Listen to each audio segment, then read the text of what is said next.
Hey, it's not four look. The five look. Five look. Yes, five. Four is not enough. I would like to think so. All right, we are going to get started. Vashawn, yesterday, I was saying all day it was Thursday and it was not. That was wishful thinking. I was hoping it was pre-Friday. It was the Monday's Wednesday ever. Yes. But you know, when I was at home with mom, I ended up having an allergic reaction. So I don't know if it's from strawberries or tomatoes. I'm hoping it's not tomatoes because I love tomatoes. But of course, you know what my mom says? I hope nothing happens to your hair. I'm like, Mom, my hair will be fine. Because my grandmother would always say, your hair is your crowning glory. Don't let anything happen to it. I'm like, okay. Excuse me, members? Yeah. Oh, hey, your hair looks beautiful. The only thing that's happening to my hair today is a lot of humidity. All right. So today is Thursday. Hello, welcome back. I'm glad we didn't scare you off. You mind if I sit? Oh, no, please have a seat. All right. So as everyone knows, he's trying to make a decision. He's an undergrad, correct? Yes, he's an undergrad. So he's trying to make a decision on whether or not he is going to. Just 1 second.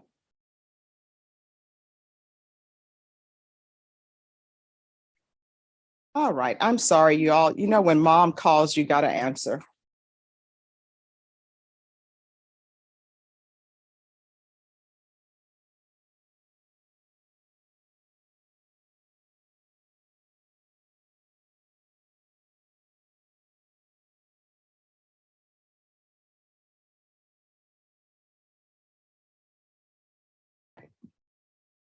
Okay, Mom.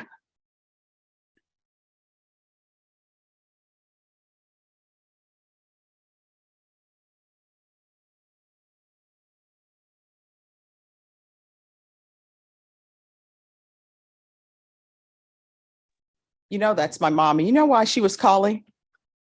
She's like, is your allergic reaction done? And I'm like, yeah, it's gone. But it was right on my cheek.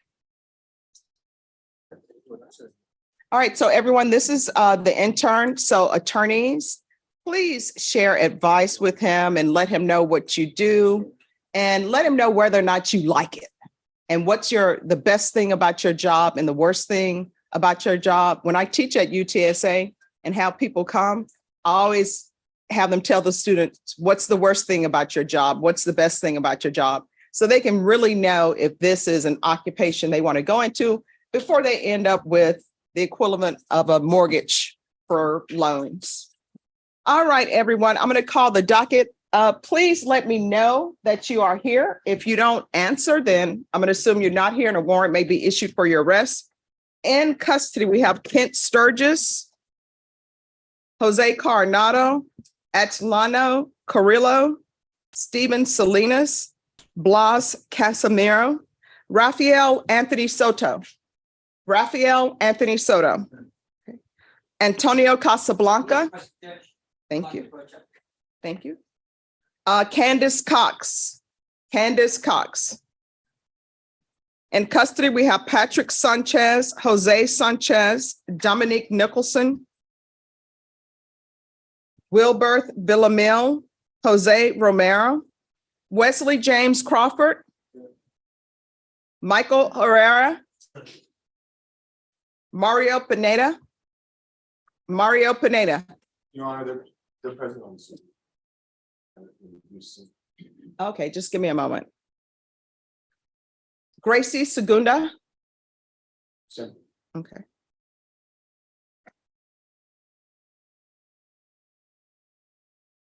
Leslie Cox. Jess Moffness. Jess Anthony Frank Mosness. Anthony Fuentes. Andy? Yeah, thank you, Andy. Javier Esparza. In custody, we have Sebastian De la Rosa, Damon Thomas, Tevin Towns. Good morning. Edward Castillo Bringas, Paul Cochran, Michael Mora.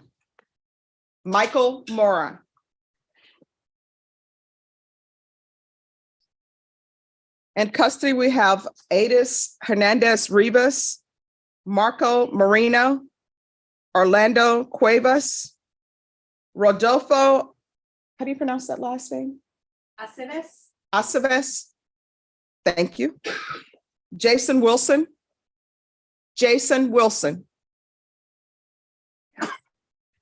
Arthur Beecham. In custody, we have Hector Lopez, Eric Gonzalez Lopez, Randy Lopez Benitez, Fraulein Guzman, Christopher Gonzalez. There you go. In custody, we have Chris Lynn, Elysia Sierra, Jonathan Nicholas. You have a plea on that case, Judge. All right, thank you. Gaspar Rodriguez, Michael Johnston, Jose Soto, Lazaro Estrada, Juan Soto, Lazaro Espinoza, Fernando Espinoza, Jeremiah Escato. If you show up right when I get back to the office. Well, actually, yeah, probably will, but we'll take that up. I'll be back before I go back to the office. All right, thank you. All right, is there anyone whose name was not called or you came in late? Yes, what's your name? Anyone else? All right, and sir, you need to remove your cap. All right, anyone else? These are the rules of the court. Do not approach the clerk asking for a reset or continuance. I'm the only person who can give that to you. The criminal trial division files are in this box. Over here is family violence. Do not approach the court if you have not conferred with the state and have not conferred with your client. If your client is in custody, yes, they need to be brought out. Do not request your client who is in custody and then leave.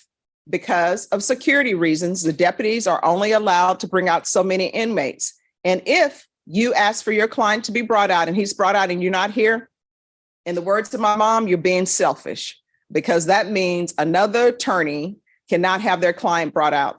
And Campbell, I'm just looking at you because you're in my line of sight, but you haven't done that. No, I've been asked. He's done it. Yesterday, it was Sharon Thorne. I just kept looking at her. I'm like, Sharon, it's not you.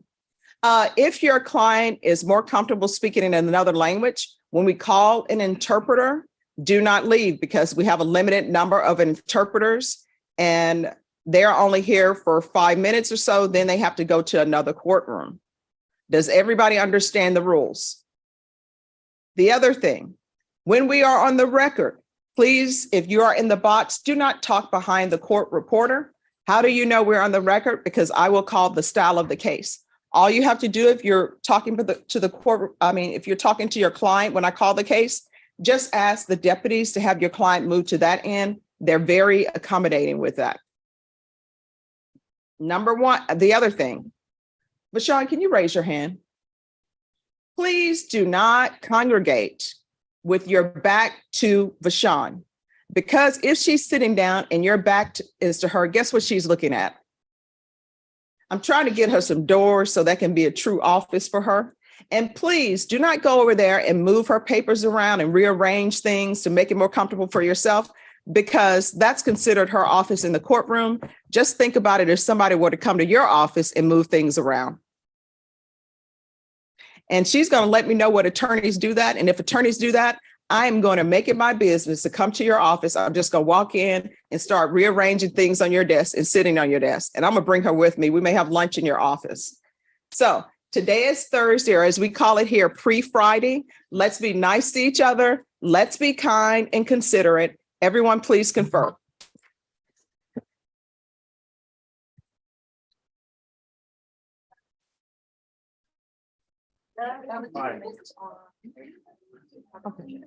Thank you.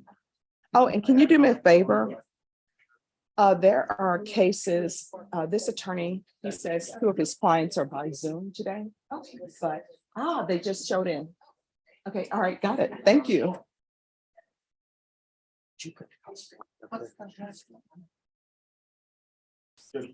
Yes, yes, they zoomed in. Well,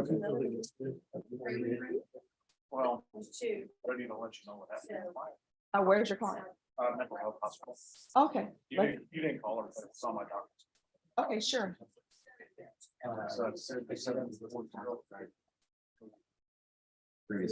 All right, Mario and Grace Segunda, I'm gonna put you in a waiting room. As soon as we're ready for you, I'll bring you back into the main room.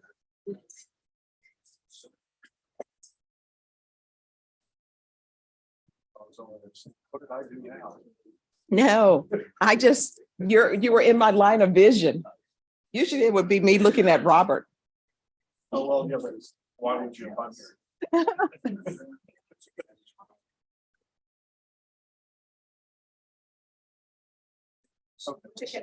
All right. I guess we'll set up. Okay. Good to see you, Doug. Hi, Doug. Hi, Robert.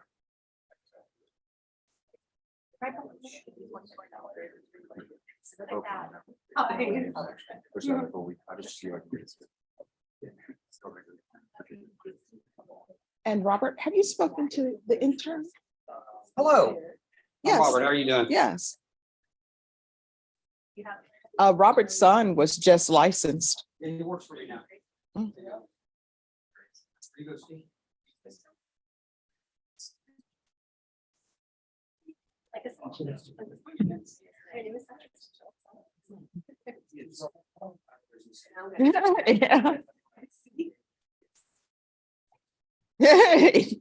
That is so true.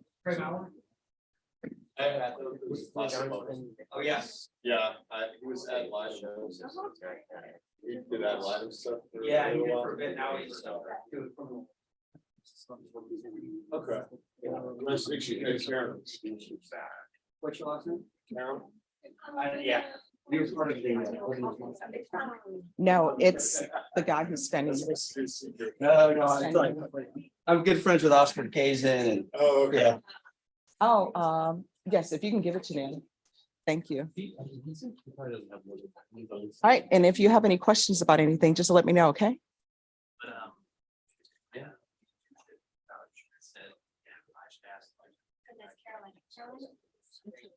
Oh, yes. The clerks and I'm gonna work with you and I will let you see what the clerks do because sometimes they need help with the files and everything. Okay, awesome. Antonio Casablanca is an MTR. I do have it. He applied to Veterans Treatment Court. But they just got his DD 214 and his application letter yesterday. So I was gonna see if we recall him for next Thursday. All right, probation.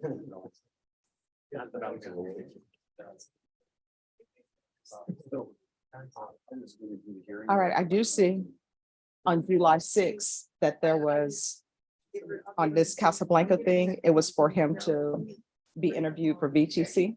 Right, so the VTC, Mr. Herman just texted me this morning indicating that he just received the DD 214.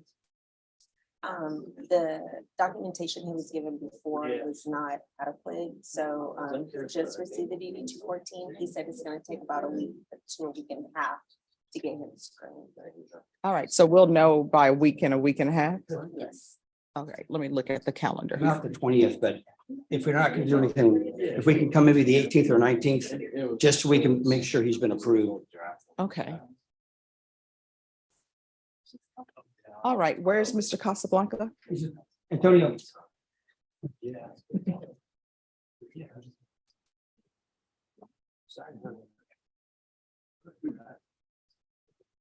All right, so you're okay for July 19th? Yes, ma'am. All right. Caroline. Oh, did she step out? You wanna? Oh, hi. Caroline, could you put July 19th reset form for him? All right, so we'll be back on July 19th. Just sign the reset form. Well, I think. I'll let Mr. Herman know. All right, thank you.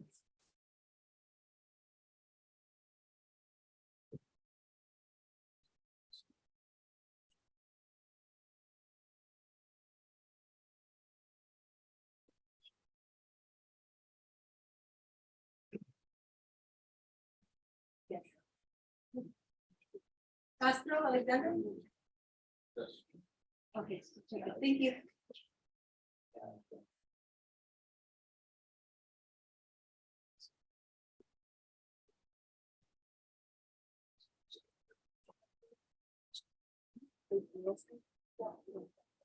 Yes.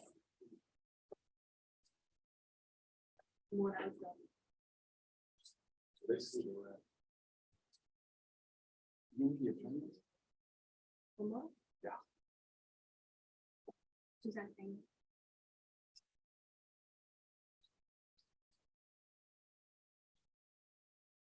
Was he here already?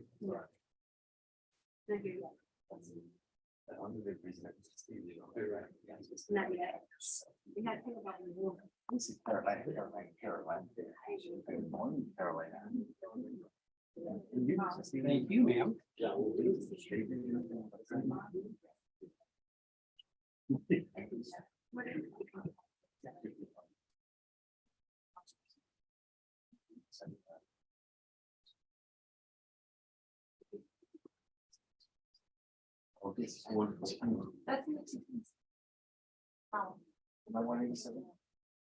You just want to be here, right?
They just. No. I don't know if you received it.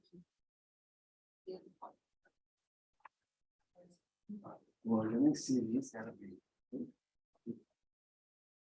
I'm gonna go get this. Be back. Thank you.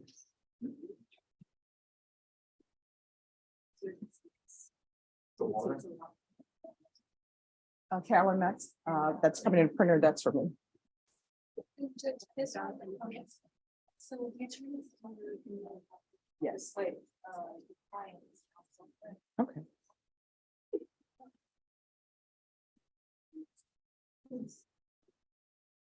Morning, Your Honor. Good morning. Good to see you. Good to see you too. And of course, Miguel, I have another intern. Nice to So meet you. Miguel has also been a prosecutor in Puerto Rico.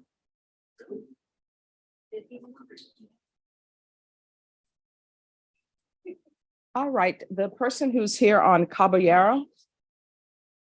My understanding, your client is going to be by Zoom? All right, I'm just waiting for them to zoom in.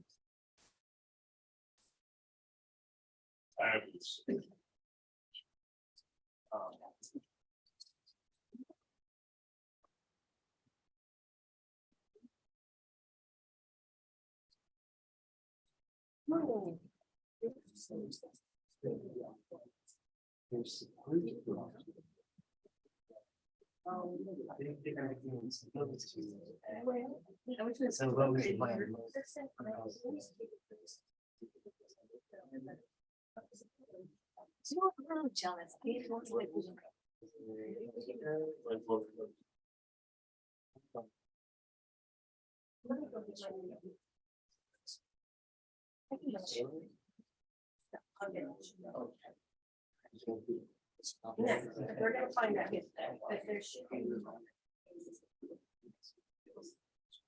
Yeah. Is this file or the one? Here, this is your first one. They're going through our work. Yeah. And I'm sure they're gonna want to-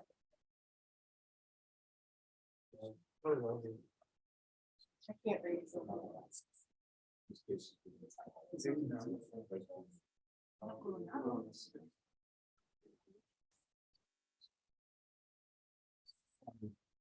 It's wrong. Oh, it's there. I don't know. Romero? So.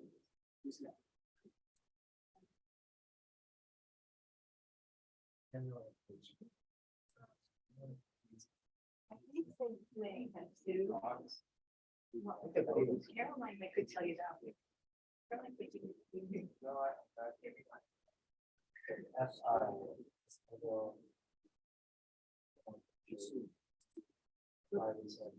He could tell you.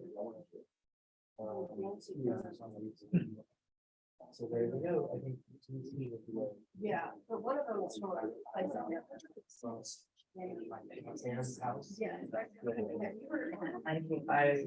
heard that people were doing names. Yes. Yes. How you doing? Good to see you too. So how are you enjoying this? Yeah. Mhm. Yeah. Yeah. I always tell everybody, I enjoyed the freedom of it. So. Mhm. Yes, you are. And you get to make whatever decisions you want to make. And it's nice not having a employer. Yeah. Mhm. They don't do the criminal. That's awesome. Which firm are you with?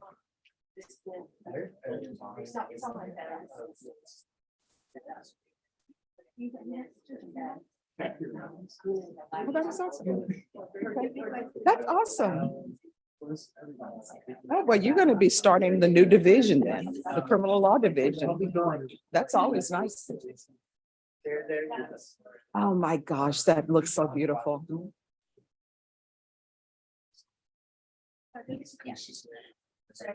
Oh, wow. Well, you know, I don't swim. I don't have a problem with that. Yeah, I don't swim though, but the water looks beautiful. I tip my toe in and pull it out. And then, okay. See, if something happens to me, and my mom is gonna say, what were you doing in the water when you know you can't swim? I'm gonna say, Miguel. Miguel? Yeah. Yeah. Oh, wow. Mhm. Yes. Oh, wow. See, I still haven't had a chance to go to Puerto Rico yet. We're in the first row. Okay, that is on my list to do. You too.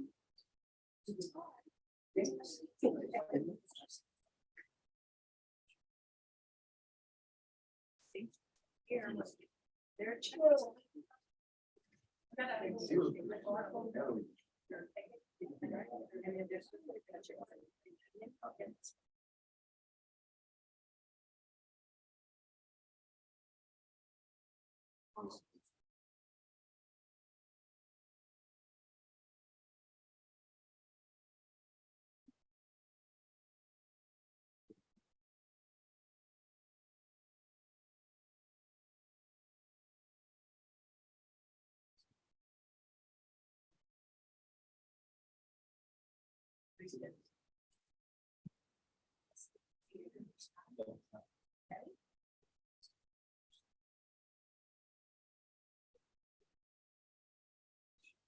Yeah.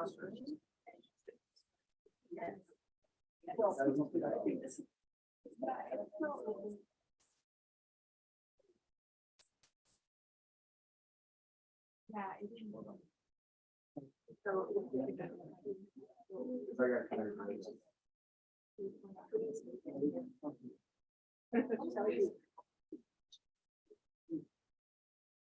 understand. Me personally. Yeah. I'm not. Right, guys. Lastly, I don't know how to say it, but it's just all. I say last.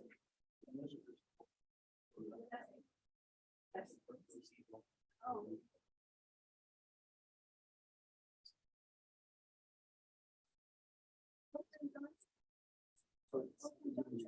All right, so these are documents where the bondsman is requesting to surrender surety or get off someone's bond.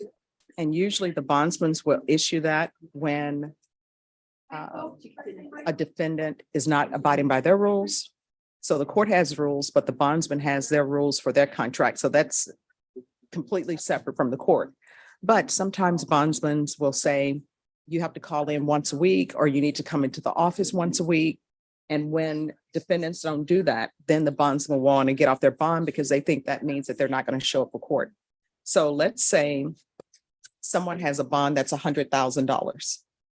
If their bond is set at $100,000, some bondsmen will say, all right, give me 10% or 5% or 3% of that, and I'll get on your bond. And so they're able to use that to have the person get out of jail.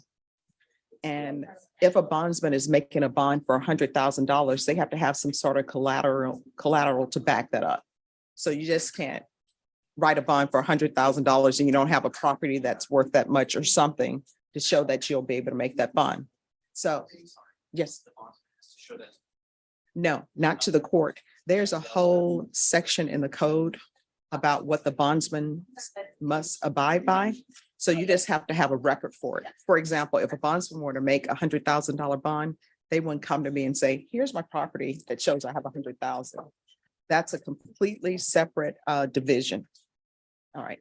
So when a bondsman makes somebody's bond, I'm assuming they have that because someone else is in charge of that. So let's say the bondsman makes $100,000 bond for somebody and they charge them $5,000. They pay the $5,000. If that person's supposed to be in court and that person doesn't show, and the bondsman doesn't file an affidavit to surrender or get off their surety, what ends up happening is I will issue maybe a bond forfeiture because they didn't show.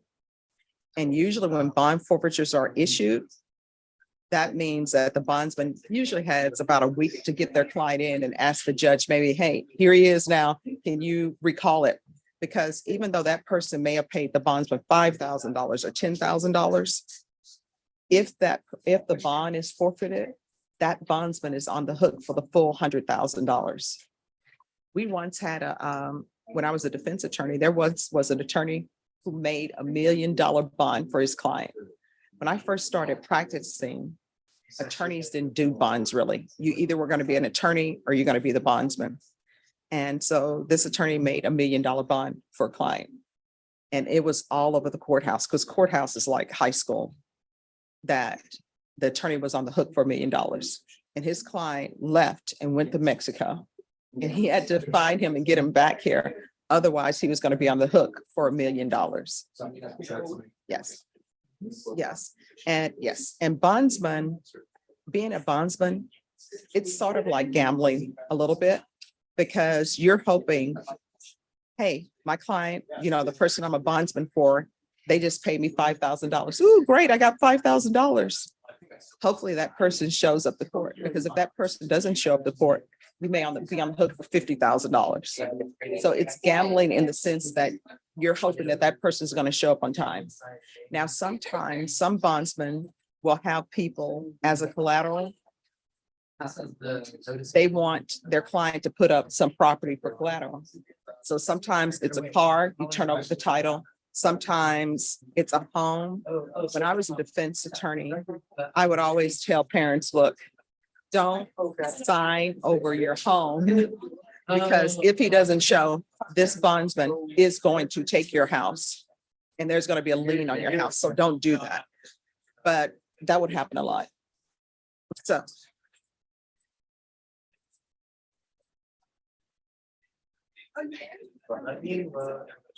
Well, I've never had a chance to see it through to the end, but there have been times where there's a lien on the house. So that means if you're trying to sell it, you can't sell it because this person is owed $100,000 or whatever amount it is. So that's what usually happens. And usually what ends up happening, people who work for bondsmen, they will actually go to every court to make sure that client showed up. Like, for example, somebody just came in here to see if a particular person showed up because they're on the bond. Yes. And they will check with the docket and listen to me call the docket and then see if that person answers or not. And if they don't answer, now it's where's my client? So that person is saying, I'm going to get him and get him in here. And usually I give people till about 10:30 or so. For example, the one attorney who says, I'll come back and not leave the court to go to my office until I stop back here. So his client was supposed to be here yesterday and he wasn't here. And it's a state jail felony. So I gave him a chance. We're just going to come back today. And his client is still not here. So he's going to see if he can get in touch with him. And his client, the clerks will let me know if they're on a PR bond or if they are on a commercial bond. So.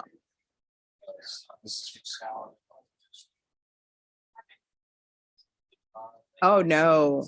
I only let people zoom in. For example, the people who are zooming in now, I'm allowing them to zoom in because their case is not set for trial today and they're in Houston.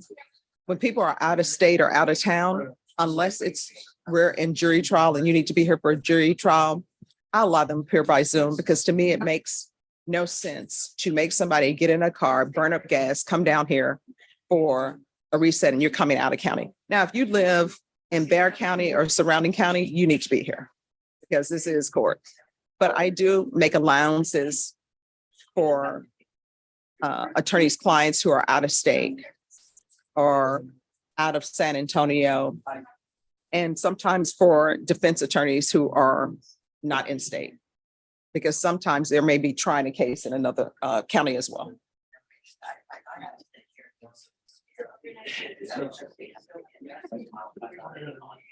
Yes. Yes. Yes. So this person here, he doesn't have a court date yet.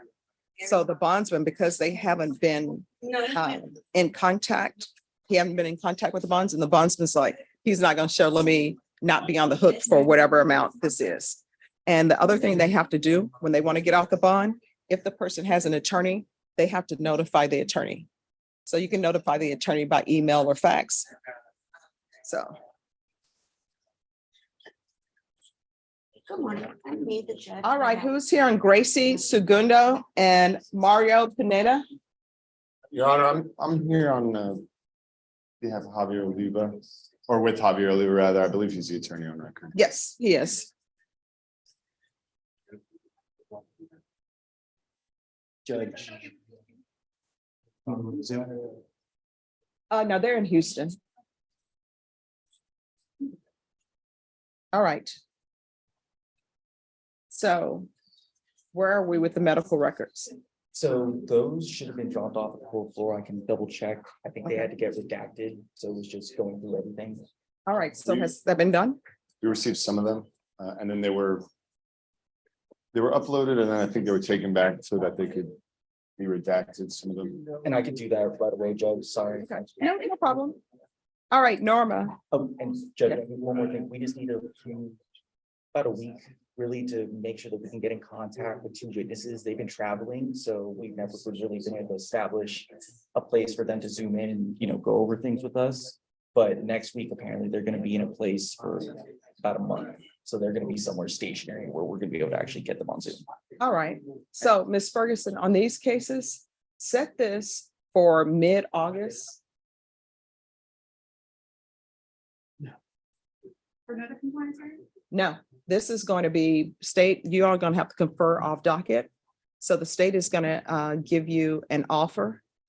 And this date that's coming up is going to be your plea deadline date. Okay. Thank you, Judge. Your Honor, if I may, mid-August, Mr. Lee was traveling. He'll be out of town till like the 8th. I don't know if that's, Oh, we put it on August 21st. oh, okay, beautiful. Yes, no problem. Thank you. Thank you, Judge. They're gonna be on Zoom, Judge, or they're gonna be in person? There, it's fine for them to be on Zoom for the plea deadline date. Worst case, Judge, we can do the plea paperwork online. It's just gonna take a little bit more time for me to get it done, Yes. All right. if that ends up happening. Y'all need to just let me know, because it takes a lot of time for me as well. Okay. All right. We'll So, know, yeah, we'll know better. all right. So we'll be back on August 21st. And your clients can appear by Zoom since they are in Houston. Yes, Your Honor. Thank you. Thank All you, right. Judge. Thank you.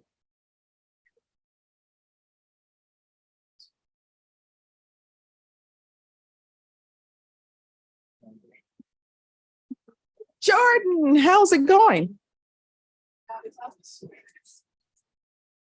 Oh, we got some background noise. To a question Yay. video. Yeah. I might have approached briefly. Sure, don't. If I have a plea on a possession of the child one case. Mhm. I just need to know the court's preference. I have prepared a motion to seal an exhibit. Yes. However, defense is willing to plead guilty and acknowledge it. So I don't know if you're okay with not offering the exhibit or if you No, want the exhibit. that's fine with you not offering the Okay, exhibit since perfect. he's going to be pleading guilty. And I'm assuming that in the stipulations, it will have what is on the videos. In terms of the specific acts. Yes. I don't know how specific it is, but I'll make sure it's specific enough. All right. All right. Thank you. I think just. Maybe a small modification. of that. Cool.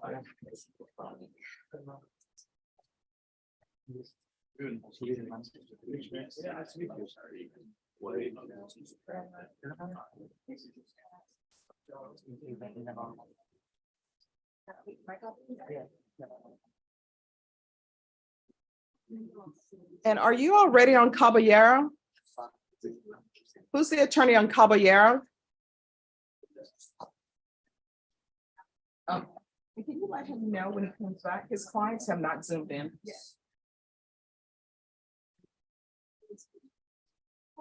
Right. And this is what's coming up on this case. All right.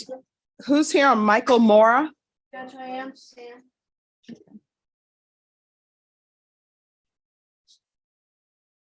And where's Michael Mr. Mora? Morris here. Oh, come forward, please.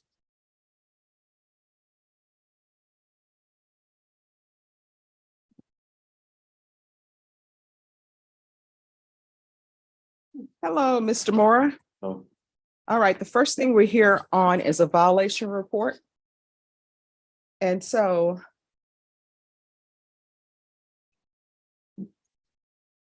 there's an issue. What do you think the issue is?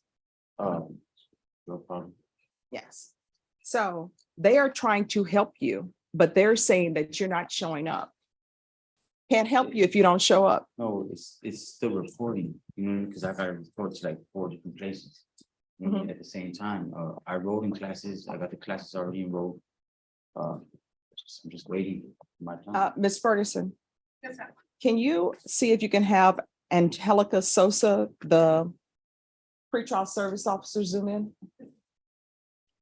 And we're gonna figure out what's going on. Because are you in receipt of the violation report? I am, Judge, but there's another issue. What's the other issue? So Judge, I did reach out because there was a note in our system to contact a specific investigator. Mhm. Apparently, the feds are going to get involved and are planning to have indicted the case back in mid-June. I haven't double checked on that just to see what the status was, but they told us that they intended to indict him in like June 21st. All right, well. I this don't is- believe he's indicted yet, or I think they'd be here to take him. All right, this is what we're gonna do. We're just gonna deal with what I have in front of me. And the first thing for you is to make sure that you're clean and sober. Because you're not gonna be any help to your attorney on the federal side or Ms. Kramer if you're not clean and sober and thinking clearly. So that's the first thing we're gonna do. So we're gonna call your pretrial service officer and see what is the issue with his reporting for the meth issues. Because they are sending me this violation report, and this is us having a conversation. It's not on the record. So we're having a conversation so I can see what we can do to help you with your issues or your addiction to meth. Okay? So she's gonna call her and have her zoom in. So if everyone will just be in a holding pattern, as soon as she zooms in. And Ms. Kramer, if you don't have anywhere else to be, if you could wait a little bit. I do, but if she zooms in really quickly, that'll be Yes. fine. All right, thank you. Thank you, Judge.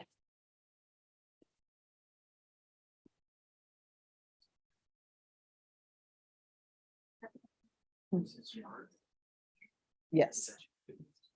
Yes. And so what ended up happening, that's a first degree felony. What ended up happening on that case is that the state, and when I say the state, the district attorney's office made an offer of pretrial diversion and he completed it. And now he wants his weapons back.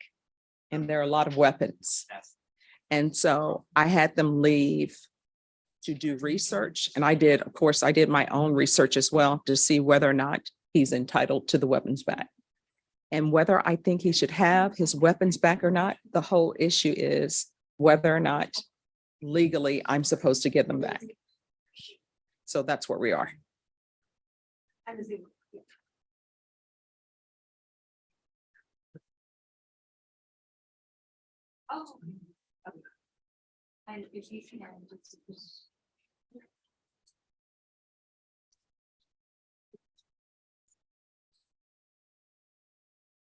Excuse me, what is your name?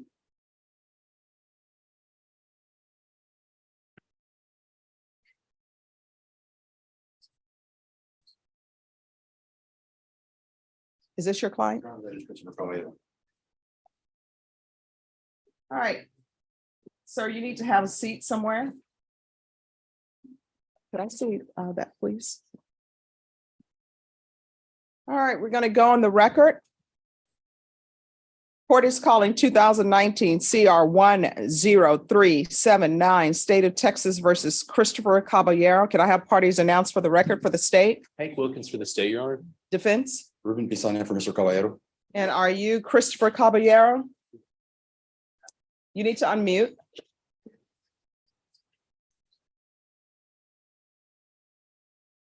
Okay, yes, ma'am. Christopher Caballero. All right. And I'm going to place you on mute.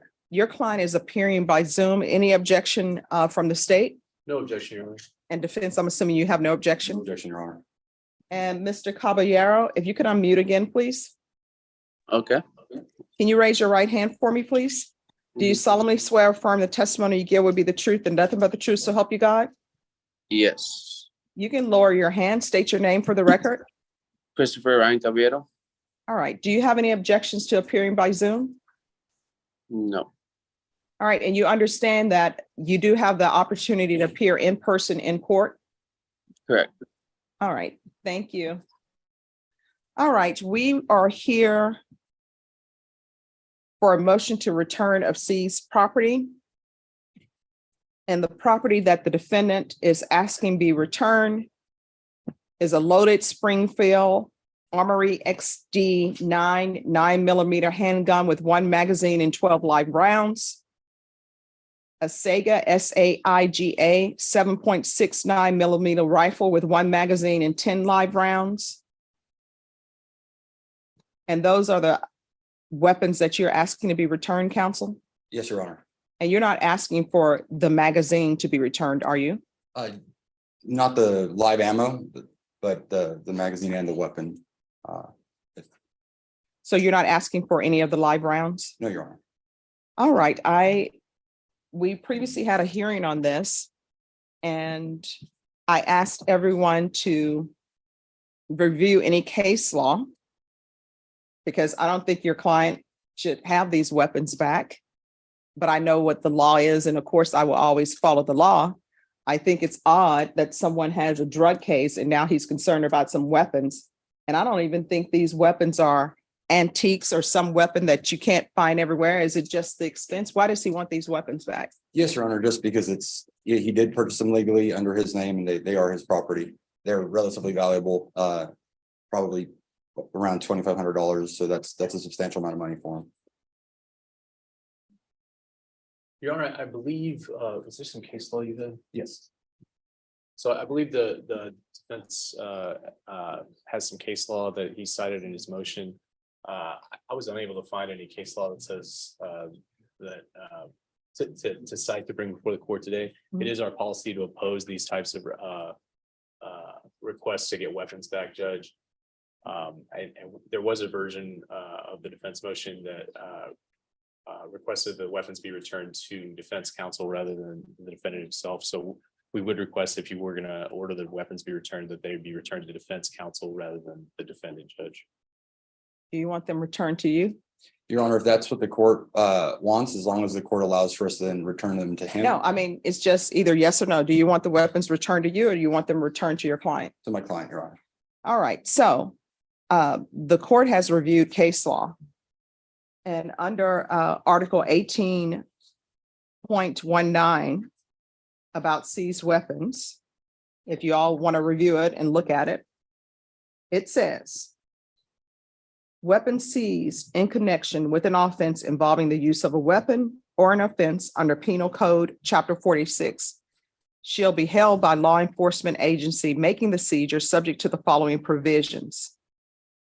Unless the weapon is a prohibited weapon identified in Penal Code, Chapter 46, and Chapter 46 has to do with all weapons offenses like unlawfully carrying, or the weapon is alleged to be stolen property. So the first question is, do you have any documentation that these weapons are his? Your Honor, I did ask my client, he said that it may be possible for him to procure a statement like either bill of sale or receipt from when he purchased the weapons. But he did say he purchased them himself, so they should be under his name. All right, so one, that's what the court is going to need to show that these are actually his weapons. Sure. All right. Now, the other thing, if there is no prosecution or conviction for an offense involving the seized weapon, the magistrate to whom the seizure was reported shall, before the 61st day after the date, the magistrate determines that there will be no prosecution or conviction, notify in writing the person found in possession of the weapon that the person is entitled to the weapon upon written request to the magistrate. So he's already requested it back. D, a person either convicted or receiving deferred adjudication under Chapter 46 is entitled to the weapon seized upon request to the court in which the person was convicted or placed on deferred adjudication. However, the court entering the judgment shall order the weapon destroyed or sold if the person does not request the weapons before the 61st day, which he has. The person has been previously convicted under Chapter 46. So I need to know whether or not he's been previously convicted under Chapter 46. The offense for which the person is convicted or receives deferred adjudication was committed in or on the premises of a playground, school, video arcade facility, or youth center, as those terms are defined. So I don't know, because this is a pretrial diversion. I don't know where he had the weapons, or the court determines based on the prior criminal history of the defendant or based on the circumstances surrounding the commission of the offense that possession of the seized weapon will pose a threat to the community or one or more individuals. Here's the issue. It has to be a conviction or receiving deferred adjudication. He wasn't convicted. He didn't receive deferred adjudication. So if he provides proof to the court that these are his weapons, either through a bill of sale or some other documentation that the court can view, I am obligated legally to return the weapons to him. Do I think the weapons should be returned to him? Absolutely not. Do I think it's odd that he received a pretrial diversion for a drug case and he's concerned about weapons? That should be the least of his concerns. But legally, I must return the weapons. So I will return the weapons once he provides proof to the court that these are actually his weapons and not someone else. So he needs to provide that. And once that's provided to the court, we can place it on the record that I received that, and we'll go from there. And that's the case law or the statute that the court has seen. If, when he provides the bill of sale, if he can, if somebody finds some new case law or something new happens, you can always let the court know. We can go off the record. But as it seems here in Texas, they're even close to passing a law where people who violate protective orders, that they can have their weapons back. And I think we're going to get to the point where even if you have a domestic violence case, I think the government, the Texas legislature is looking at even giving them weapons back. So that's where we are. Yes, ma'am. So, and if you all would like, you can, the article is 1819. Yes, ma'am. And so counsel, as soon as you have that information, just come back to the court. Absolutely. Okay. Thank you, Your Honor. And I'll make sure that I look at it and review it. And if somebody has an issue where you think, oh, this is not the appropriate bill to sell, just let the court know. Absolutely. And I'll provide it to you in advance. All right. Is my client excused? Yes, your client is free to be excused. Thank you, Mr. Caballero. Thank you very much. Have a good day. You too. Thank you, Judge. Thank you. All right, Suzanne Kramer. Sosa is on.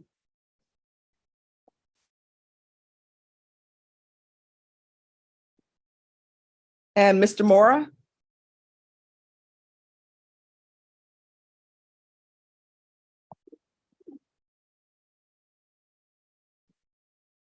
Hello, Ms. Sosa.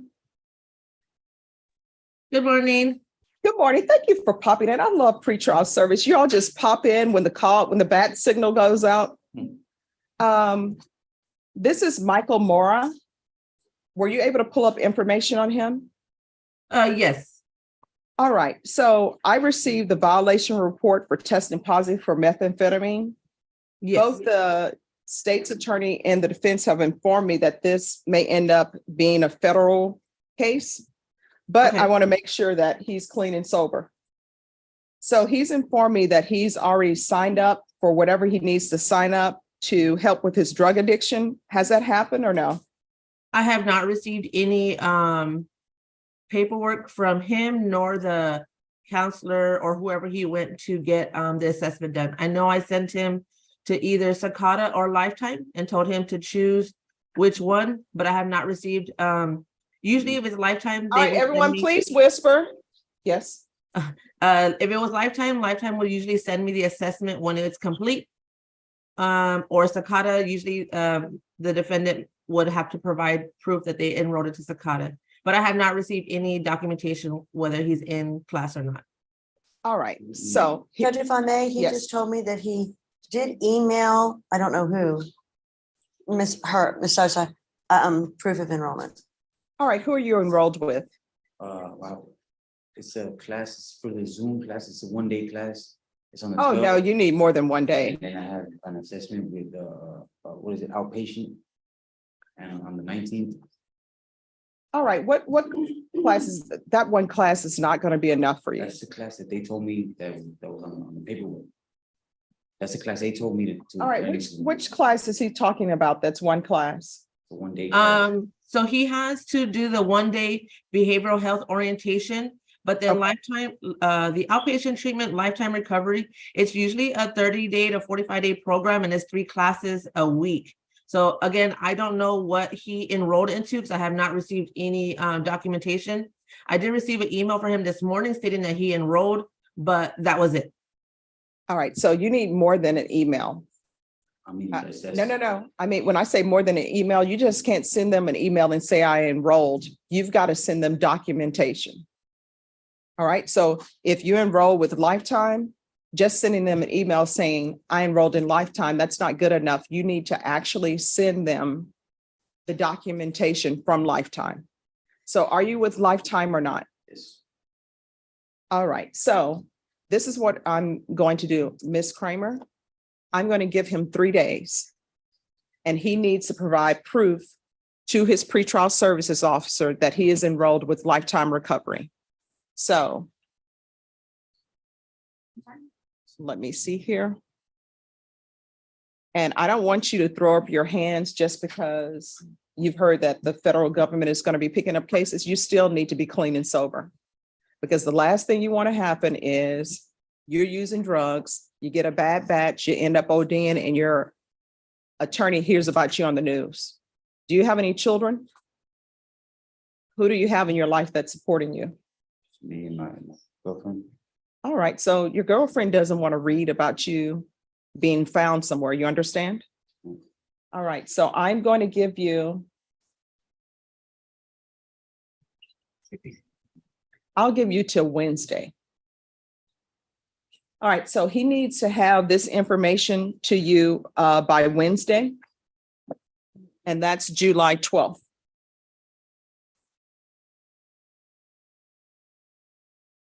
And if he doesn't give that documentation to you, just please send me another order. And if they send me another order, we're going to be on the record. You understand? All right, Ms. Kramer, is there anything else? That's all, Judge. Thank you. Ms. Souza, is there anything else that you need me to let him know? No, just a reminder, the behavioral health on the 12th. All right, so that's the 12th. You understand? Do you need that written down? Please. Okay, I'll get a reset form. All right. Well, no, written down the fact that he needs to. Oh, I'm gonna talk to him about what to do on that. Yes, to give the information. And what I'll kindly do. send an email if that'll help. I can send him an email. Oh, awesome. She's going to send you an email. Is your same email working? And then what I'll do is I will have them in the back make a copy of this sheet for you, okay? Can you go in the back and have them make a copy? Yes. Thank you, Judge. May we be excused? Oh, as soon as she gets the copy. But after we get that, yeah. Yes, and then wait a minute, we're not done yet. Oh. His case is, he needs a reset on that. So Norma, on this case, can you give me a reset for 45 days? Because that should give the federal government enough time to do what they're going to do. And after that, we're going to start the ball rolling on this case. I think August 24th is. All right, we're going to do August 24th. Ms. Ferguson will give you the reset form for that. But remember with Ms. Sosa, you got to give her that information by July 12th.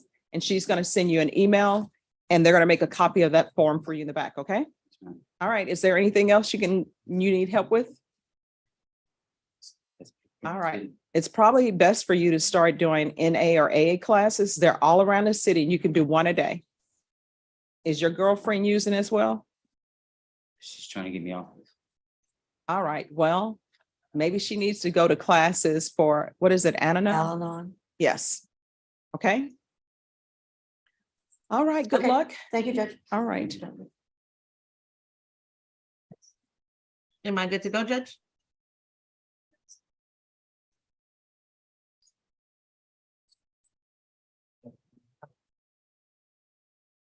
Thank you so much. Your excuse. Thank you. Have a good day. All right. You too. Hey, it's pre-Friday. It is. It is. Friday Junior. Yes. Have a good one. All right. You too.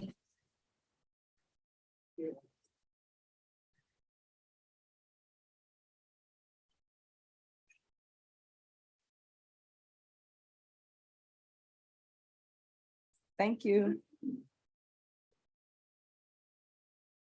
And if you got to go give it to Suzanne Kramer. Thank you.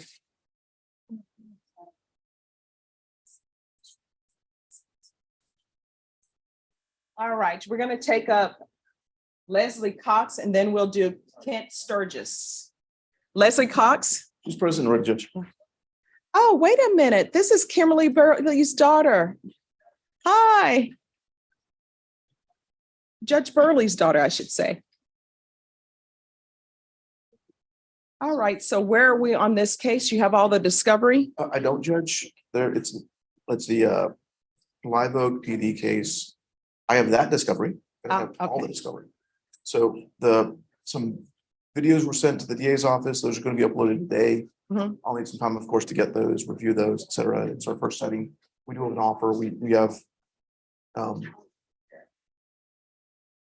represented the court that we have received that part of the discovery.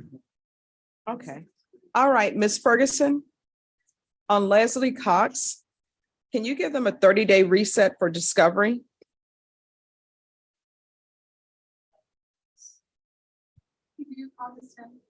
Sounds good. All right, and Ms. Cox, you were late today. Why? There was a wreck on the highway right here. Was this the wreck they have on 90? Yes. You know, people, I was behind that wreck.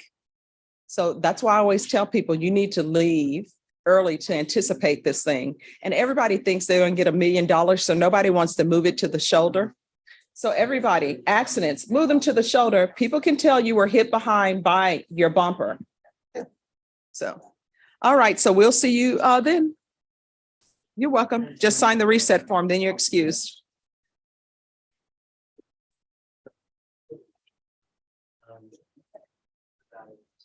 All right, who's here on Sturgis?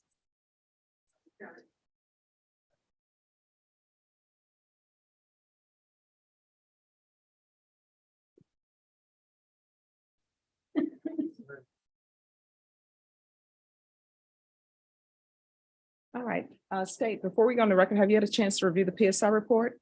Yes, ma'am. Okay. And defense, have you had a chance to review? Yes, Your Honor.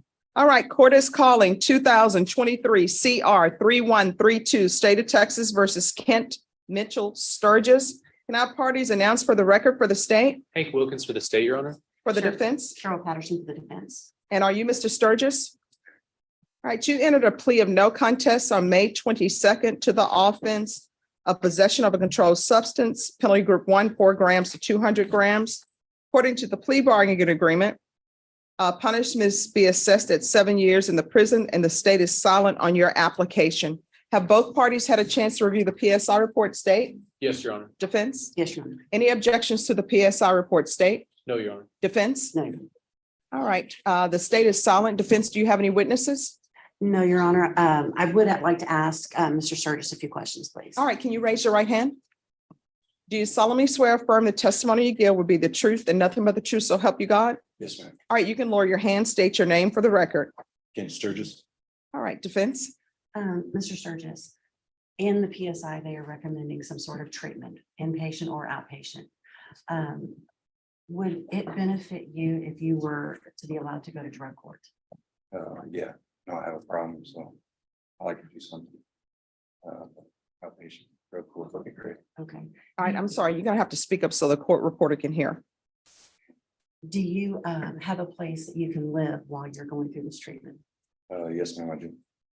And it's here in San Antonio? Yes, ma'am. After you are finished with treatment and are successful with it, what are your plans after that? If I could go up to Missouri and get to work, that's what I plan to do unless I can wait it all out here. Do you have family in Missouri? Yeah, I've got a strong support system. Okay. Would you be willing, once you get up there, to continue some sort of treatment? Yes, yeah, I can do that. No further questions, Your Honor. All right. States you're silent, but is there any questions you have for Mr. Sturgis related to any fact issue? No, ma'am, no questions, Your Honor. All right, everyone, just give me one moment.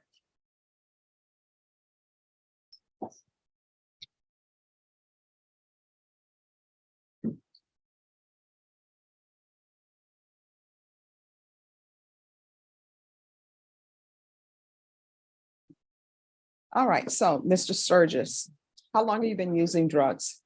A little while now. What does that mean? Since I was in my teens, off and on, And what drugs have you been using? meth. Do you have children? Yes, I do. How many?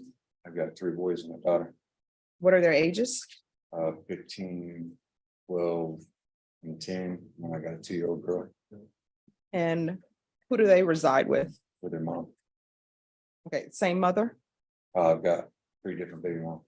You have 3 mothers of your children. Yes, We don't do baby mamas in this court, okay? yes. And where do they live as far as, are they in Texas or somewhere else? Missouri and Florida. Why are you in Texas? My mom is down here. Can't be close to her. And so you thought to bring trouble to your mom's doorstep? I wasn't intentionally. All right, so I want to know about your criminal history. There is a case in here that says you received 3 years for armed criminal action. What is that? I used a weapon on someone. All right, tell me about that. I came home to another man with my old lady and grabbed a hatchet and hit him with it. Grabbed a hatchet and what? hit him with it. Well, I'm assuming he survived because it's not murder. Yeah. Well, did he survive? Yeah, Where did you hit him? on the head. And how did you get caught in that case? I called the cops. And so you did 3 years in prison for that? Yes, ma'am.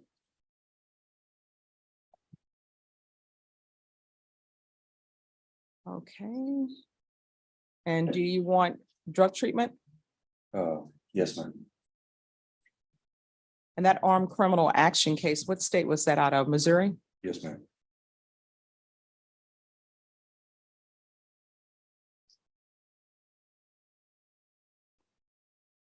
I always like to look up new laws, so I see.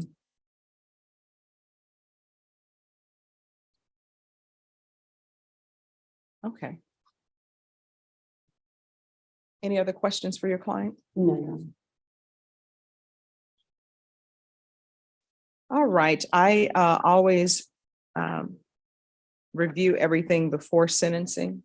And I do see that during this offense, it appears that you were extremely high because it says that you were sweating and driving around with no clothes on. I'm going to give you a choice. Deputy Laura always says probation in this court is very hard. And the reason why it's designed so is because I want people to be rehabilitated. And I don't do cookie cutter probation for people. It's each person I see before me is an individual. I don't see people as criminals. They're human beings who've done some bad things. So they're asking that your punishment be assessed at a cap of 7 years. If you would like, I will give you probation, or I can sentence you to 4 years in the prison. I'll take probation if I could. Okay. All right, then this is what the court will do. I'm going to sentence you to 7 years in the prison. It will be suspended and probated for 8 years. There is a $1,500 fine that will be probated. 300 hours of community service restitution. I'm going to require parenting classes and probation. If you can see which parenting class would probably fit best for him. So if you think compadre, Ramos, whichever one. There's to be regular reporting by Zoom or in person. He's going to do the UA hotline upon release until further notice. We'll do a referral to felony drug court, and that's in custody. If he's not accepted, then we're going to follow the recommendations from the TAP evaluation, and they are saying SATIF. Yeah, sure. Okay, so if not accepted, then follow TAP recommendations. If you were released, who would you be staying with? Miss Gay and Church, Texas. Oh, you're gonna be here. How far is Shirts from here? It's just. Thank it's you. like You know, I don't know. I haven't learned, even though I've been here for a while, I haven't learned all the areas in Texas yet. It's close. Yes. Okay.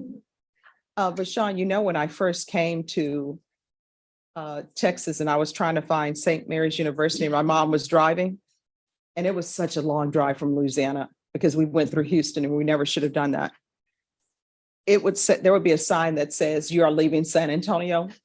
And we'd be like, "Quick, get off the freeway." And of course, we're not, I found out we were so not leaving San Antonio. So I'm still learning. So TAP recommendations. So who's in the home where you would be staying? An older lady friend of mine, Well, what is your relationship with her? just friends. She took me in whenever I was out there struggling, trying to get me right. Does she have children?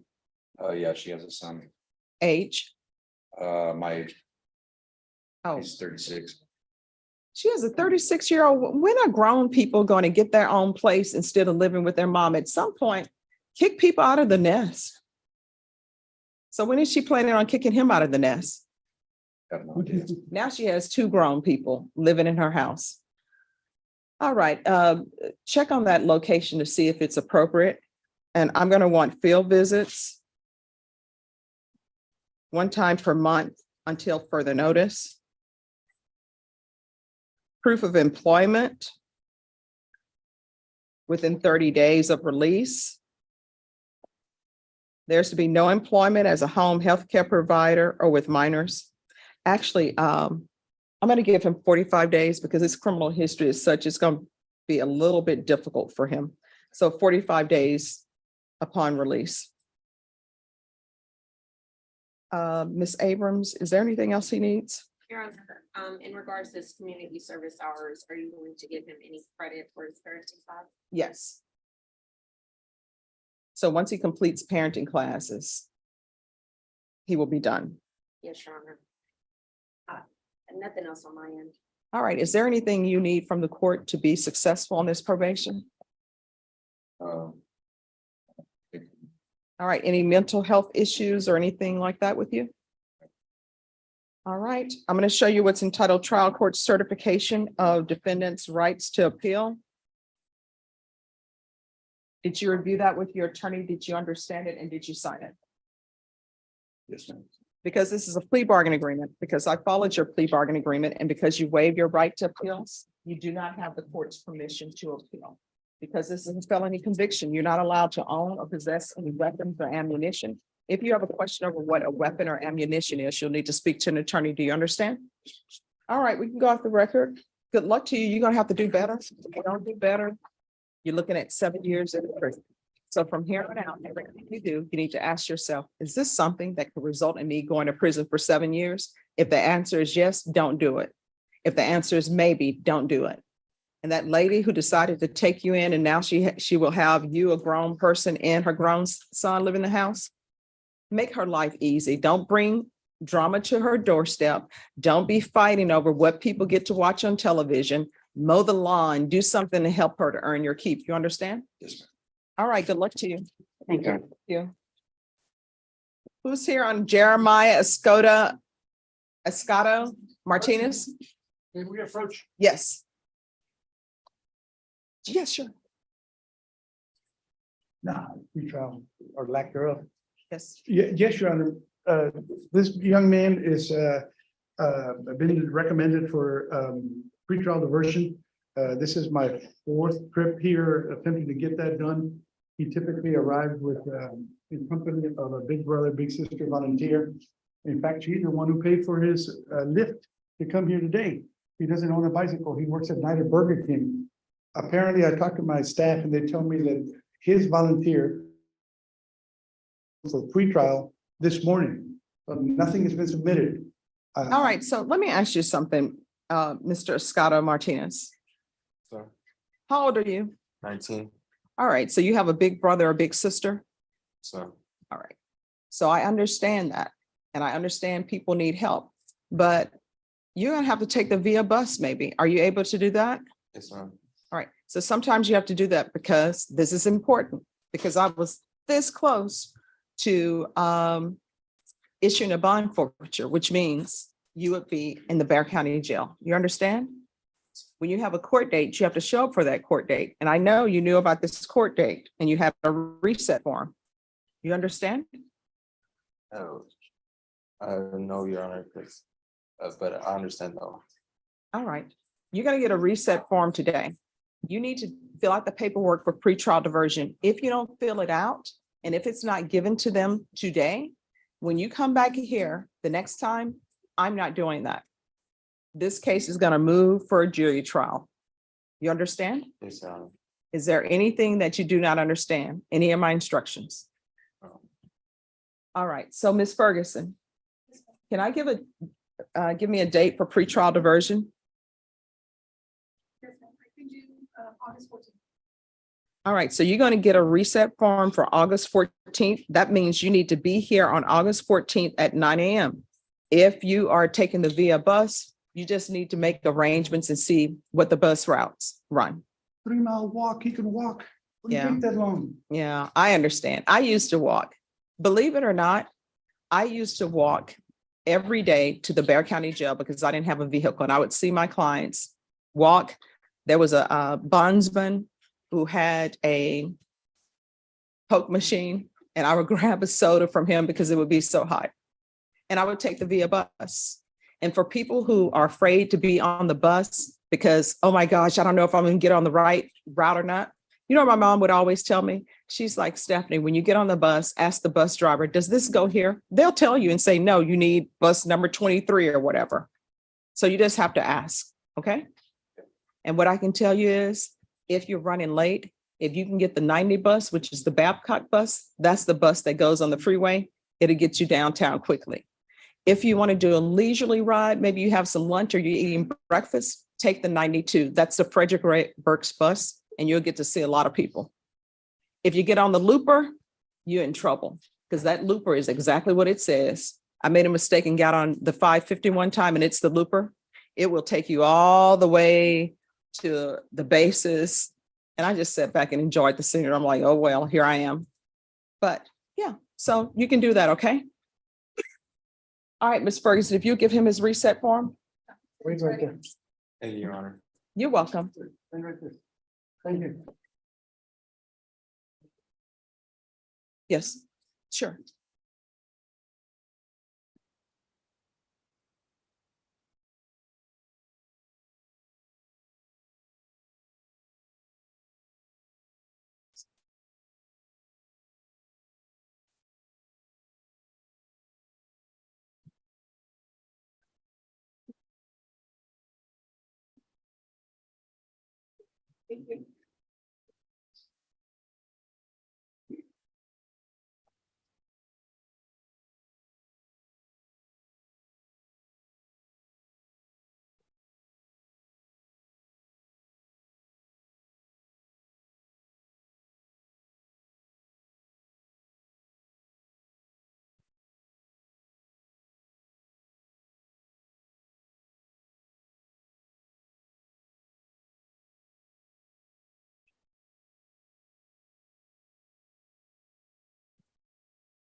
Norma, Antonio Casablanca was recent.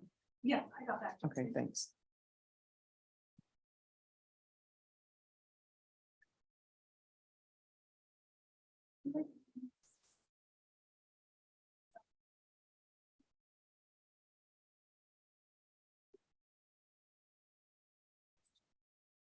Alexander Castro.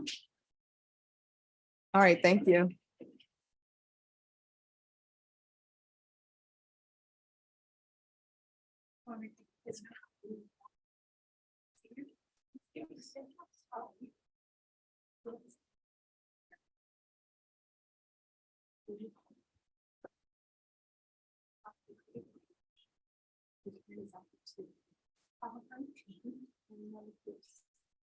Jason Wilson.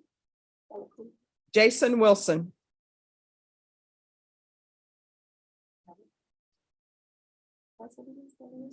Arthur Beecham.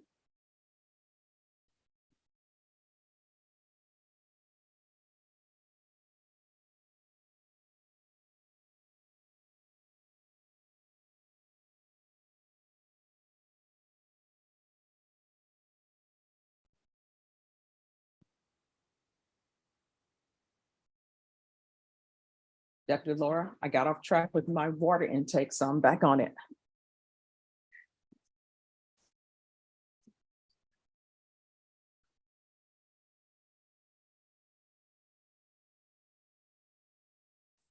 You have your large bottle.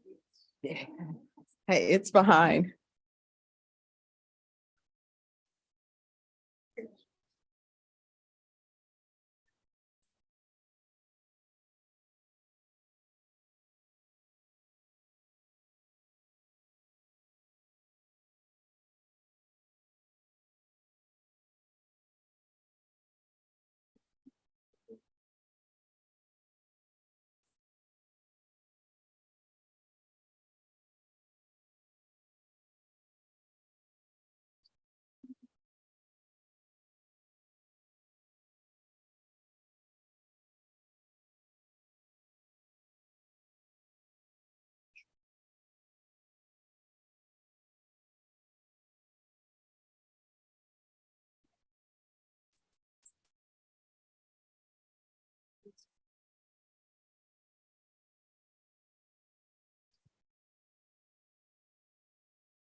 All right, who's here for Reuben Ariana? That's me, Judge. Yes. I came in yesterday. He wasn't here. I had no way to contact the fellow. There's been a couple of VRs, and when I look up his case on the public database, it does not show, which is the hint to all of us that there's a warrant, because if the case doesn't exist on the public database. So I think the reason he didn't show up is because he has a warrant, but I don't know. All right, Caroline, can you check to see if he has a warrant? Do you need the case number?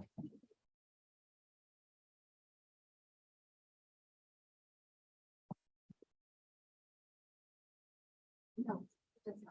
Huh? I wonder why. Maybe I looked it up wrong. All right, did you have a chance to contact the bondsman? Did you want to call the bondsman? No, I'd like to have that opportunity. When I left here yesterday, I had it in my head that he had a warrant, and I thought that's why he wasn't here. But since he does not yet have a warrant, I'd ask the court to hold back on that. Let me see if I can bring him in. And give me 2 or 3 days, and if we come in with a darn good explanation, maybe you'll choose not to. have a I'll give you warrant. till 12. Okay. So if you want to call the bondsman, I'm sure the bondsman Well, probably has they a have number. Real Yes, interest in getting him here. yes, All so, right. all right, 12, if Thank you'll you. come back here at 12. Yes, ma'am.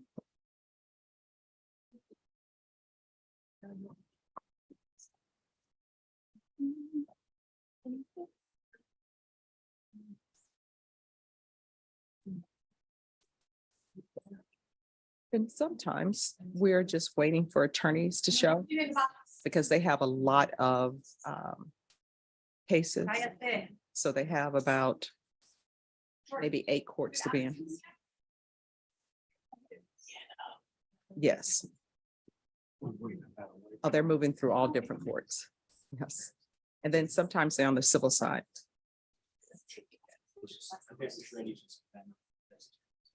Defense attorney. No, the prosecutors are assigned to a specific court unless they're in a special division.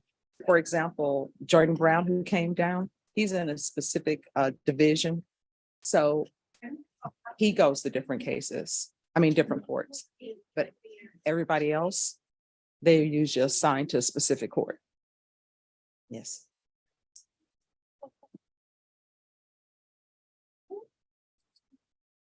Arthur Esparza.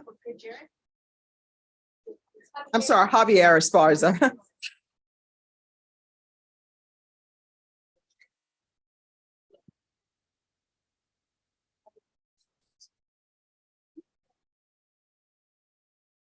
All right, on this case, there's DNA issues. I think the issue is that it hasn't come back yet.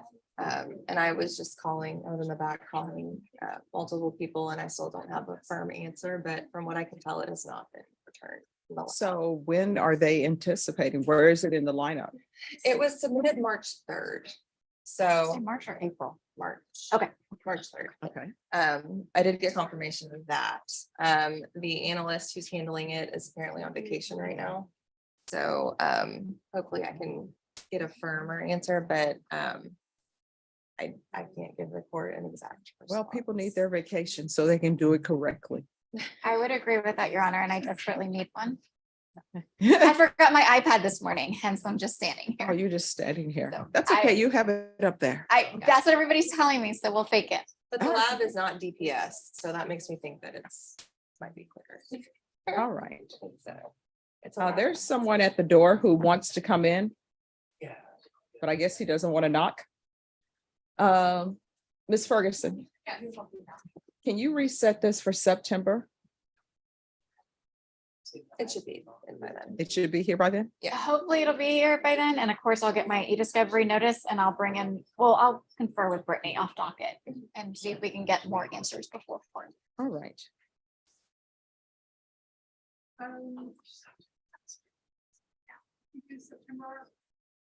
September 12th. Okay, You don't know. well, I'm having to reschedule my tonsillectomy and Mhm. I'm trying to move it up. I will notify the court. I just don't have a date, so I'm clear as of now. All right. Oh, I got COVID, so I had to delay my tonsillectomy from this spring. I was supposed to have the surgery this spring. all right. I had that surgery when I was in elementary.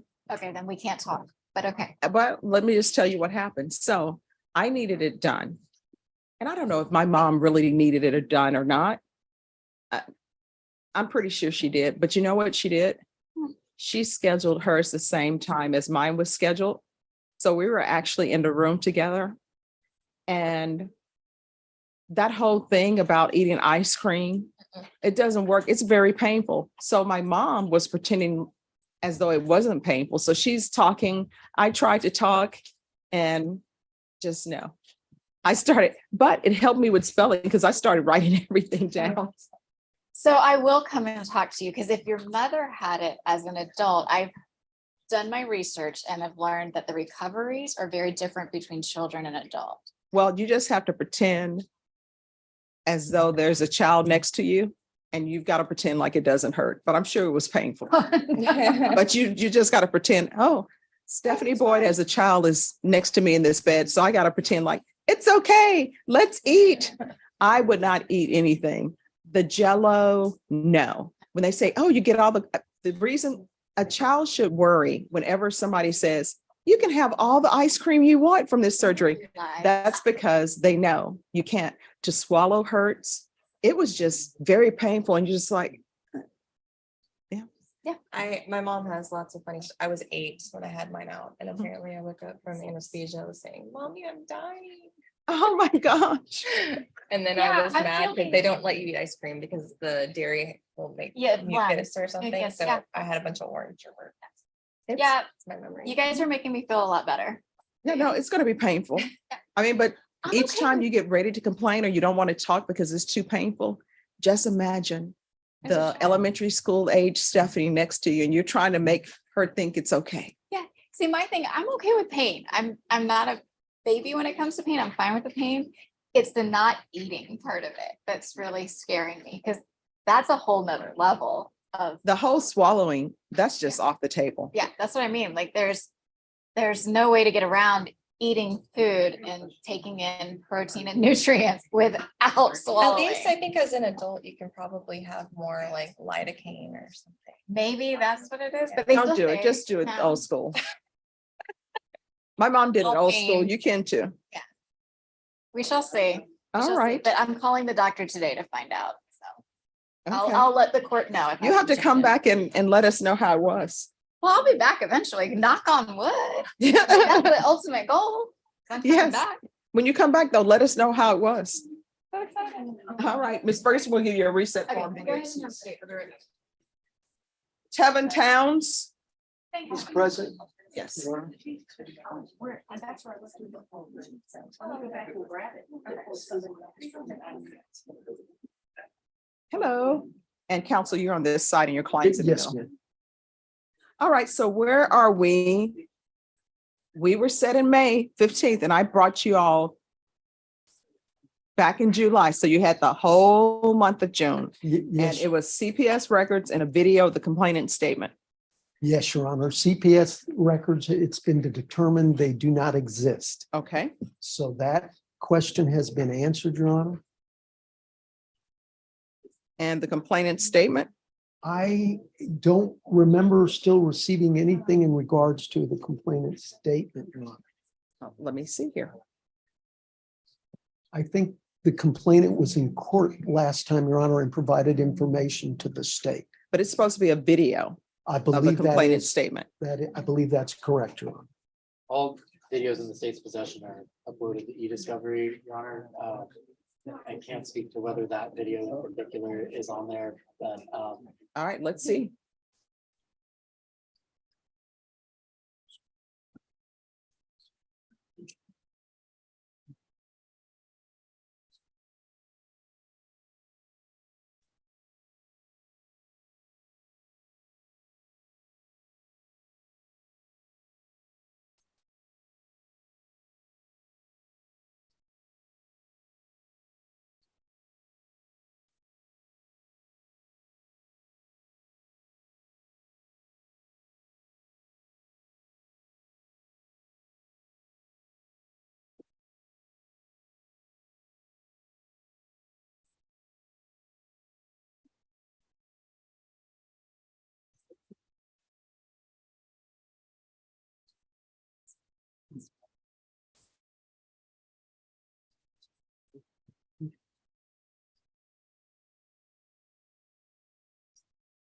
Espinoza and Guzman.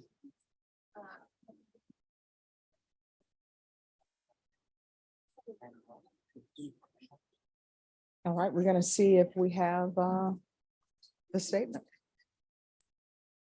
And do you know, is that video with supposedly with SAPD or somewhere else? I believe it's with SAPD, Your Honor. Okay.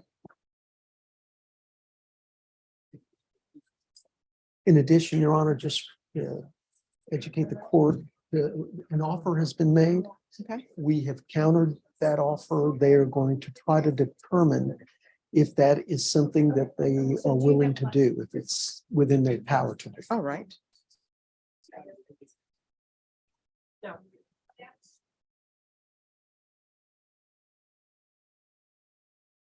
And do we have any idea what's on this video?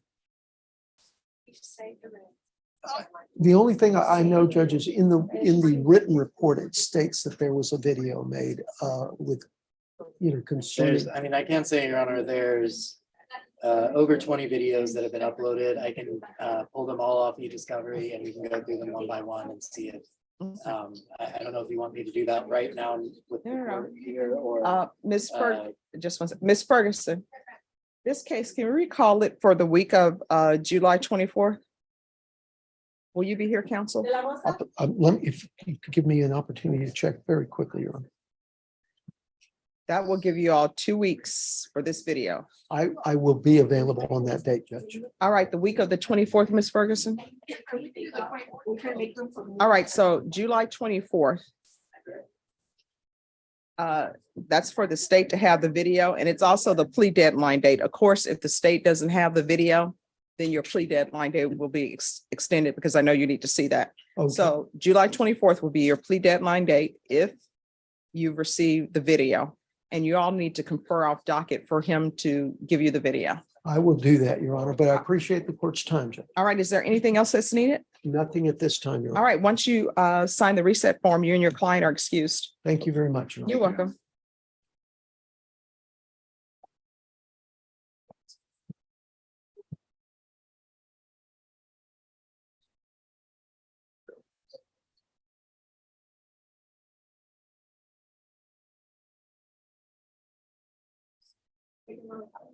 Who's here on Edward Castillo Bringas?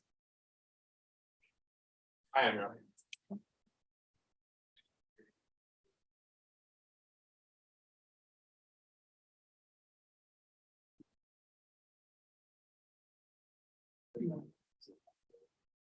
We find the state real quick, Judge. Okay, thank you.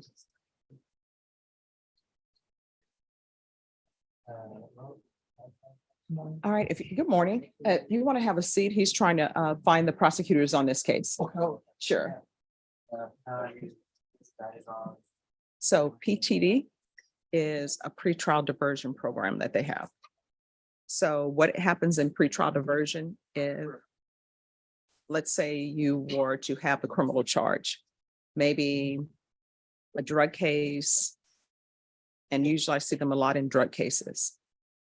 What the state will say is they'll offer you a pretrial diversion. So they will give you things that they want you to do, like classes or something like that. And once you complete that, then they'll dismiss your case. So you won't have a conviction on your record. Yeah. Usually it's, yes, usually it's for drug cases, but it's within the state's discretion. So usually it's people who don't have any prior convictions, and maybe this is their first case. For example, sometimes with drug cases, you have college students. There have been times where I've represented college students who have one Xanax pill or one ecstasy pill. Those are all felonies. And of course, if you give them a felony conviction, then there are a whole host of collateral consequences for that. One, you're not going to get any financial aid. Two, there's going to be issues with you staying in the dormitories because that has to be reported and you have to report it. So there are a lot of collateral consequences that happen with convictions. And sometimes the DA's office may say, I don't want to give this person a conviction. Even deferred adjudication. Deferred adjudication is a form of probation, but it's a form of probation without conviction. But the difference between a pretrial diversion and a deferred adjudication is on your record. So when I first started practicing in '97, if you had a client who got deferred adjudication, they were trying to get employment, the employer would never ask if they had a deferred adjudication. The question would be, have you ever been convicted of a felony? And your client could honestly answer no. But employers start learning about deferred adjudication. So now they will ask, have you ever been convicted or placed on deferred? They ask all these questions. So the pretrial diversion is much better than having a deferred adjudication. Oh, he's on. Is he here? Oh, okay. Oh, no, the lady who zoomed in, that's pretrial services. That is a completely different division, and I'll explain that to you. But for the pretrial diversion, what they do is the state will review the person's criminal history, and then they have a group that will look over it and say, yes, this person should get pretrial diversion or no. Now, sometimes you'll have people who are supposed to have pretrial diversion, but they fall through the cracks in the sense that they don't report, they don't fill out their paperwork. And then they don't end up with pretrial diversion because they just blow it off. No, their case continues. So for example, some of the cases I have, when you see me giving them a reset for pretrial diversion, it is because they need to do certain things. So, and first of all, they have to file an application, then it has to be approved, and that takes some time. Right. Jose Soto Victorino. Hello, where is he? Come down. Oh, he's a Spanish speaker. Okay, just give us a moment. Oh, it's just for the update too? Yes. Okay. Miss Ferguson, can you call an interpreter down?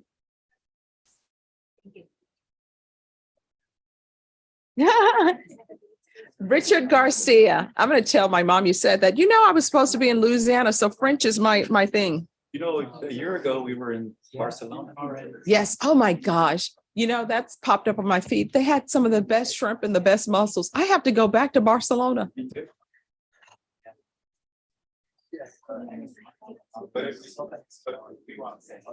We were.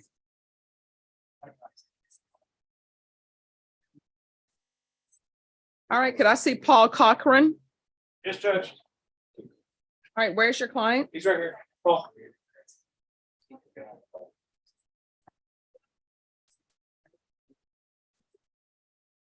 Hello, Mr. Cochran. How are you doing? Doing fine, ma'am, Your Honor. So, Mr. Cochran, The state has presented a dismissal. I don't know. Could everyone please whisper? I don't know the circumstances behind this case, right? But how old are you? 60. I'll be 60 next in March. Oh, well, happy pre-birthday. Thank you. Yeah. But this is what I do know. Whatever brought you to this court, if there's a relationship issue, because obviously for you to be here, I know they're dismissing because they're saying it's insufficient evidence, but whatever brought you here, there had to have been some sort of confusion, right? Mhm. So if you're in a relationship with somebody, whatever confusion there was that brought you here, unless that's addressed, that same confusion is going to be there when you all get back together, if you decide to get back together. I'm not going back that way. Okay. All right. But whatever confusion that is, if it's something with you, I always tell people get an orchid. And if that orchid survives for after the flowers drop off Mhm. and then flowers reappear, then you're ready for a relationship. But if you keep dumping that orchid in the trash because it's not going well, Mhm. you're not ready for a relationship. So Yes. get an orchid. Yes, ma'am. I'll get one. All right. Oh, don't. No, I'm sorry. You guys try to stretch through there. That's not going to work. Try. All right. Good luck to you. Thank you, ma'am. You're welcome. I'll meet me outside. I'll make a copy. Okay. So what ends up happening is that case was a dismissal. So the state is saying they don't have enough evidence. When something is indicted, all you need is, you don't need proof beyond a reasonable doubt. So if somebody says something happened and you believe it happened, and you can file a motion, you can take it to the grand jury, have them indicted. Once they indict it, then it comes to court, and then the state will look at it and see whether or not they can prove the case beyond a reasonable doubt. And if they deem they can't prove it beyond a reasonable doubt, they don't take it to a jury trial. They're supposed to file a dismissal. Now, on my end, I'm not supposed to be, I don't look at police reports and say, oh my gosh, let me see if it's proof beyond a reasonable doubt, because that's not my call to make. Now, there are some cases, for example, and this is just me, if there's a person who's charged with injury to a child or a child offense, and the state wants to file a motion to dismiss it, it's missing witness, I want to know who the missing witness is, because I've done child protective services cases before. You know what ends up happening over there? If there's a case that child protective services want to bring in, and somebody says these children are in danger, they will come knocking on their door and say, hey, will you let me in? No, I'm not letting you in. And if they try to make contact a certain number of times after that, they just don't even do anything else with the case because they say, we couldn't make contact with the children. I don't like to do that. So if somebody has a child case and it's missing witness and the missing witness is a child, I need child protective services in here to say, I've tried, or what happened with that case. And people can say that's not my job, but I think part of my job is to protect the community, and children are the most vulnerable people in a community because one, they don't vote and they're 100% dependent on whatever adult is in their life.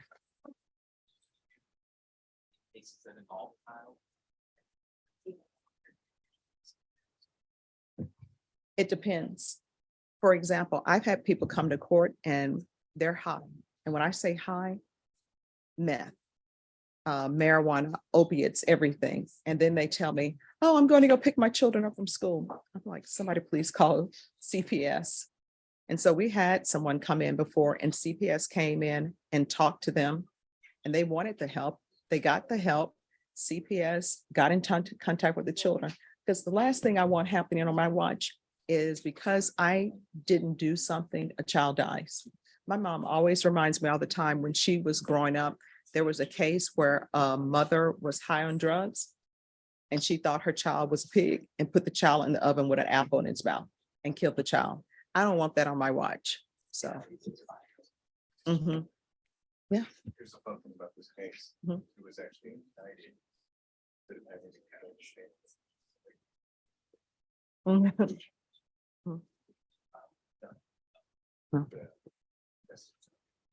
But you think that-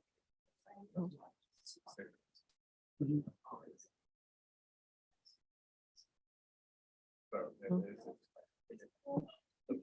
Hi, we have the interpreter here. Yay.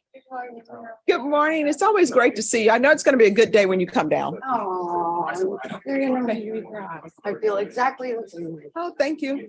Jose, we're ready.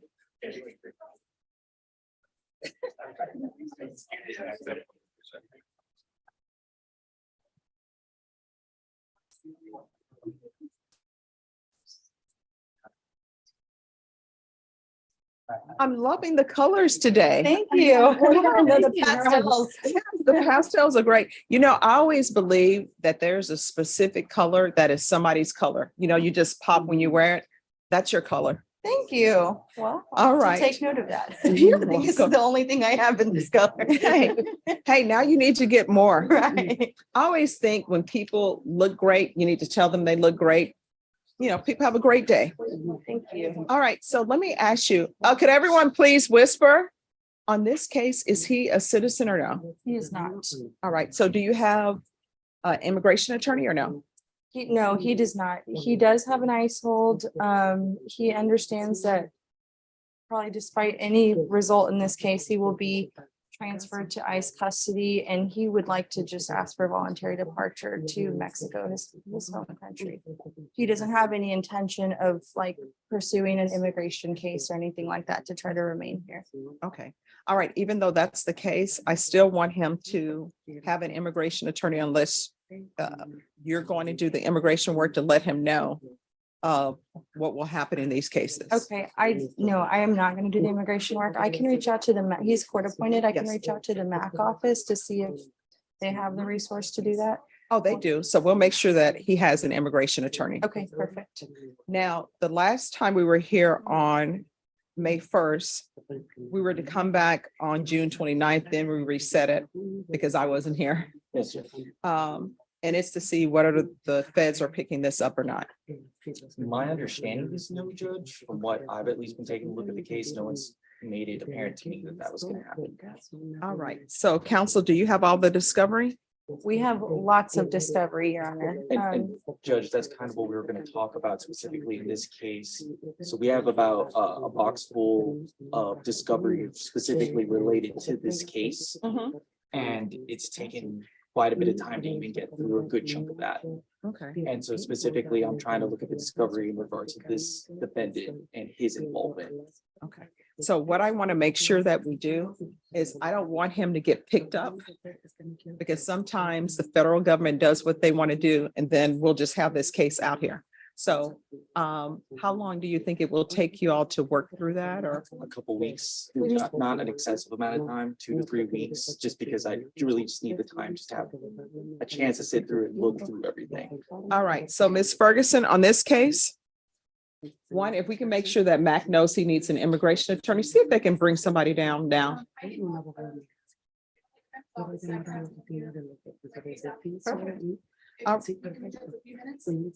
Sure. Mom. And if you could stay, because I don't know if the person who's coming down is able to speak Spanish or not. Oh, I see. Sure. Do you speak Spanish? Oh, wow.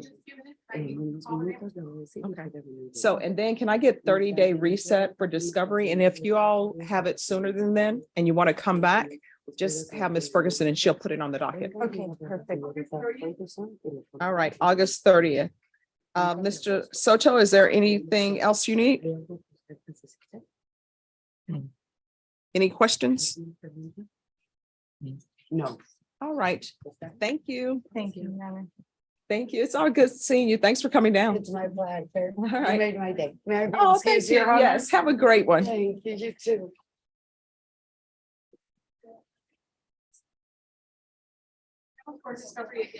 Yes.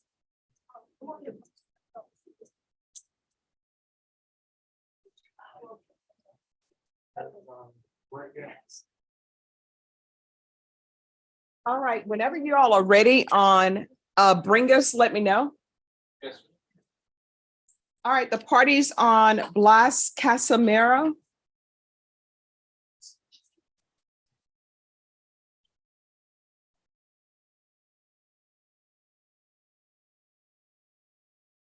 And have you all had a chance to confer with probation? All right, if you all will speak with her, please. Thank you. So everyone, if you have a motion to revoke, please confer with probation. That's the polite thing to do.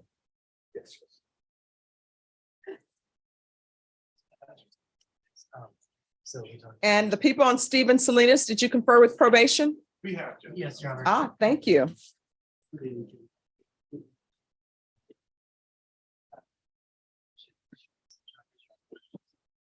Now it's coming fast and furious. I like this. And the people on Jose Coronado, did you confer with probation? All right. All right, just give me a moment. I'm going to take up first Stephen Salinas. Stephen Salinas? Yeah, we're present, ready, Judge. All right, if you come down, please. Court is calling 2015 CR 12154, State of Texas versus Stephen Allen Salinas. Can I have parties announced for the record for the state? Travis Banks, the state of Texas. Defense? Robert Gear, Your Honor, for defendant Stephen Salinas, and we are ready. And are you Stephen Salinas? Yes, ma'am. All right, I'm going to show you what's entitled Motion to Enter Adjudication of Guilt and Revoke Community Supervision. Did you review that with your attorney? Did you understand it? I did. Are you the same Stephen Allen Salinas who was placed on deferred adjudication in 2015 CR 12154 for the offense of continuous violence against family on March 16, 2016 for a period of 5 years? Is that you? Yes, ma'am. All right, state. Violated condition number 2 on or about the 19th day of October 2020 in Bexar County, Texas. The defendant, Stephen Allen Salinas, did then and there illegally use a controlled substance, namely cocaine, in violation of condition number 2. Just one moment. How do you plead to that? True or not true? That's true. State, The state will waive and abandon the other allegations. any objection? No objections from defense, Your Honor.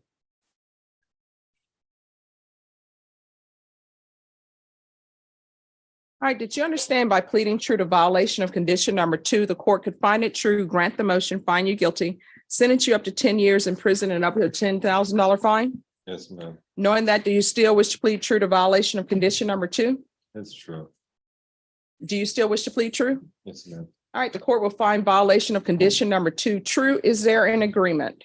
Yes, Your Honor, the agreement and recommendation, should Your Honor choose to follow it, is to revoke the defendant's community supervision, to sentence the defendant, to adjudicate the case and sentence the defendant to 2 years in the Texas Department of Corrections and give him credit for any time he's already served.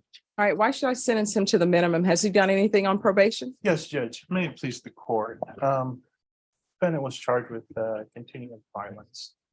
He did attend and complete the BIP course in this matter to address that. There was also some allegations of drug use. Just one second. Sorry.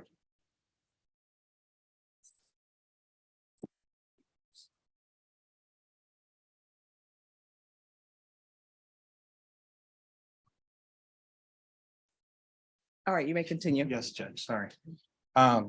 In addressing the alleged drug use, he did attend and complete the Bear outpatient program in this matter. Because of these charges, there was also CPS intervention with the. Why are you crying?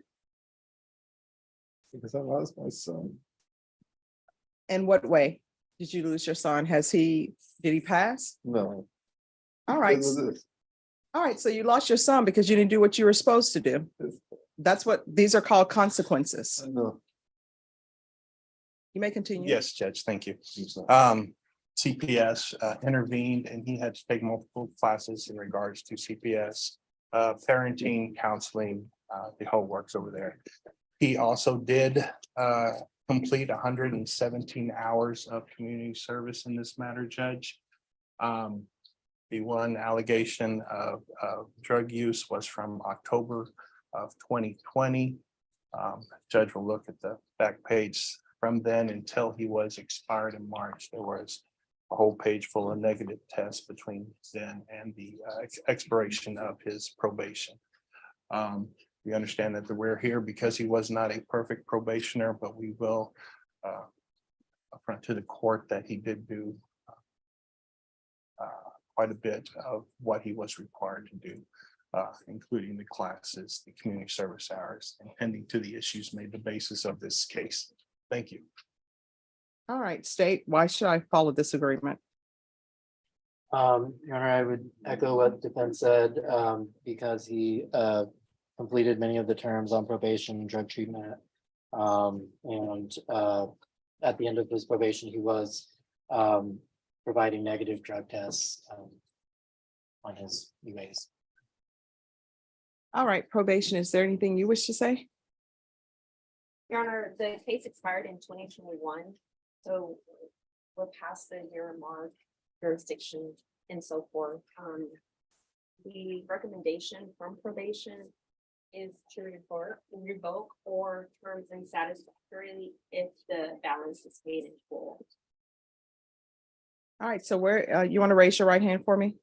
Do you solemnly swear or affirm the testimony you give will be the truth and nothing but the truth, so help you God? Yes, ma'am. All right, you can lower your hand and state your name for the record. That's Steven Salinas. All right, Mr. Salinas. So what happened with your CPS case? Well, like, Were your rights terminated? yes, ma'am. And was your son adopted out? He was. Is it to people you know or not know? I mean, it's to her family, but it's hard to see him. All right. So when's the last time you used before you were taken into custody? Last time I used, Mhm. a long time ago, ma'am. When is that? I mean, October of 2020, I really don't do anything. I go to work. I mean, I drink beer after work, but that's about it. Can't be drinking beer because that causes slip up. Don't change one addiction for another. Yes, It's sort ma'am. of, Yes, ma'am. when I see a lot of people in treatment, guess what? They don't use cocaine or whatever anymore, but they chain smoke. So you've got to do better. You understand? Yes, ma'am. So did you have employment? Yes, ma'am. I've been a technician for Sun Auto for about 3.5 years, and then the last couple of months I've been self-employed as a mobile mechanic. Okay. On top of that, I was just about to go to college and everything before I got picked up. And I did check to see if there was a warrant to take care of this, but I mean, did you think this was just going to go away? I mean, I didn't know what happened after, just after my PO told me that probation was over, and then when it came time for just for me to get my ID, that's when I was calling in to see if I had a warrant to take care of all this, and I would have been here sooner. All right. And are you still in contact with Savannah Franson? I haven't spoken to her in years. All right. Is there any other questions from either side? Nothing further from defense, Your Honor. Well, it appears that he completed all of the conditions that were asked of him. It appears that he hasn't picked up any new cases. Am I right? That is correct. Your And the cocaine positive UA is from 2020. You are correct, Your Honor. And so we're in 2023 now. That's correct. And so is there any suspicion that he has used beyond that 2020 date from either side? Judge has no evidence of that. Judge, from defense, we have no suspicion. I know from chatting with him, he's been employed, gainfully employed. And I would assume that continuously gainful employment would negate the use and the consequences that stem from that, Judge.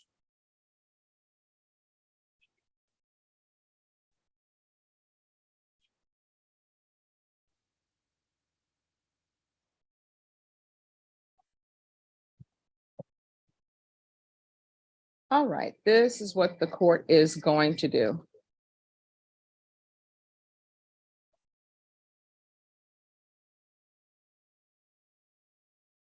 The court is finding violation of condition number 2 true. There is to be no contact with Savannah, Savannaanh, Francine, Francen. And if it wasn't stated before by the previous judge, there's an affirmative finding of family violence.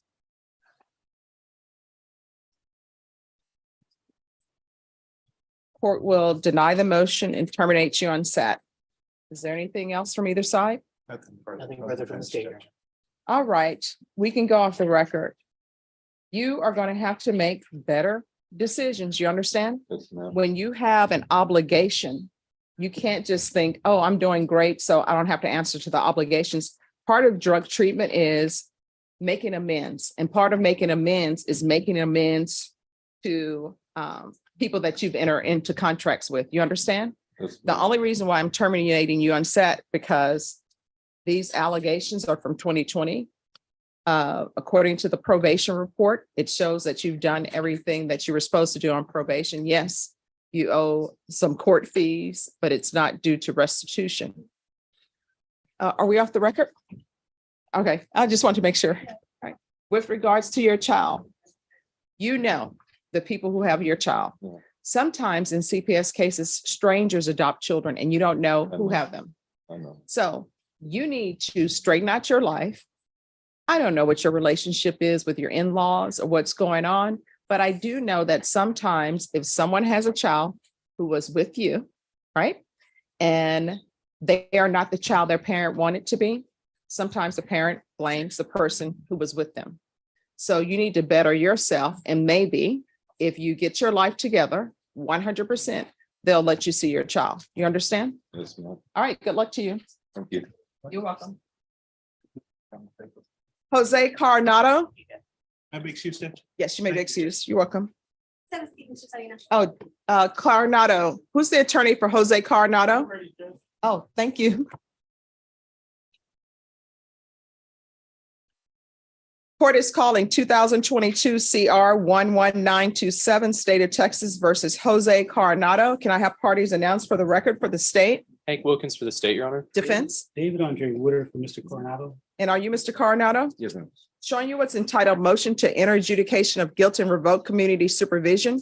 Did you review that with your attorney? Did you understand it? Yes, ma'am. Are you the same Jose Anthony Coronado who was placed on deferred adjudication in 2022 CR 11927 for the offense of retaliation on January 30th, 2023 for a period of 4 years? Is that you? Yes. State. Yes, Your Honor. Violated condition number 13. On or about the 12th day of May, 2023 in Bexar County, Texas, the defendant, Jose Anthony Coronado, did then and there fail to apply for, provide documentation of attendance, and comply with all rules, regulations, instructions, and financial agreements as directed by the court and or supervision officer and or the head of or authorized personnel of the following program: anger management class, in violation of condition number 13. How do you plead to that? True or not true? True.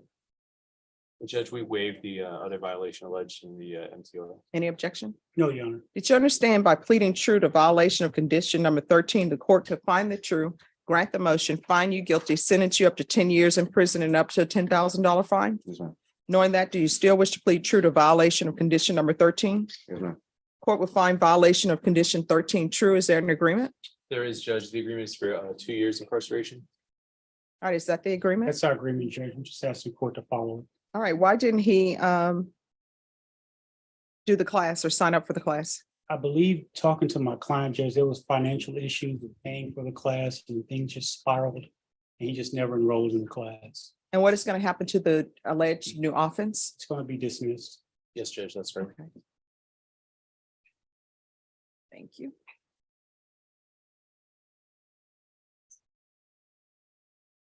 All right. Is there anything you wish to say, Mr. Coronado? No, ma'am. All right, then the court will grant the motion, find you guilty, not grant you community supervision, sentence you to 2 years in the prison, give you credit for any time served,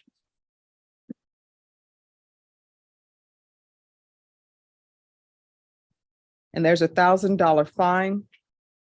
Time and money will run concurrent. Is there anything else with regards to sentencing? No, Your Honor. No, Your Honor, thank you. All right, I'm going to show you what's entitled Trial Court Certification of Defendant's Rights to Appeal. Did you review that with your attorney? Did you understand it? And did you sign it? Yes, ma'am. All right, because this is a plea bargain agreement, because I followed your plea bargain agreement, and because you waived your right to appeal, you do not have the court's permission to appeal. Do you understand? Yes, ma'am. And because this is a felony conviction, you're not allowed to own or possess any weapons or ammunition. If you have a question over what a weapon or ammunition is, you'll need to speak to an attorney. Do you understand? Yes, ma'am. All right, good luck to you. We can go off the record. How old are you? 36. You're gonna have to do better. Don't be the person who's at the prison when somebody shows up and say, how's this run? And they say, let's ask the oldest person in the prison. We call him grandpa. Don't be the grandpa at the prison, okay? All right. All right, good luck to you. Thanks, Judge. You're welcome. Who's here on Eduardo? Are you guys ready on Castillo Bringos? Sturgis. Coronado. Okay.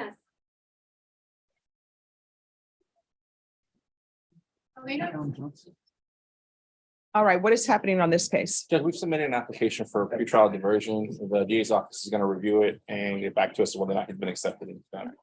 Yes, Tevin Towns. All right, Ms. Ferguson, I need a PTD on Castillo Bringos, please. And remember, he has duty. Yes, when do you leave? 16, I'm heading on the plane. All right, the 16th of this month? Yes, because I start the school, it's virtual, the first part, so it starts Monday, and then I gotta hop on a plane Sunday. All right. To get to Port Eustis, Virginia. All right, so when do you come back? August 19th, I believe. August, so if you can place it sometime after August 19th.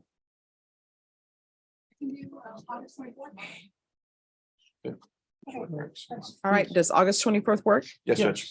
All right, if you'll sign the reset form, then you're excused. Thank you, Judge. You're welcome.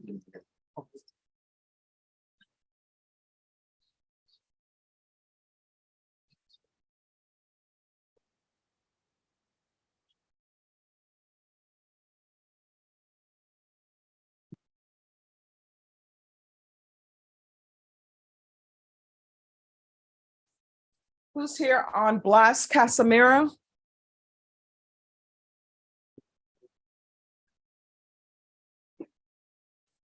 Court is calling 2023 CR 1288, State of Texas versus Blas Christian Casimiro. Could I have parties announced for the record for the state? Daniel Escobar for the state of Texas. Defense? Forrest Good on behalf of the defense. And are you Mr. Casimiro?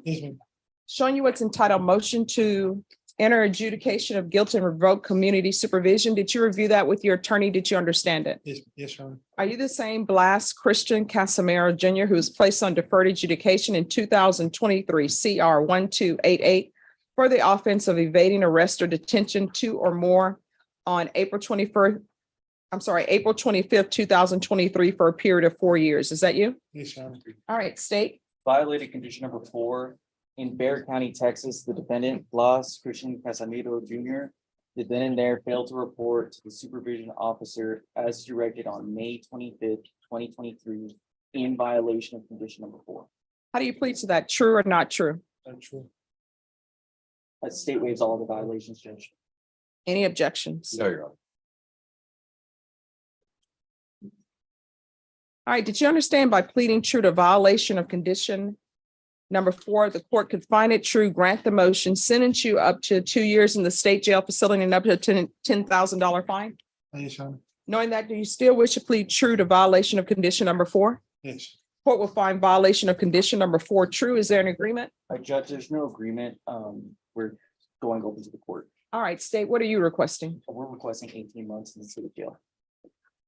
Defense, what are you requesting? We're requesting a state fee and a continuation of probation. Probation, what is your recommendation on Mr. Casimiro? Our recommendation is revocation. All right, what I can tell you, because your client has 2 pending offenses, they're not going to accept him. So I don't know, what has he done on probation? he failed to report to probation. He hasn't done anything. He had a very rough start, Your Honor. And it was only until before he got arrested that he was starting to make moves towards being able to And why was he arrested? possession and trespass, Your Honor. See, the number one rule when you're on probation is don't pick up any more cases. Not only did he pick up more cases, but he hasn't done anything, didn't report, didn't do anything. There's nothing for me to do with that. He hasn't done anything. Obviously, he doesn't want to be on probation. I do need to just, when I called, I was at the hospital, I was sick, I had a All fever. right, you want to raise your right hand for me? Yeah. Do you solemnly swear or affirm the testimony you give will be the truth and nothing but the truth, so help you God? Yes, ma'am. You can lower your hand, state your name for the record. Blas Casimiro. All right. So here's the thing. You're under oath. That means the state can get you, is allowed to ask you questions. You understand that? Yes, ma'am. So for me, the fact that you were in the hospital, allegedly, it didn't stop you from picking up a criminal trespass in a drug case. Yes, ma'am. So again, we're back to the point. Why can people not report? That's the easiest thing to do. You just report. If there's an issue, if there's a drug use issue, if there's a mental health issue, I'll address that. But I cannot have the reporting. Not only did he not report, he allegedly picked up new cases. And I remember this case. I'm the one who wrote everything down. And I wrote this down based upon my evaluation of him, and he did nothing. All he did while he was on probation was pick up new cases. So there, I can't help him. He doesn't want to be helped. And sometimes you can't help people. All right, I'm going to find you guilty, grant the motion. Counsel, do you want to speak? The state is asking for 18 months. We asked for a year. All right. So then the question becomes, what is his criminal history? Why are we at 18 months? Because I can Judge, sentence you to the full 2 years. the main reason why I did 18 months, as far as I could tell, there was no violent criminal history that he'd been convicted on. There were a few cases. It was also due to the fact that since he was on deferred, and he did nothing, that was another consideration why I went more than a year. Thank you. All right, counsel, anything you wish to say? I have nothing further, Your Honor. All right, the court is going to sentence you to 18 months in the state jail facility. I'll give you credit for any time served. If you would like, I can request that you be placed in the therapeutic community. It doesn't increase your time in the facility, but it's just something that may can help you if you have a drug or alcohol use issue. Would you like that? Yes. All right, so I'm going to ask for the therapeutic community as well. And Judge, the state will take into consideration the 2 other open cases. Okay, and then the state is saying that they're going to take into consideration the other cases, so you won't have those. I'm showing you what's entitled Trial Court Certification of Defendant's Rights to Appeal. Did you review that with your attorney? Did you understand it? Yes, ma'am. All right, this is not a plea bargaining agreement, so you do have a So what's limited this? right to appeal. That right to appeal is as it relates to the allegations in the motion, not the fact that you are on probation. Because this is a felony conviction, you're not allowed to own or possess any weapons or ammunition. If you have a question over what a weapon or ammunition is, you'll need to speak to an attorney. Do you understand? Yes, yes, ma'am. All right, we're off the record. You have a question? So I'm going to prison, right? You're going to the state jail facility. It's slightly different from prison, but it's still prison. All right, thank you. All right, you're gonna have to do better. You understand? Yes, ma'am. All right, good luck to you, okay? Thank you. Who's here on Jason Wilson? They're dropping. Hi, good morning. Good morning. So what is happening with this case? Judge, I've reviewed the case. I believe the defense counsel is going to bring me a packet for mitigation before I make an offer. All right, so do you have all the discovery defense? I believe so, Your Honor. Mr. Locke's associate attorney, so I accessed it and I believe we have everything. All right, Ms. Ferguson, on this case, can you give me a 30-day reset?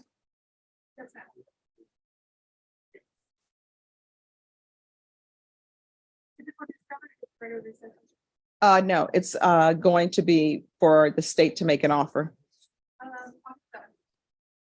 All right, we're going to come back on August 7th. So council, whatever you need to give to the state for them to review to make an offer, it needs to be done before then. Thank you. All right, once you receive the reset form, you're excused. Thank you. Thank you, Judge. Andy Fuentes. And where's Fuentes?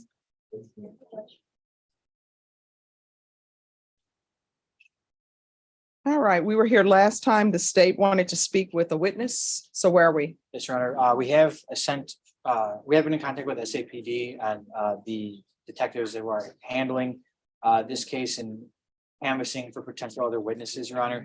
We've not heard back from SAPD at this point. However, we are unaware whether or not there exists any other witnesses. At this point, I've spoken with counsel, and I believe she has attempted to get her investigator, or has yet to attempt to get her investigator. But there's potential other statements still outstanding on it.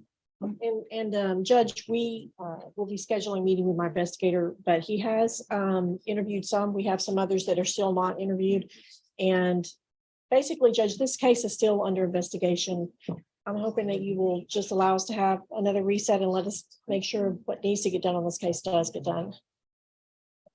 All right, Ms. Ferguson. On Fuentes, I'm going to want a 45-day reset, and this is going to be your plea deadline date. The court will not extend it any further. Yes, Your Honor. I'm sorry, August the. She's about to give it to me. Hi. Your Honor. Hi, Johnny. How's it going? Doing good. How are you doing? All right. Long time no see. I know I've been hiding. How's your mom? Oh, she's doing great. Give her a big hug for me. All right. I will hug mom for you, Johnny. I can do August 21st. All right. August 21st. That will be your final plea deadline date. Is that a 45-day setting? Ms. Ferguson? Hold on. Let me get 45 days to back. It's not, I just not good with them. 6. 45 is exactly August 18th. I'm gonna push it to, that's a Friday, but I gotta push it to August 20th. Okay. All right. August 21st. Thank you, Your Honor. All right. Once you sign the reset form, you're excused.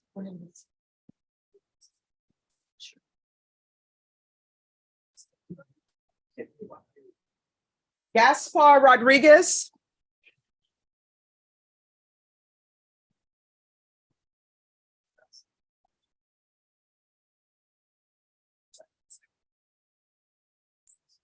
Good morning, Your Honor. Good morning.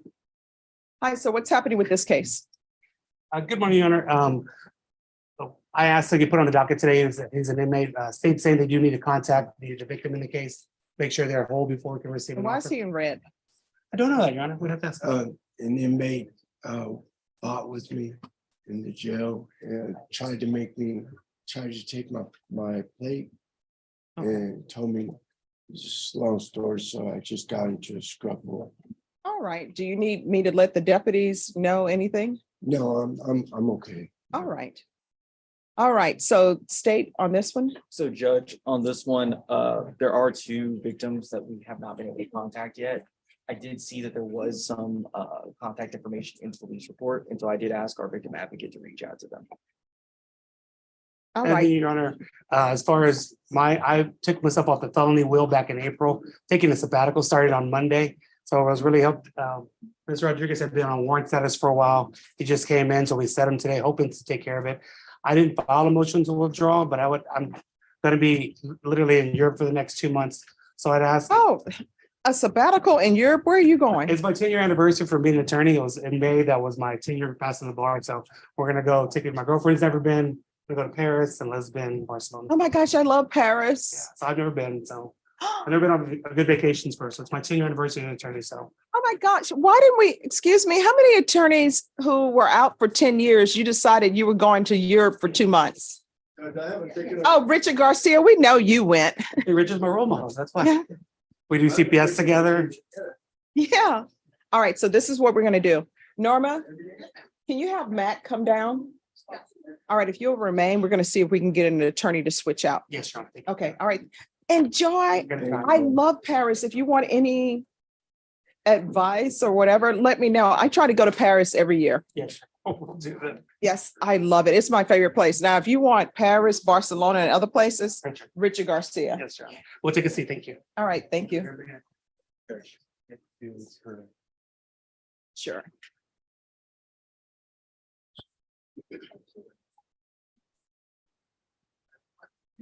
You're welcome. There you go. Who's here on Jonathan Nicholas? All right, I'm gonna need everyone to whisper, and if you are behind the court reporter, you're gonna have to stop speaking.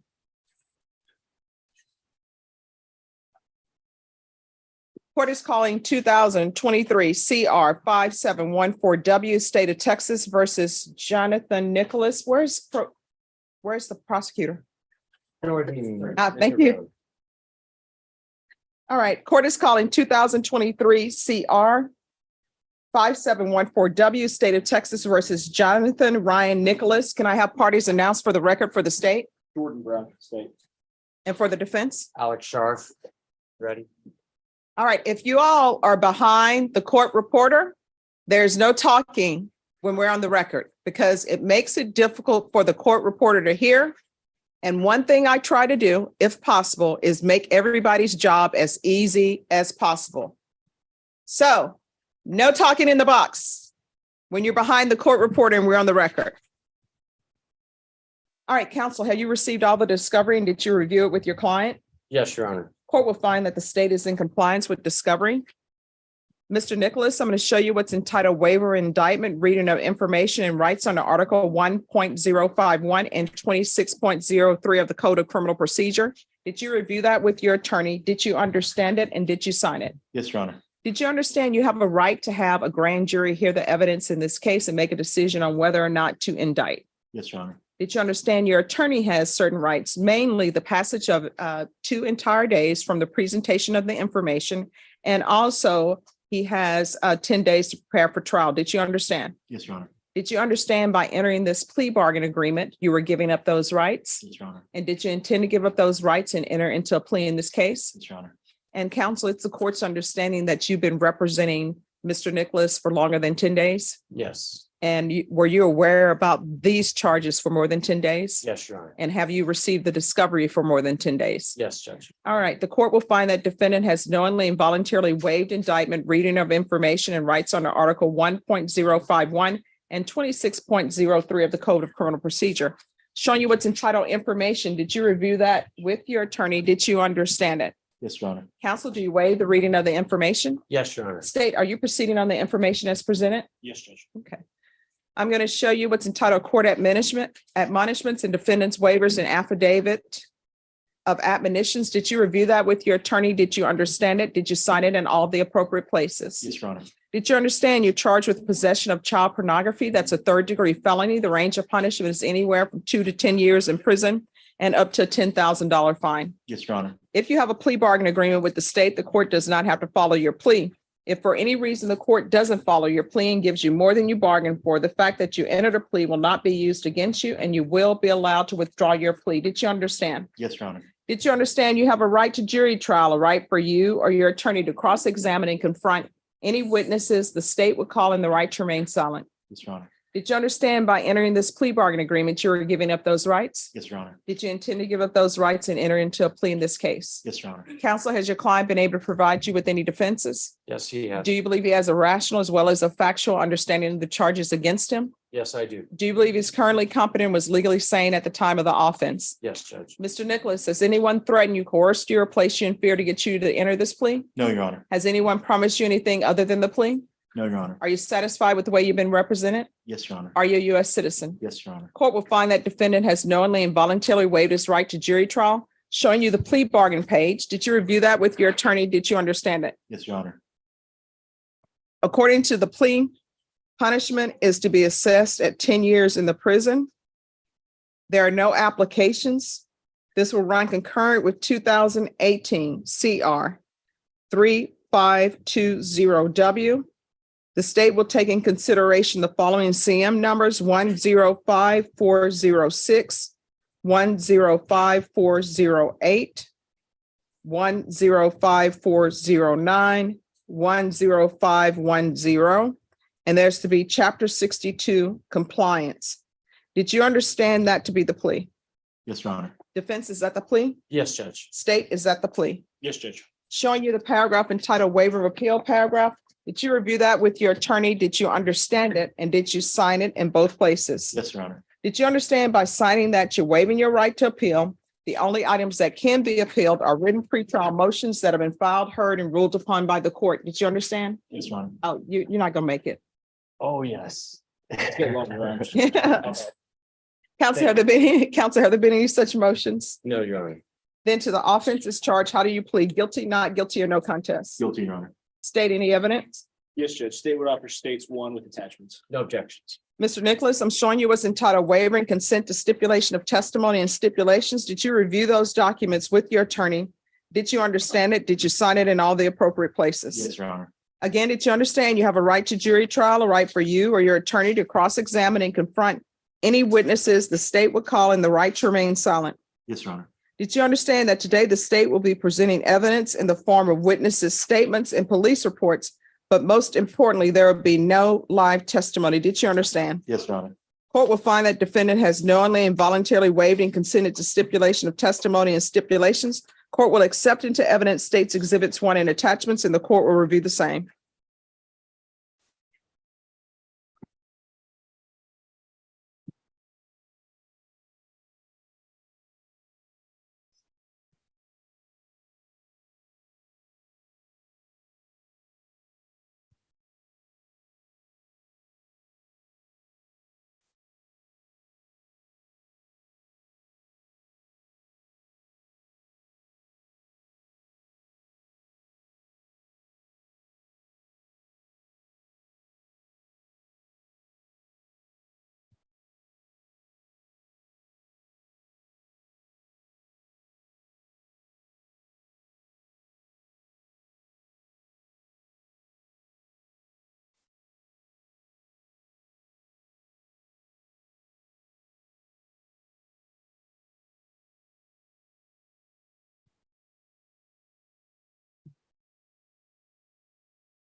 All right, can we go off the record for a moment?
All right, we're back on the record in 2023 CR 5714W.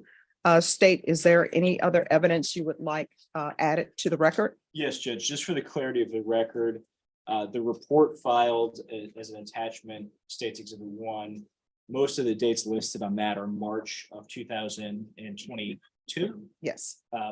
However, the indication in the evidence that's provided in discovery is the date that the material was possessed was actually inclusive of the 6th of December 2021, based on evidence obtained and provided in discovery. And that's the date of the information. And I believe the defense will stipulate that the possession also occurred on that date. Defense does stipulate. All right, Mr. Nicholas, do you stipulate to that evidence? Yes, Your Honor. All right. All right, after reviewing State's Exhibits 1 and attachments, the court will find there's sufficient evidence to find you guilty and the court will find you guilty. Are you proceeding with sentencing? Yes, sir. Anything you wish to say on behalf of your client? No, Your Honor, we just ask that you follow the plea agreement. All right, the court will find you guilty, sentence you to 10 years in prison. This will run concurrent with 2018 CR 3520W, taking consideration CM 105406, 105408, 105409, 105412. There's to be Chapter 62 registration. There's to be no contact with minors. And the court will give you credit for any time served. Is there anything else from either side with regards to sentencing? Nothing from the defense, Your Honor. Nothing from the state, Judge. All right, I'm showing you what's entitled Trial Court Certification of Defendant's Rights to Appeal. Did you review that with your attorney? Did you understand it? And did you sign it? Yes, Your Honor. All right, because this is a plea bargain agreement, because I followed your plea bargain agreement, and because you waive your right to appeal, you do not have the court's permission to appeal. Because this is a felony conviction, you're not allowed to own or possess any weapons or ammunition. If you have a question over what a weapon or ammunition is, you will need to speak to an attorney. Do you understand? Yes, Your Honor. All right, we can go off the record. All right, I will tell you, many people think that this isn't a crime. Oh, I didn't do anything. I'm just watching photos. But each time you do that, you are victimizing a child. You understand? Yes, Your Honor. So honestly, there's nothing I can tell you that will probably make a dent in your psyche. I'm unsure, but you're going to have to not be around children. You understand? At all. Not be on the internet or anything of that nature. Do you understand? Yes, Your Honor. And I remember your mother's testimony, and your mother is enabling you. So you're going to have to be an adult. You understand? Yes, Your Honor. All right. Good luck to you. Thank you, counsel. All right. Are we ready on Gaspar Rodriguez? Is someone here from the MAC yet or no? Yes. There's someone from the MAC? Oh, I'm sorry. I'm back. Not yet, Judge. All right. Just give us a moment. Judge. Sorry, I have a lot to know. That's okay. Rodolfo Aceve. Oh, hey. It's good to see you, Judge. Just want to say bye to you and anybody that may be watching at home. Oh, that would be Mom. Mom likes you, Jordan. Okay. All right. You too. Hello. Hi, Judge. On Rodolfo Aceves, Your Honor, I spoke to the prosecutor. Oh, let's have him brought down. Where is Oh, he? okay. No, she left. It was just an agreed reset with the court's approval. Okay. And counsel, you're on this side. Thank you. Are you still doing woodwork? A little bit, yes, ma'am. You know, somebody told me you're not a true carpenter unless you lost part of a finger or something. I bought the type of equipment that the saw, if the blade hits your finger, it just creates a little scratch and the saw stops. Oh, wow. It's something new. Hey, all right. So what's happening with this case? Judge, I've been working on this case for a year, trying to get it to court to file a motion for a speedy trial. He has been on house arrest for a whole year. I haven't been able to get an offer of any sort or anything. So Ms. Carrillo, Miranda, told me that she's going to be talking to people to see if we can get an offer. So I'd like to a quick turnaround on this case. Oh. And also I've filed a motion to amend the conditions of bond so he can go to work. He's been on full house arrest for a whole year. June was a full year. Oh, well, you know, I don't get a case until it's indicted, so I have it now. Right. So we're going to recall it in 2 weeks. Okay, And in 2 weeks, we'll hear your motion with regards to the GPS. okay. And then hopefully the state will be able to provide an offer to you. Yes, ma'am. All right, Ms. Ferguson. Oh, just 1 second. Thank you. July 25th, just get a reset form, then you're excused. Thank you, Your Honor. Judge Mack is not answering, been contacted. Okay, all right, we're going to take care of that. They might be around in the courthouse, I just don't have. Okay.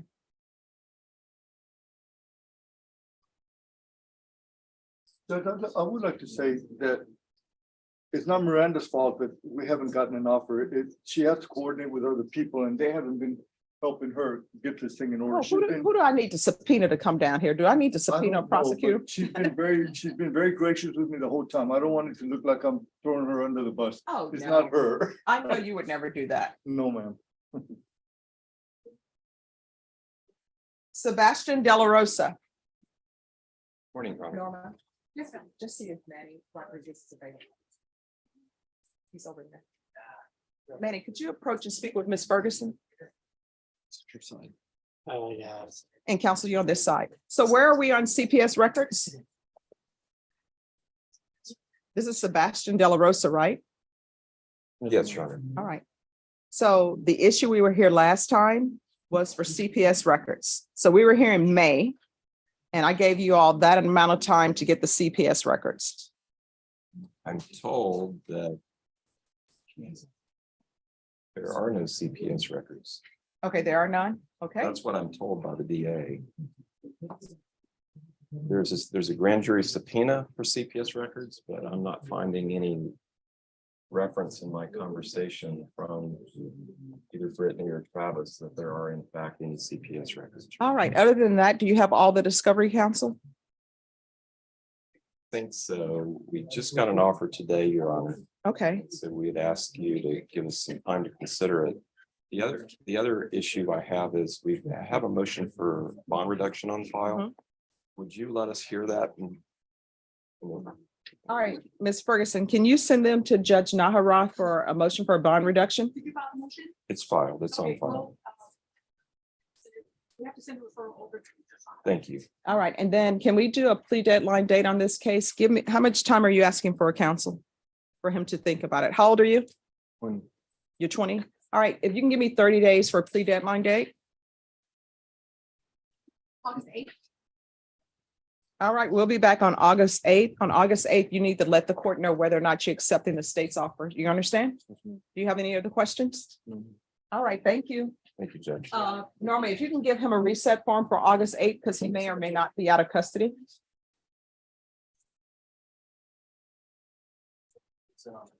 Thank you, Judge. Oh, you're welcome.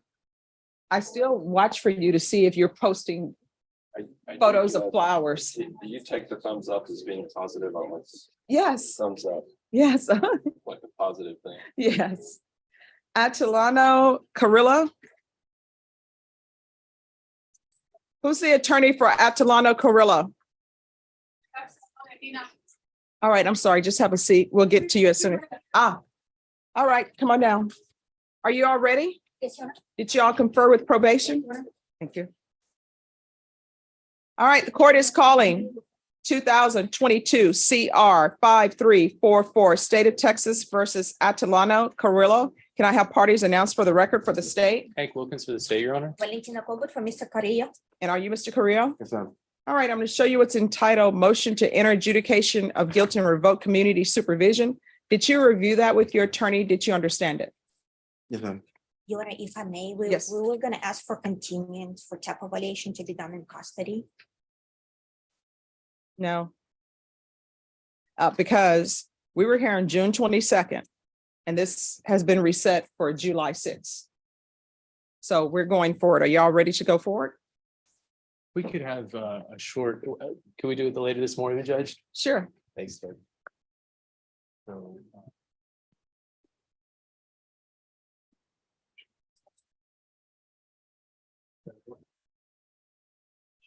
Yes. Okay. Yes. Oh, sure. Don't rush. I mean, if you have work at 1, you need to go have lunch.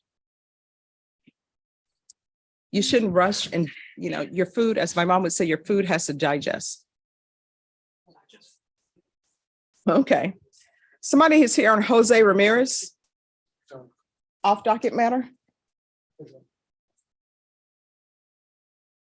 Yes. Morning. So where's your client? He didn't bring it. Yeah, it was okay. a date for status on discovery. Okay. Okay, unfortunately, Judge, the CPS records were requested pre-indictment. And I followed up with the investigator who requested them pre-indictment twice. And they can't find them, so I'm gonna have to re-request them.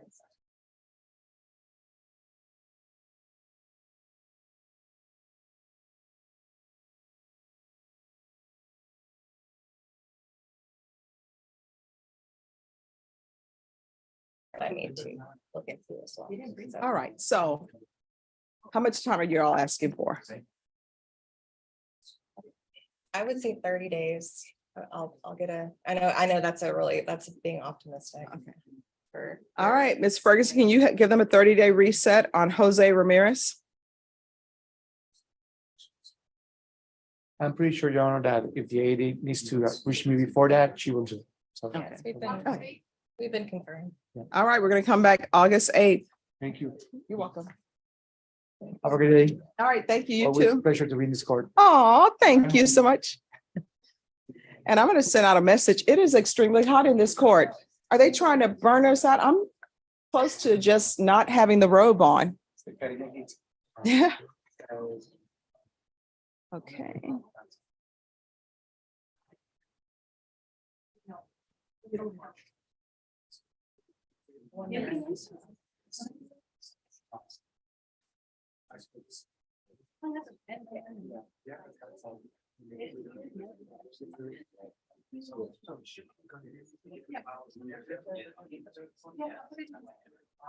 No, usually what ends up happening, CPS is a whole different separate entity. So usually they will automatically give records to the state, but sometimes they don't. And CPS records are confidential. So if the defense wants them, they have to file a subpoena. If the state has them, and they want to give a copy to the defense, I have to do an order so they can have a copy. And it has to be a protective order. You know, basically, they will not share those records with anybody. They're not going to duplicate them. Those usually don't come into evidence. Now, they're considered hearsay. Now, you can always bring in a caseworker and have the caseworker testify, but they won't be able to testify. For example, whoever reported that person to CPS, they won't be able to elicit testimony about that.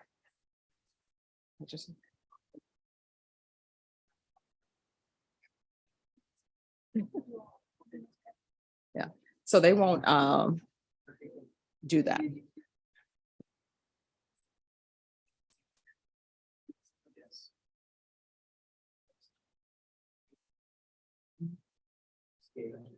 Well, the reason why is because when you think about it, one, the law says that anybody who reports child abuse or whatever you're reporting for CPS, their identity is to remain secret. So if you, yes. And if you bring them into court, then I'm the one who called CPS. And so the CPS worker, when they receive a phone call saying there's child abuse or something issue with the child, the caseworker will go out and do their own investigation. So for example, if you were to call to report child abuse, you call the hotline and they say, okay, what's the name of the child and where is this? They'll try to get as much information as possible. Then they'll go out to the location where the child is supposedly located and they will do their own investigation. So they will come in. Now they will be able to testify. I received a phone call, you know, alleging child abuse and I went out and investigated. What did I do? But a lot of their records are confidential.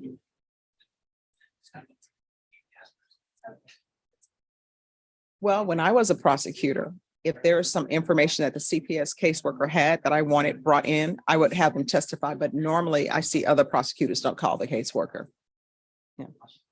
And then sometimes they may want to call the caseworker because maybe the caseworker did a video of talking to the defendant, because believe it or not, on the CPS side,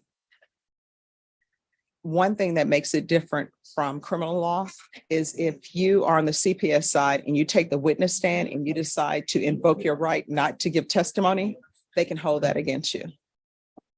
So yes, the person who's testifying now against the, say, for example, you're accused of child abuse. All right, yeah. So usually this ends up happening in cases that are involved sexual abuse of a child or injury to a child. So let's say you're charged with injury to a child and CPS takes custody of your child and you're trying to get your child back. Well, on the CPS side, they can call you as a witness and you'll have to testify. If you decide you're not going to testify, let's say they call you as a witness and they say, so did you hit your child on Tuesday? And you know you have a criminal case pending and you're under oath on the civil side. So you don't want to answer the question because you have a criminal case pending and it could be used against you. So you decide, I'm going to exercise my right not to testify. Well, on the civil side, that can be used against you. It can be assumed that you would have said yes if you would have testified. So a lot of times when I would have adult clients on the CPS side, there had to be choices made. Do you want to potentially not go to prison? Or do you want to testify on the CPS side? Because all the testimony on the CPS side, that can be used against you on the criminal side. But you'd be shocked the number of times people do not ask for CPS transcripts on that side, which they should, because usually defendants will testify on that side. Yes, I got it. All right, thank you. All right, are the parties ready on Atalano Carrillo? All right, we're back on the record. And 2022 CR 5344, State of Texas versus Atalano Carrillo. I'm going to show you what's entitled Motion to Enter Adjudication of Guilt and Revoke Community Supervision. Did you review that with your attorney? Did you understand it? Yes, ma'am. Are you the same Atalano Carrillo who was placed on deferred adjudication in 2022 CR 5344 for the offense of burglary of a building with intent to commit theft on August 25th, 2022 for a period of 5 years? Is that you? Yes, ma'am. All right, state. Violated condition number 1, on or about the 17th day of May, 2023 in Bexar County, Texas. The defendant Atalano Carrillo committed the offense of unauthorized use of a vehicle in violation of condition number 1. How do you plead to that? True or not true? True. And Judge, we waive and abandon the other violations alleged. No objection. All right, did you understand by pleading true to violation of condition number 1, the court could find it true, grant the motion, find you guilty, sentence you up to 2 years in the state jail facility and up to $10,000 fine? Yes, ma'am. Knowing that, do you still wish to plead true to violation of condition number 1? Yes, ma'am. Court will find violation of condition number 1 true. Is there an agreement? Judge, yes, ma'am. We've agreed with I conferred with defense counsel. She's told me that the defendant has expressed an interest in getting inpatient drug treatment. We have no objection to that if he wants to undergo a TAP evaluation and do whatever inpatient drug treatment that probation thinks is appropriate, Judge. All right, so here's my question. And the violation of condition number 1, that's an unauthorized use. And then he's on probation for burglary with intent to commit theft. But there's restitution that's due to a place called Phantom Motors. Is Phantom Motors, is that vehicle related? Yes, ma'am.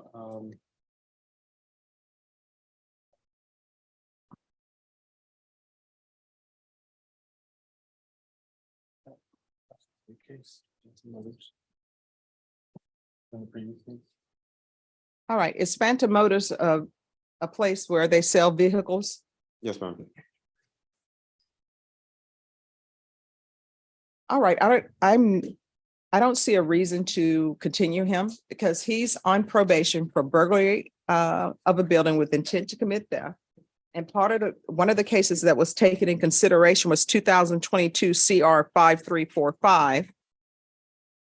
And then there was restitution to Phantom Motors, which is another vehicle place. And now we're back here for another vehicle. I don't understand that. And I do know for a fact that everybody who comes in this court, I ask, do you need anything? Is there anything else I can do to you so you can be successful?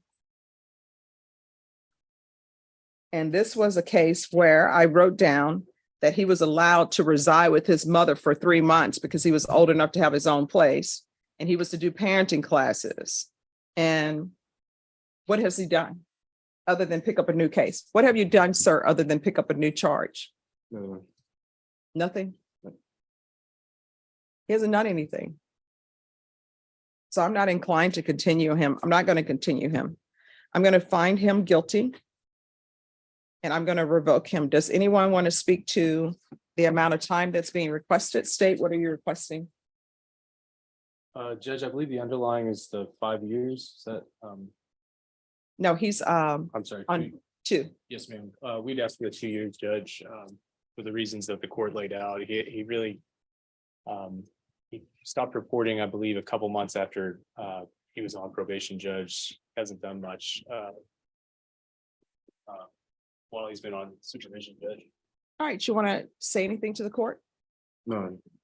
All right, defense. Yes, Your Honor, we would ask the minimum. Your Honor, he has taken the responsibility for the first new offense that he's picked up. It's his first NTR for this case. He's admitted he has a drug issue. He was seeking help and was willing to go under treatment for inpatient.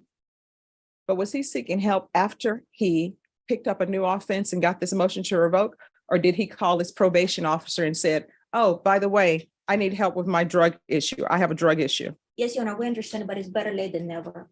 I believe if he's continuing, and I know Your Honor revoked him, I believe if he's continuing, he would be willing to pay the restitution owed to Phantom Motors. He would be able to go to inpatient treatment to address his drug issue that he has, and hopefully be successful, productive citizen. All right. Anything you want to say? No. All right. I'm finding him guilty. I'm going to grant the motion. I'm going to sentence him to 20 months in the state jail facility. Given credit for any time served. There's to be probation. Was there ever a restitution amount given to you on Phantom Motors or Masood Vaziri? No, Your Honor. All right, there's no restitution that's been requested. Showing you what's entitled Trial Court Certification of Defendants' Rights to Appeal. Did you review that with your attorney? Did you understand it? Okay. All right, you have a limited right to appeal. That right to appeal is as it relates to the allegations in the motion, not the fact that you were on deferred adjudication. Do you understand? So, Because this is a felony conviction, you're not allowed to own or possess any weapons or ammunition. If you have a question over what a weapon or ammunition is, you'll need to speak to an attorney. Do you understand? so. All right, good luck to you. You're gonna have to do better. Who's here on Gaspar Rodriguez? Are you all ready? Yes.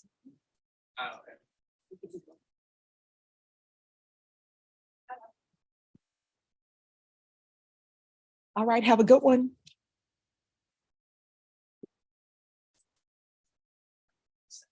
Okay. Oh, no, sure. Just let me know. Okay. Okay, awesome. Yes. All right, thank you. All right, on this case, Mr. Rodriguez, your attorney is taking a sabbatical. You're going to Europe. He didn't even have to tell us that. I think he just wanted us all to be jealous. To be jealous. Yeah, thank you. You see, right? He could have left it just as sabbatical. Yeah, he could have. Imagine it. He could have said, you know, I just need some me time, so I'm just taking a sabbatical. But no, I'm going to be in Europe for 2 months. Cool. A la Richard Garcia. Yes. That's what we all learned from. Yeah. All right. So this is your new attorney, Mr. Rodriguez. Little manual. Hey. So what I'm going to do is I am going to reset the cases so he'll have a chance to look over them and speak with you. and also for the state to have a chance to get the information that they want to get. Do you know about the time period? Well, this is what I'm going to do. I'm going to reset it for 30 days, but if the state has that information beforehand and your attorney wants it brought back beforehand, we'll be here. Okay. All right. Do you have any questions? No, ma'am. And your client told me that someone tried to take his food at the jail, so that's why he's in red, because there was a fight. I asked him if he wanted me to have the deputies inquire about that, but he said no. So if there's any issues at the jail, just let me know. Will do, Judge. All right. All right. What date, Ms. Ferguson? Okay. Let me give you a date. Caroline, the date she's been given, has it been August 8th? Yeah, I was gonna ask you something. All right. So we'll do August 8th. Is everyone okay with that? Yes, Judge. Yes, Judge. Yes.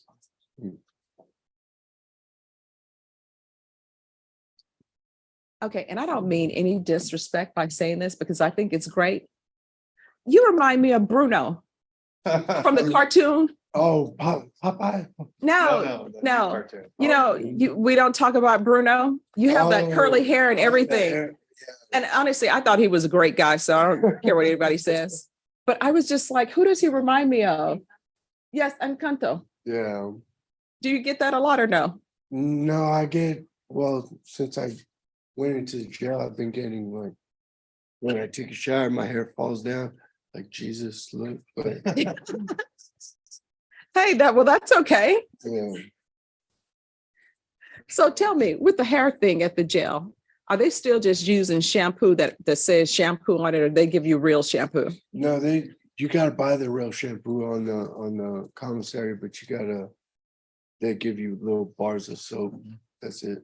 Because last time I took my students to the Bexar County Jail, I always tell them they just use regular soap and it just says soap. Yeah, just regular soap. That's it. I can say that because my brothers, when they were first starting out, I would say, what type of detergent are you using? They're like, it just says detergent. It's the cheap kind. That's what we can afford. So it's detergent. Exactly. All right, we'll see you back, Norma, on this one. Can we bring you back on August 8th? All right, so we'll see you back on August 8th. And if it needs to come back sooner, or your attorney wants it sooner, we will do that. Thank you, Judge. All right, thank you. Thank you, Mr. Rodriguez. You're welcome, Judge. What's your signal? 97 1904. I'll be setting up a video visit with you. Okay, thank you. Thank you. All right, who's here on Fernando Espinoza Rodez? All right, come forward. All right, what's the update on the federal matter? I don't know about any federal matter, Your Honor. All right, you're on the wrong side, Mr. Leo. You've been in here a lot. You should know. All right, so. Judge, I think this was connected to that case that we talked about earlier. All right, and what date did we give that one? What's the name of the other one? There are sadly a lot of ag kidnapping cases in this court, and I get all the defendants' names mixed up. All right, let me see who it was. Norma, we gave. Yes. That was August 3rd. All right, we'll be back on August 3rd. Is there anything else? No, Judge.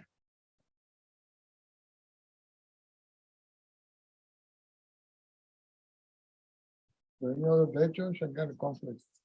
Oh, yeah, August 3rd. Any other day? August 3rd. August 3rd it is. Yes, thank you.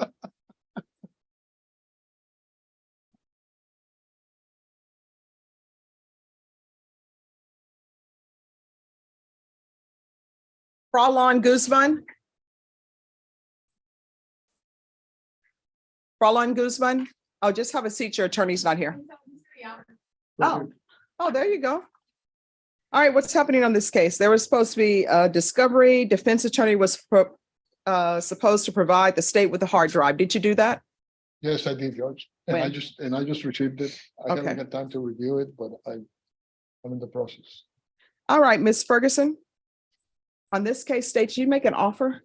No, not yet. It's connected to that one with John Coons. All right. Unless I'm getting confused between. the No, cases. this is a different you.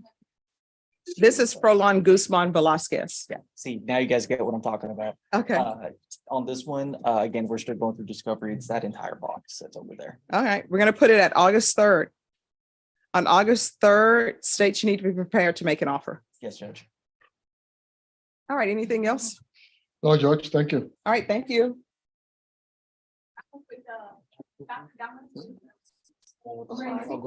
Juan Carlos Soto Victorino. Present for here. All right, come forward, please.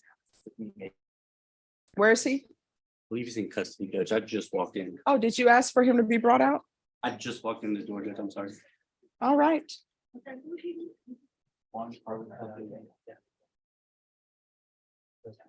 Damon Thomas. Ready, Judge. All right, come forward.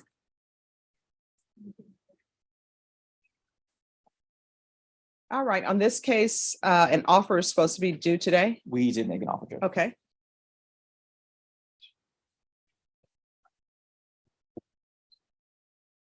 All right, so I'm gonna give you a plea deadline date. Ms. Ferguson? On Damon Thomas, I need a plea deadline date. How much time do you need, Mr. Thomas, to consider the offer? Probably 4 weeks, Judge. But Okay, I'm gonna be gone the end of July for about 2 weeks, so maybe into August. all right, is he unable to talk? Yes, Your Honor. Okay, all right, so I'm asking you, how much time do you need to consider the state's offer? Your attorney's saying 4 weeks, is that enough time for you?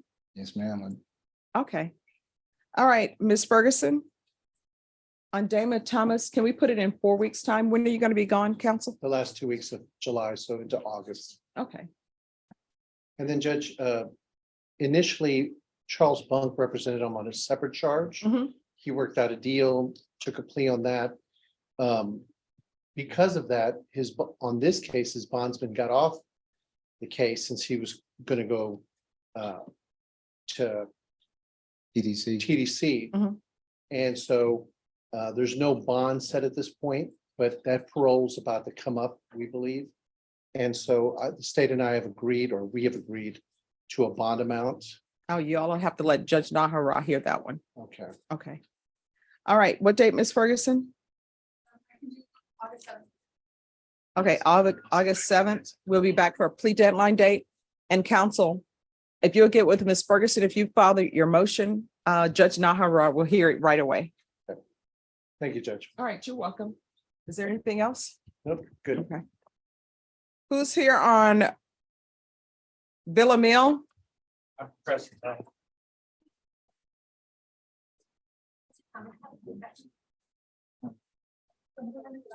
Okay, thank you. Okay, thanks. Court is calling 2023 CR 0543, State of Texas versus Wilbert Villa. Could I have parties announced for the record for the state? Brittany Mitchell for the state. Defense? Jason Goss for Mr. Villamar. And are you Mr. Villamil? Yes. Are you gonna have to speak up so I can hear? Yes. Counsel, have you received all the discovery and did you review it with your client? Yes, Your Honor. Court will find that the state is in compliance with discovery. Mr. Villamil, I'm showing you what's entitled True Bill of Indictment. Did you review that with your attorney? Did you understand it? Yes. Counsel, do you waive the reading of the indictment? Yes, Your Honor. State, are you proceeding on the indictment as presented? Your Honor, we are proceeding on count 3 and waiving counts 1 and 2. Any objections? No, Your Honor.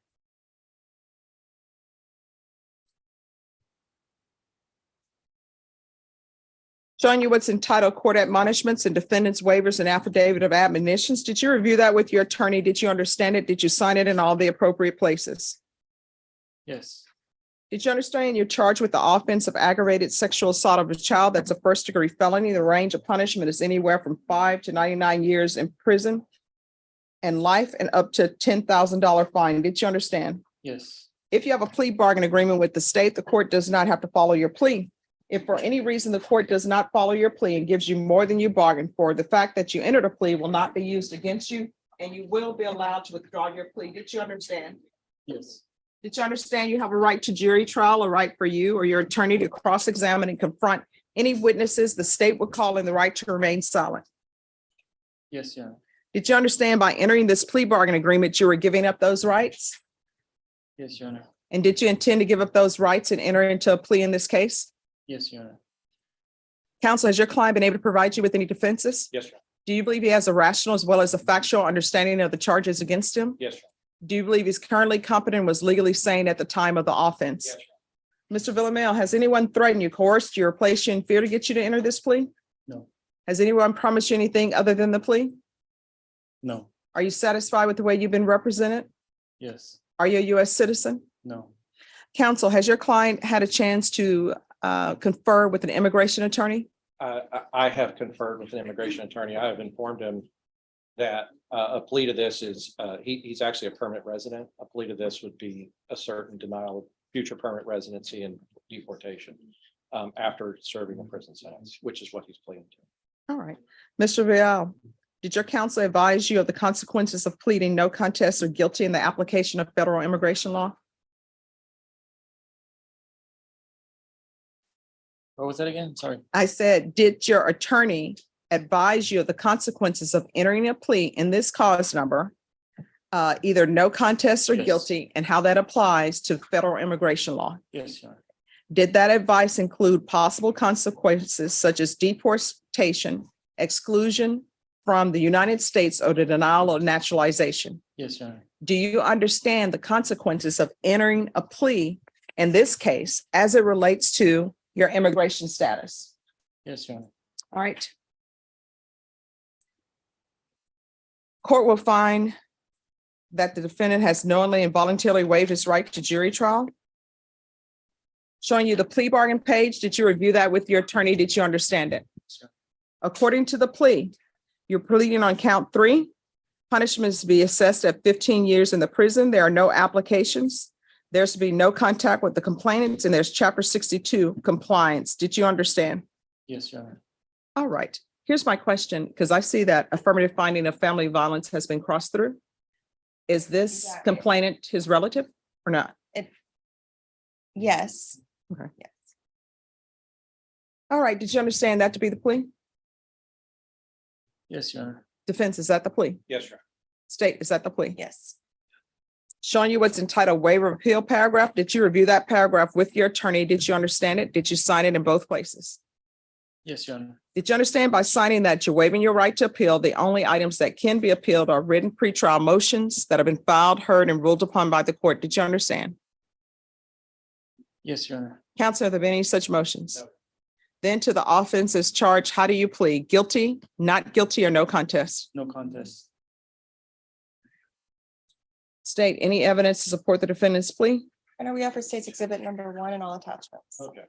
Showing you what's entitled waiver and consent to stipulation of testimony and stipulations.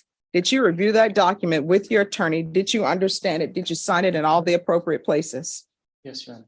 Again, did you understand you have a right to jury trial, a right for you or your attorney to cross-examine and confront any witnesses the state would call in, the right to remain silent?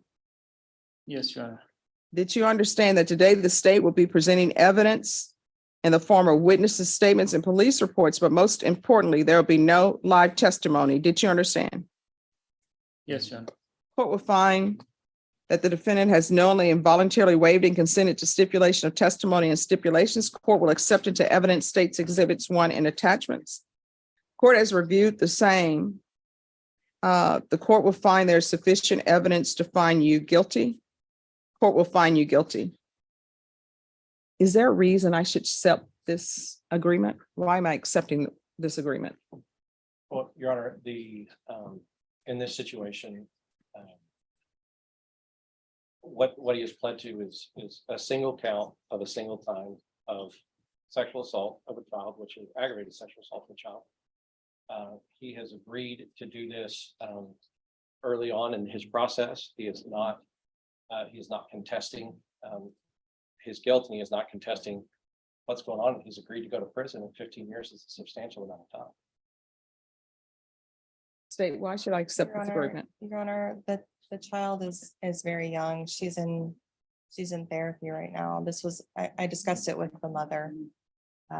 And this is,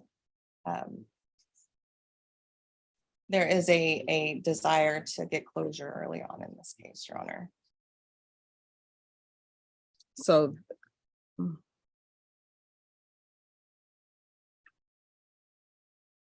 at this point, we haven't had to re-traumatize the child by bringing her in and talking to her about this case yet.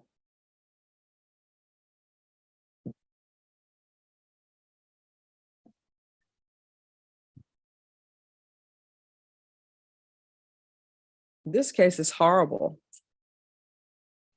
And I mean, I know he says he's pleading to a one-time penetration, but from reading this, He didn't say that. I said it because Okay. I was just talking about the legal Yeah. issues with that. So. but I mean, having a child having her brother lick his butt. That was something that I think was determined that did not happen. Well, she says that he asked her to lick his butt. That's a different one. Yes. What is wrong with you? Well, Your Honor, I'm not trying to like beat around the bush. She was showing me her crotch, and that's. And you got turned on. No, I didn't. I'm telling you, I'm not like physically like. Well, I did get turned on, but not. Well, after a while, she just kept doing that. I tell her not. You know what I mean? Like, So you blaming a 6-year-old? I'm not blaming my 6-year-old. Your Honor, my client was sexually abused when he was a child. How old is he now? He's 35 years old now. But the trauma that he suffered as a child has definitely surfaced in a way that is abhorrent. It's in a way that is obviously is not good. And that's why we are here.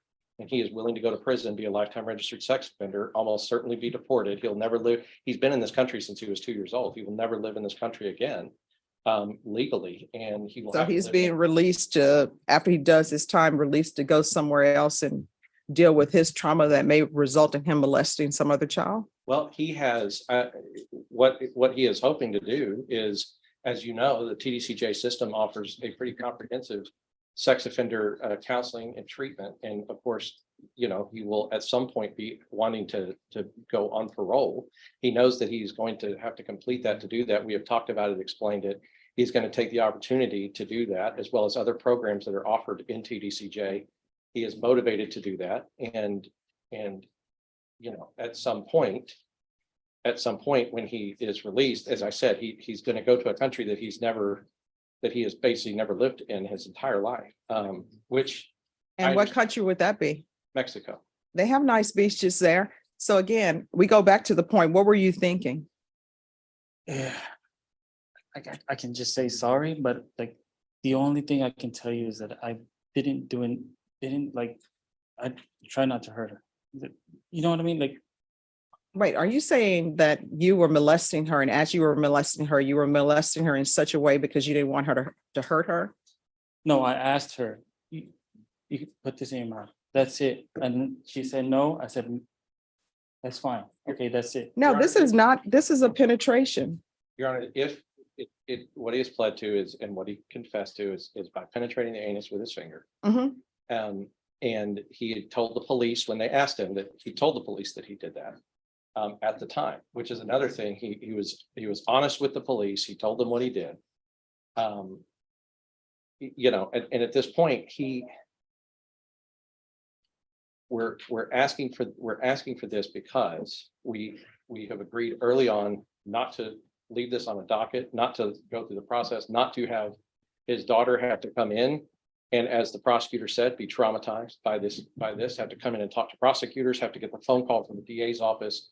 They want it done. They're going through a divorce. He's never going to have custody of these children. He's lost basically everything, including the country where he grew up, and he's going to lose his freedom for up to 15 years and for a minimum of 7.5. But as the court knows, parole doesn't happen like that for these cases. They're doing 75-85% of their time. And so he's lost his freedom for more than a decade. He has done a horrible thing, and there's nothing that he can say right now that can explain that. I think the court's questions of him, how he has confessed to you and now that he has done it. And No, he pled no contest. He pled no contest because I advised it because there's a civil case going on, but that's a legal advice that he was getting from his lawyer. Yeah. So, I mean, I understand, but he pled no contest. So again, we're back to what were you thinking? Because I'm trying to figure out where you're coming from to figure out whether I should follow this plea or not. sorry, Your Honor, I didn't do it. I didn't do it to like hurt my daughter. I tried, I'm begging and telling you, please, I'm telling you, please. I'm not trying to force my hand in her vagina or in her ass. I basically grabbed her and I put my finger where it shouldn't be. That's it. Like I can't, I don't know how to. No, explain so it. the way you're explaining it to me, you're making it seem like it was an accident. No, it wasn't So was it an accident or not? Because you're telling me you just grabbed her and you're making it seem like your finger just accidentally penetrated the The anus. thing is, I just don't know what she wants. Like, she spreading her legs at me. Like, what do you want me to do? And like, she's spreading her whole vagina at me, like at least 4 or 5 times. Dropping her pants, to, like literally, like it's not like I'm telling you like my actions were right. I know, I'm just trying to figure out where you are mentally and yes. So if I grab my daughter's butt and I throw her on the bed and I didn't like forcefully sleep. Your Honor, at the time, he told police officers that he had put his finger inside of her anus. So it wasn't accidental. Am I right in assuming that? He did not tell the police officers it was accidental. I don't think that he's trying to communicate that to the court. We are asking the court to follow this plea bargain. It is obvious that the man has sexual deviancy. And it's obvious, all of those things that we have for people who are charged and people who are convicted of this, all of those things we're doing here. He's going to the penitentiary. He's going to be a registered sex offender for the rest of his life. All of those things are what's happening in this situation for people who have this apparent or this abhorrent behavior. He's obviously injured this child and he understands that. He's signing for 15 years to go to prison because of what he's done. All right, so this is a life case, honestly. So State, you want to explain to me why the court should follow this 15 years?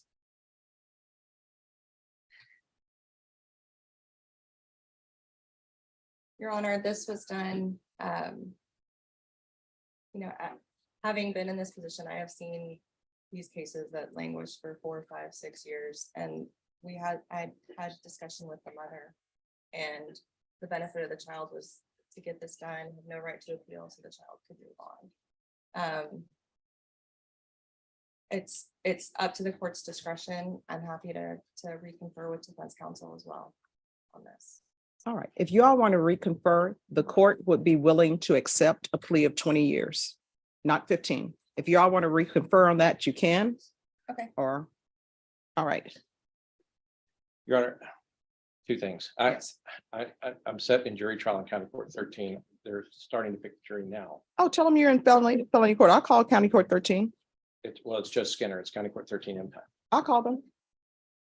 So if you all want to confer and see if he's willing to accept 20 years. I can't talk to my client about something like this in the matter of a few minutes. I mean, this is something that we just asked for a reset. If that's what the court is asking us to do, it puts too much pressure on the attorney-client relationship for me to talk to him in the box about a complete reworking of this plea bargain.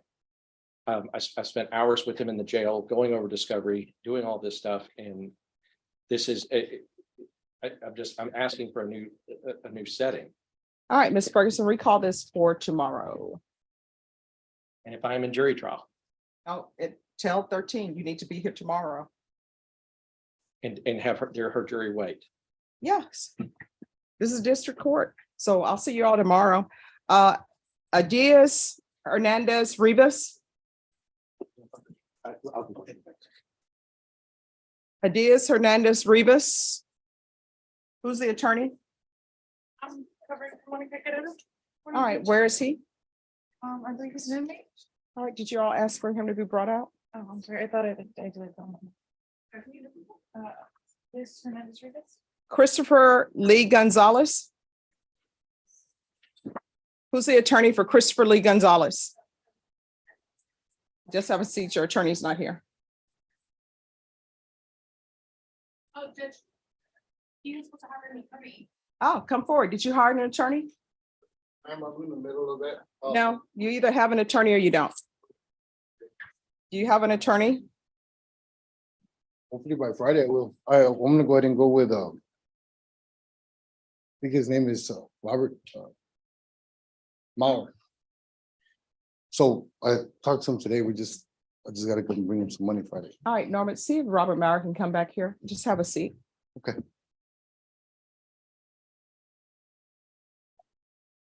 All right, who's here on Michael Johnston? I am, Judge. We're ready. All right.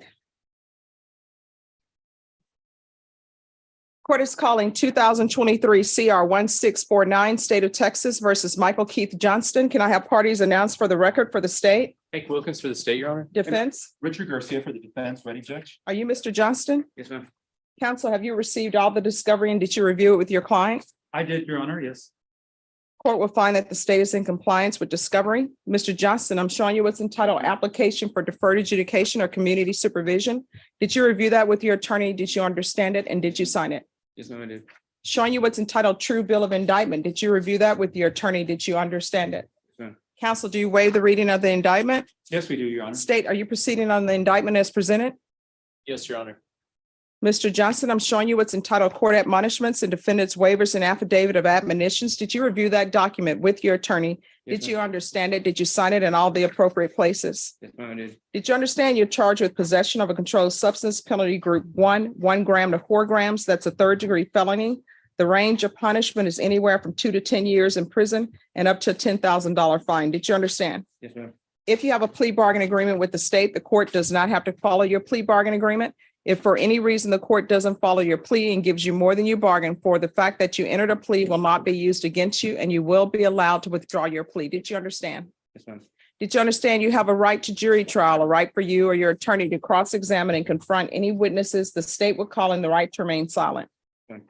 Did you understand by entering this plea bargain agreement, you were giving up those rights? Yes, ma'am. Did you intend to give up those rights and enter into a plea in this case? Yes, ma'am. Did you understand if the court were to grant your application for deferred adjudication, if for any reason your deferred adjudication were revoked, the court could find you guilty and sentence you up to 10 years in prison? Yes, ma'am. Counsel, has your client been able to provide you with any defenses? He has, Your Honor. Do you believe he has a rational as well as a factual understanding of the charges against him? Yes, Your Honor, I Do do. you believe he's currently competent and was legally sane at the time of the offense? Yes, Your Honor. Mr. Johnston, has anyone threatened you, coerced you, or placed you in fear to get you to enter this plea? No, ma'am. Has anyone promised you anything other than the plea? No. Are you satisfied with the way you've been represented? Yes, ma'am. Are you a U.S. citizen? Yes, ma'am. Court will find that defendant has knowingly and voluntarily waived his right to jury trial. Showing you the plea bargain page. Did you review that with your attorney? Did you understand it? Yes, ma'am. According to the plea, there's a $500 fine. State recommends deferred adjudication. There's $57 for drug testing. There's to be regular UAs, sober support meetings once a week. Did you understand that to be the plea? Yes, ma'am. Defense? Yes, Your Honor. State? Yes, Your Honor. Showing you the paragraph entitled waiver of appeal. Did you review that with your attorney? Did you understand it? Did you sign it in both places? Yes, ma'am. Did you understand by signing that you're waiving your right to appeal? The only items that can be appealed are written pretrial motions that have been filed, heard, and ruled upon by the court. Did you understand? Yes, ma'am. Counsel, are there any such motions? No, Your Honor. Next, I'm showing you outside the plea bargain agreement, the state is requesting that your deferred adjudication be for a term of 4 years. There be a TAP evaluation and 100 hours of community service restitution. Did you understand those are recommendations from the state and the court does not have to follow those recommendations? Yes, ma'am. Then to the offense as charged, how do you plead? Guilty, not guilty, or no contest? No contest. State any evidence? Your Honor, I submit State's Exhibit 1 and the attachments. No objections, Your Honor. Showing you what's entitled wavering consent to stipulation of testimony and stipulations. Did you review that with your attorney? Did you understand it? Did you sign it in all the appropriate places? Yes, ma'am.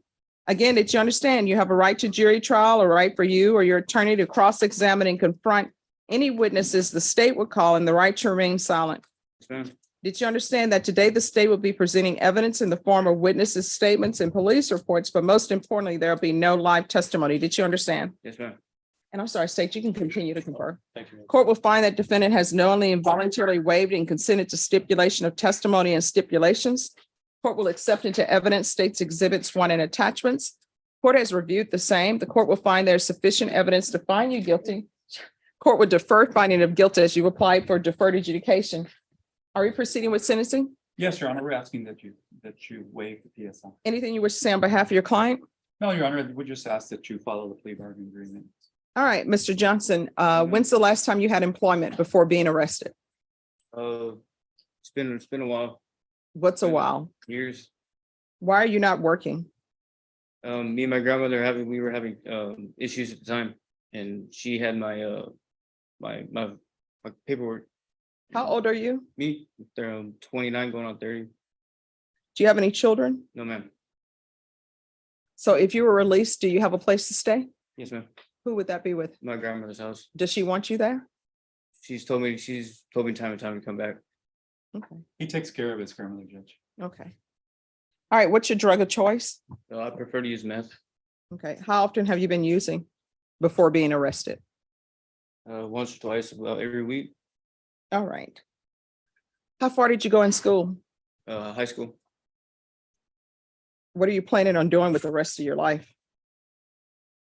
Oh, first, plan on getting clean and plan on trying to get my shit together. But Okay.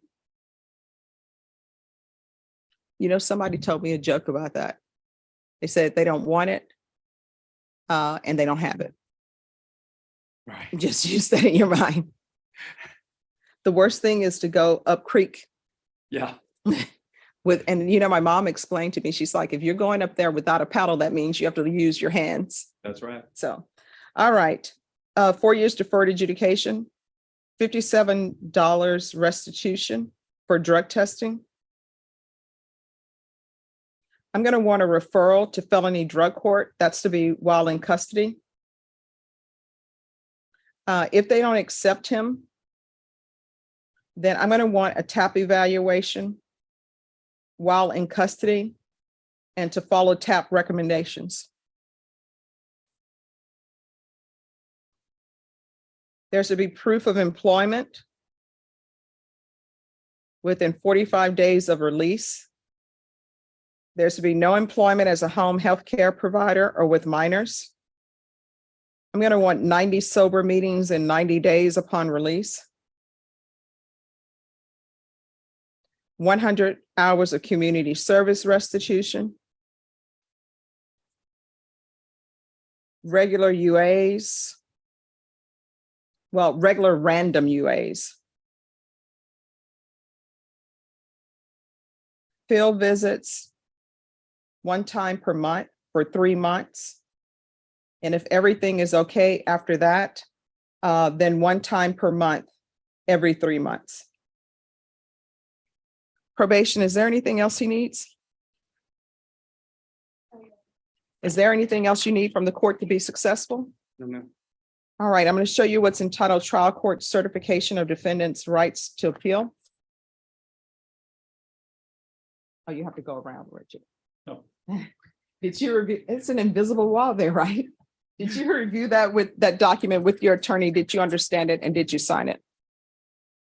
Yes, ma'am. Because this is a plea bargain agreement, because I followed your plea bargain agreement, and because you waive your right to appeal, you do not have the court's permission to appeal. Do you understand? Yes, ma'am. All right, from here on out, we can go off the record. From here on out, everything that you do, you need to ask yourself, is this something that could result in me going to prison for 10 years? If the answer is yes, don't do it. If the answer is maybe, don't do it. If you have an issue, communication in this court is key. Just let probation know. You understand? Yes, ma'am. All right, good luck to you. Thank you, Judge. Appreciate it. Thank you. Sorry, what? Oh, okay.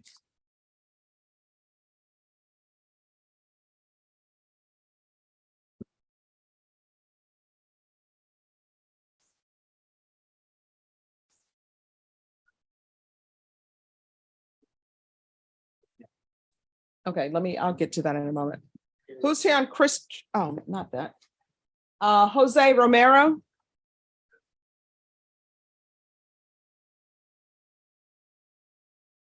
Court is calling 2023 CR 0652, State of Texas versus Jose Antonio Romero. Can I have parties announced for the record for the state? Hank Wilkins for the state, Your Honor. Defense? Manuel Rodriguez. Are you Mr. Romero? Yes.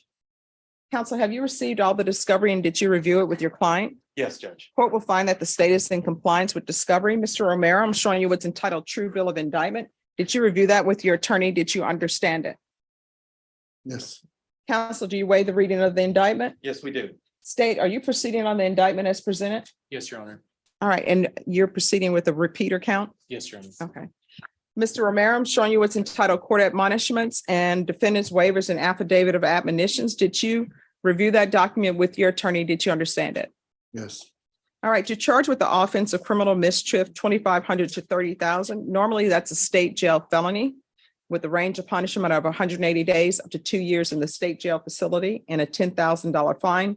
If the enhancement is proven to be true, then it will be a third-degree felony. So your range of punishment will be anywhere from 2 to 10 years in prison and up to a $10,000 fine. Do you understand? Yes. If you have a plea bargain agreement with the state, the court doesn't have to follow your plea. If for any reason the court doesn't follow your plea and gives you more than you bargained for, the fact that you entered a plea will not be used against you, and you will be allowed to withdraw your plea. Did you understand? Yes. Did you understand you have a right to jury trial, a right for you or your attorney to cross-examine and confront any witnesses the state would call and the right to remain silent? Yes. Did you understand by entering this plea bargain agreement, you were giving up those rights? Yes. And did you intend to give up those rights and enter into a plea in this case? Did you intend to give up those rights and enter into a plea bargain agreement? Yes. Counsel, has your client been able to provide you with any defenses? Yes, he has. Do you believe he has a rational as well as a factual understanding of the charges against him? Yes, I do. Do you believe he's currently competent and was legally sane at the time of the offense? Yes, Judge. Mr. Romero, has anyone threatened you, coerced you, or placed you in fear to get you to enter this plea? No. Anyone promised you anything other than the plea? No. Are you satisfied with the way you've been represented? Yes. Are you a U.S. citizen? Yes. Court will find that defendant has knowingly and voluntarily waived his right to jury trial. Showing you the plea bargain page, did you review that with your attorney? Did you understand it? According to the plea, punishment is to be assessed at 4 years in the prison. There are no applications. Did you understand that to be the plea? Defense? Yes. State? Yes, Your Honor. Showing you the paragraph entitled waiver of appeal paragraph. Did you review that with your attorney? Did you understand it? Did you sign it in both places? Yes. Did you understand by signing that you're waiving your right to appeal? The only items that can be appealed are written pretrial motions that have been filed, heard, and ruled upon by the court. Did you understand? Yes. Counsel, are there any such motions? No. Next, I'm showing you outside the agreement, you're not to have any contact with the YMCA at 2900 Ruiz. Did you understand those are recommendations from the state and the court does not have to follow those recommendations? Yes. Then to the offenses charge, how do you plead? Guilty, not guilty, or no contest? Contest. State any evidence? Your Honor, I submit State's Exhibit 1 and the attachments. We reviewed it. No objections, Judge. Showing you what's entitled waiver and consent to stipulation of testimony and stipulations. Did you review that document with your attorney? Did you understand it? And did you sign it in all the appropriate places? Yes. Again, did you understand you have a right to jury trial, a right for you or your attorney to cross-examine and confront any witnesses the state would call in the right to remain silent? Yes. Did you understand that today the state would be presenting evidence in the form of witnesses' statements and police reports, but most importantly, there will be no live testimony? Did you understand? Yes. Court will find that defendant has knowingly and voluntarily waived and consented to stipulation of testimony and stipulations. Court will accept into evidence State's Exhibits 1 and attachments. Mr. Romero, with regards to the repeat offender enhancement allegations, how do you plead to those allegations? True or not true? She's asking if those prior convictions that I showed you on my phone, if they're true or not true. They're true. All right. The court will review State's Exhibits 1 and attachments.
All right, can we go off the record for a moment?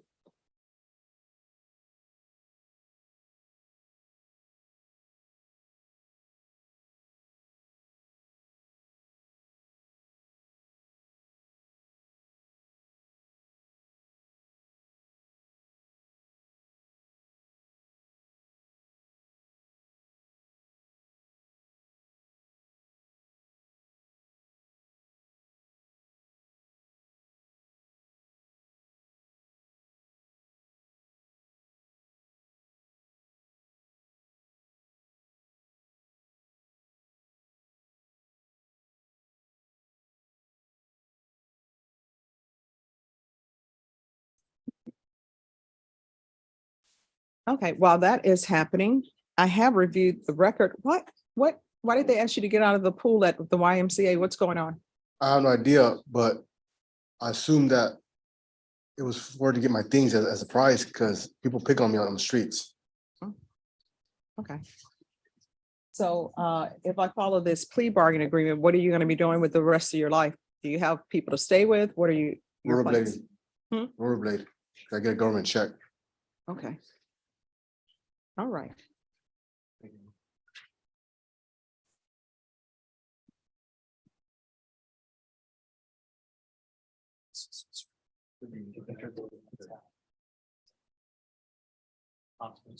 Oh, no problem.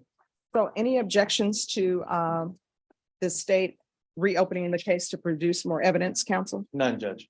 All right. After reviewing states exhibits 1 and attachments, the court will find there's sufficient evidence to find you guilty. The court will find you guilty. The court will find both enhancements true based upon your plea of true and based upon states exhibits 1 and attachments. Are you proceeding with sentencing?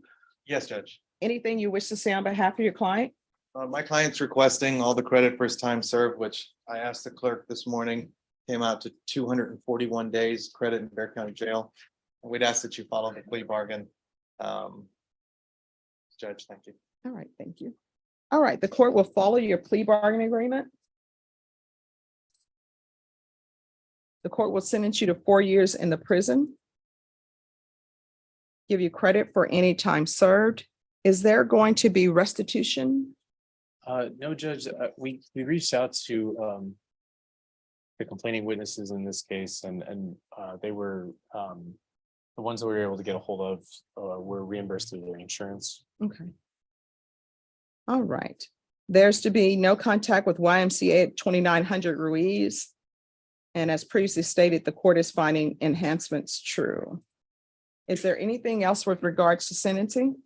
No, Your Honor. No. All right. Did you review the document entitled trial court certification with your attorney? Did you understand it and did you sign it? Yes. Because this is a plea bargain agreement, because I followed your plea bargain agreement and because you waived your right to appeal, you do not have the court's permission to appeal. Do you understand? Yes. And because this is a felony conviction, you're not allowed to own or possess any weapons or ammunition. If you have a question over what a weapon or ammunition is, you'll need to speak to an attorney. Do you understand? Yes. All right, good luck to you. We can go off the record. If there are some sort of issues, if there are mental health issues, if there are drug issues, there are plenty of places in San Antonio now that are free. You understand? Yes. All right, good luck to you. Thank you. All right, Manny, always good seeing you. Always good to see you, Judge. All right, who is Juan Soto Victorino? Norma, which date are we bringing this back on? It's Soto Victorino. This is all of the cases that the organized crime and the aggravated kidnapping.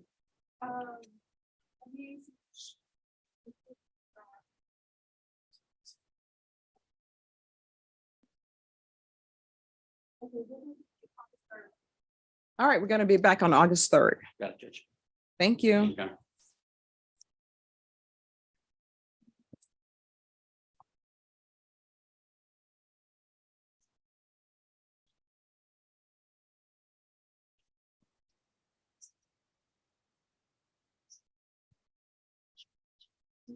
Joseph Alexandra Castro.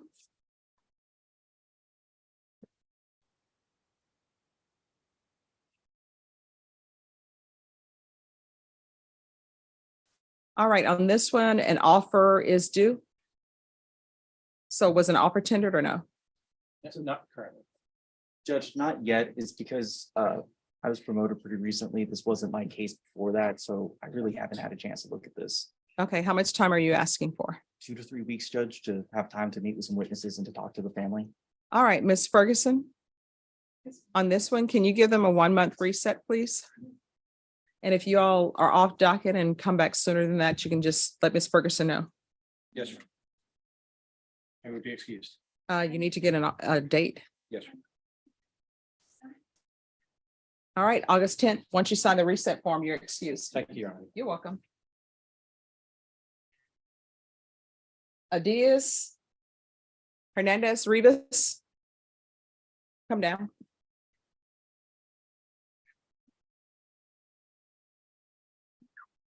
All right, you're standing in for Miss Guerrero. Where is she? She's in Del Rio, Your Honor. Okay. All right, when is she going to be back? She's available tomorrow, but we haven't received an offer in Mr. Rivas's case. Oh, well, first we need to see about discovery. Oh, okay. All right, Miss Ferguson, can you recall this case in 3 weeks?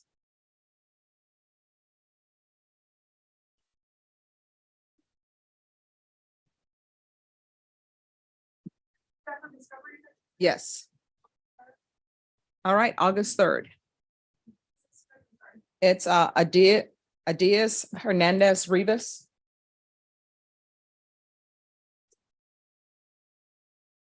All right, that will be all. Thank you.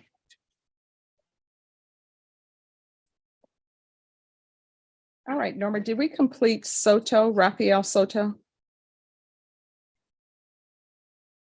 His attorney is Moreno. Yes, sure. Oh, okay. Have you all conferred with probation? I haven't been able to discuss with probation yet, Your Honor, but I did have a chance to, but I did have a chance to review over the court summary and the motion with Mr. Soto, and I discussed it with Mr. Escobar. But if you need us to have a quick chat with Oh, probation, yeah, yes, probation is a part of this. More than happy. All right, thank you. Thank you.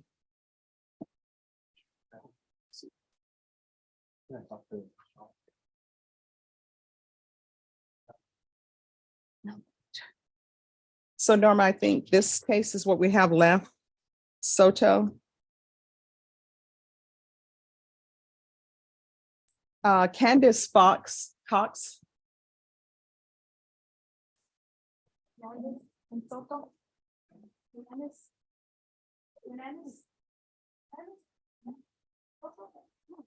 Oh, Norma, you're here for Wesley Crawford as well? All right. Has she asked for Wesley Crawford to come out? Where's Wesley Crawford? Oh, come forward. Could I see the file on Wesley Crawford?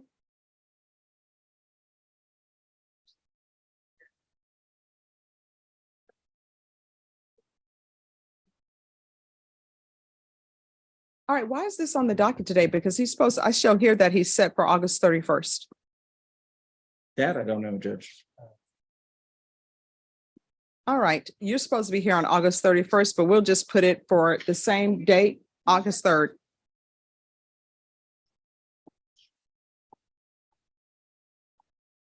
And on this case, has competency been restored? We don't know. I believe it has, Judge. Okay.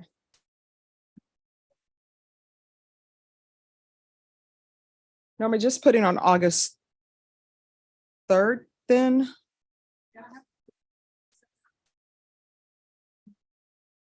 That's when it was previously set, but let's just put it for August 3rd. Because that's when her other case is set.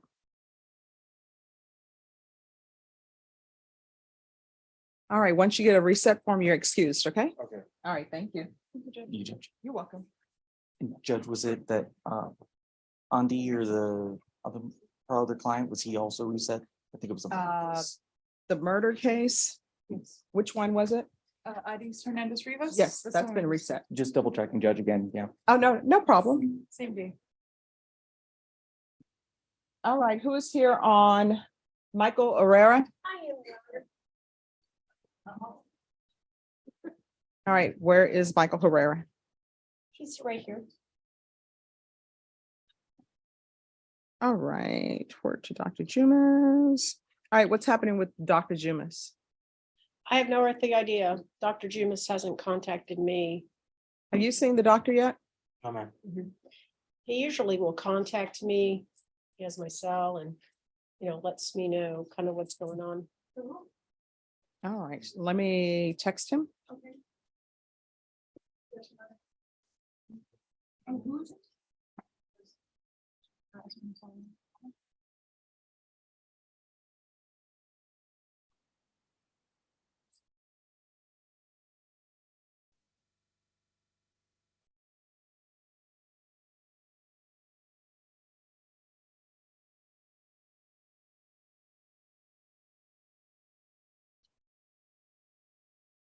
I'm tired.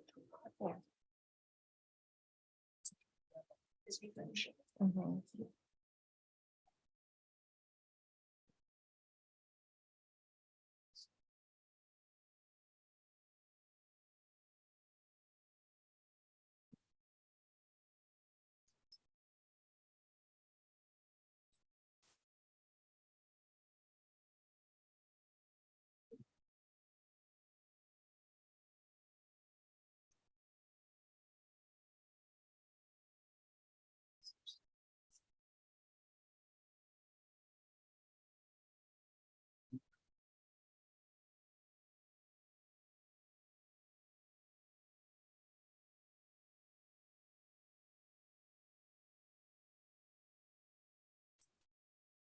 All right, just give me a moment. I sent a text message to him so we can see if he's on it or not, so we can get it straightened out. And just so the court, we've been watching the CAC videos in the case. That's what we've been doing this Okay. morning. So All we've right. been holed up back there. Okay, no problem. Let me just see if he'll text me and then if he calls me back, I'll be able to have you all communicate with him so we can make sure we get this done. So just give us a few moments. Usually he responds very quickly to texts. Lázaro Espinoza Ramos. Hello. Hi, where's Lazarus? I just realized he was recalled today. We didn't realize he was set today, but we're gonna bring a hard drive to get discovery. If you wanted to recall it one more time, so we could do that. All right. Oh, this is the same case with all the others. Ms. Ferguson? On Lázaro Espinoza Ramos? He didn't show up for court today. He's in custody. He's in custody. Okay, sorry about that. That's okay. On this case, can you put it on the same date as the other cases? And that's the third, correct? Yes, Judge. Here, if you want, I can down my contact. All right. And Deputy Laura, you can take him back unless you're bringing him out now. You can take him back. And let him know his attorney is in Del Rio.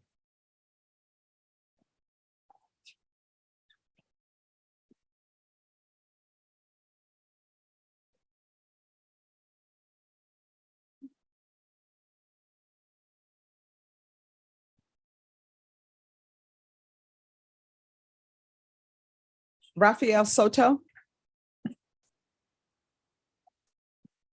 Are you all ready to proceed? We are ready.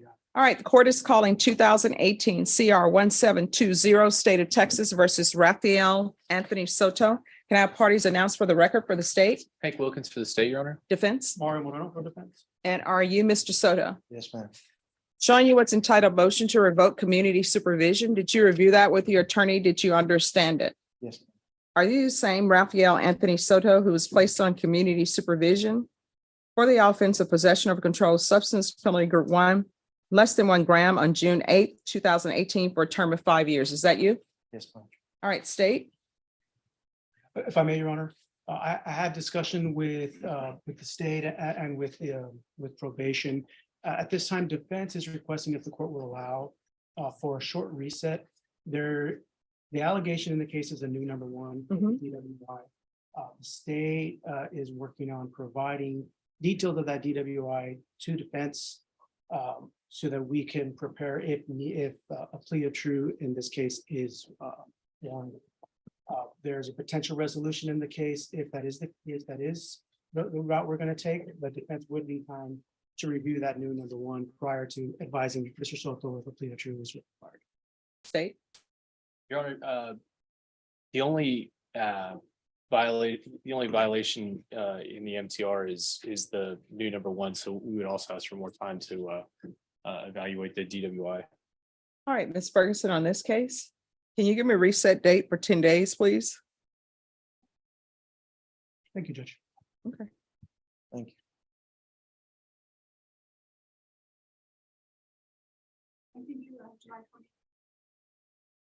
All right, July 20th.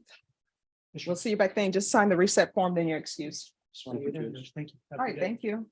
All right, Christopher Gonzalez, come forward.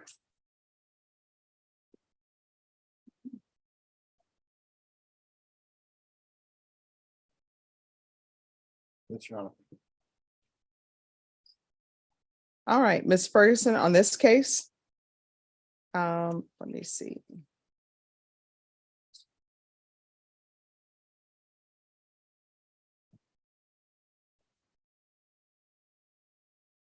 She was trying, but Sean, he wants it for a attorney now. That's fine. I just needed more time to come up with the money. So everybody wants 40 grand.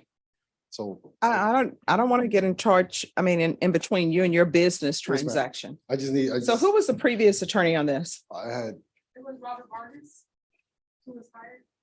Okay. So, Norma called the MAC. You'll remain in the courtroom. Are you asking for a court-appointed attorney now? yes, ma'am. All right, Norma, if you'll contact MAC. Just have a seat. Yes, ma'am.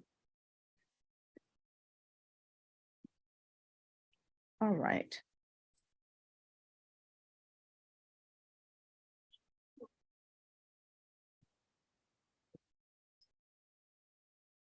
Norma, so we have Kenneth Baker, Lorraine Efron. Oh, okay. We've done Alexandra Castro, correct? Give me 1 second, Judge. Max is an answer, Judge. All right, let me call.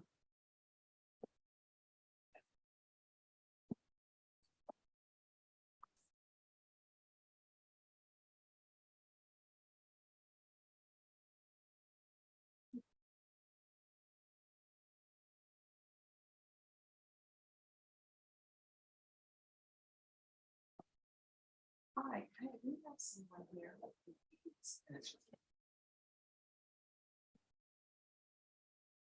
Yes.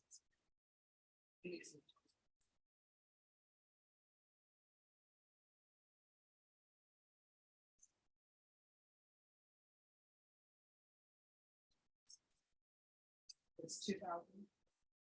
CR 10364. And 2019 CR 12066. The judge is strict on a case, Judge. Well, they're telling me now it's just one case. I believe that's the 2022 case.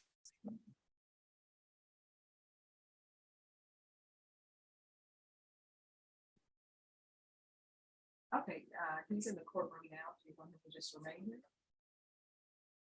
All right, thank you. Bye-bye.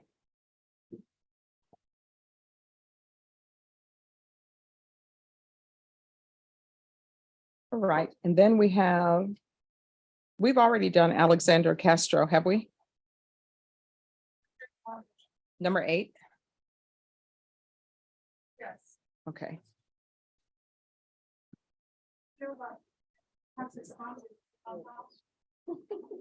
No, we haven't done that. Yeah. I'm sure it's which one.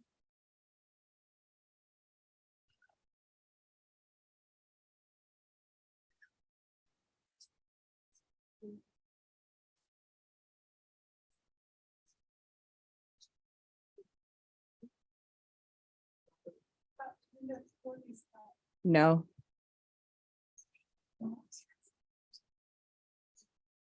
Okay.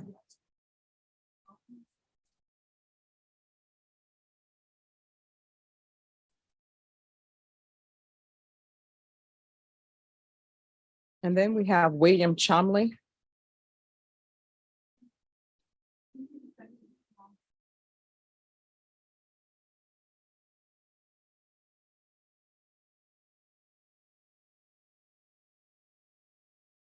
Oh, did you need something? I have your note and I'm constantly looking at it.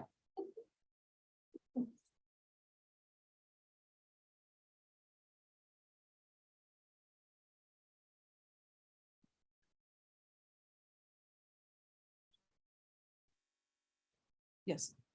Oh, sure. Take your time.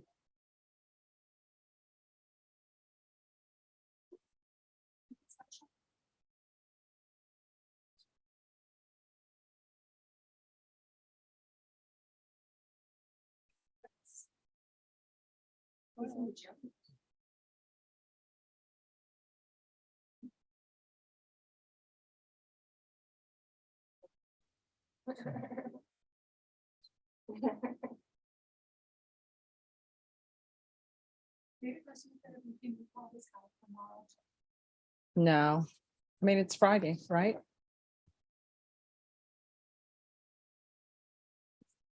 Yeah. Can you mute us?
All right, could I see the parties on the person who is waiting for an evaluation?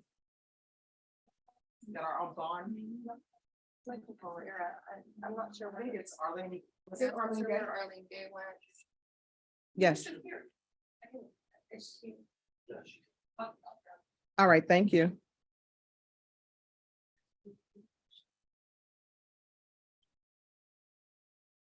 And then on Mr. Gonzalez, they're coming over with an attorney for you. Michael Herrera. That's Arlene, that's you with Arlene Gay, okay.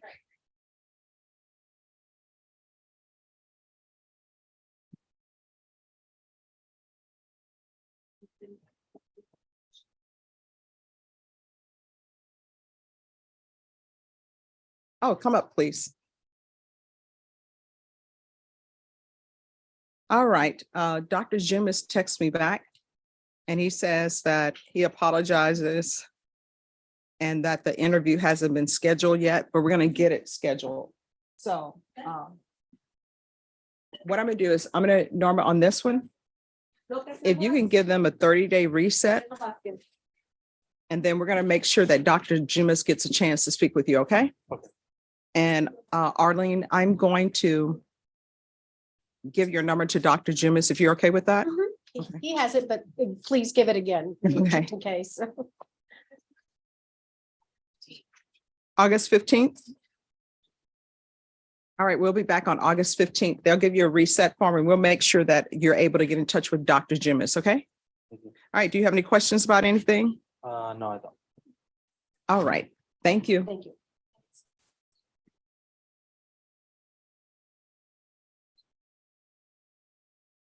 And Arlene, if you would leave with Norma, your contact information and your client's contact information, and then that can be forwarded to Dr. Jimis. Great. And I'll see if he's in the system with an email address too.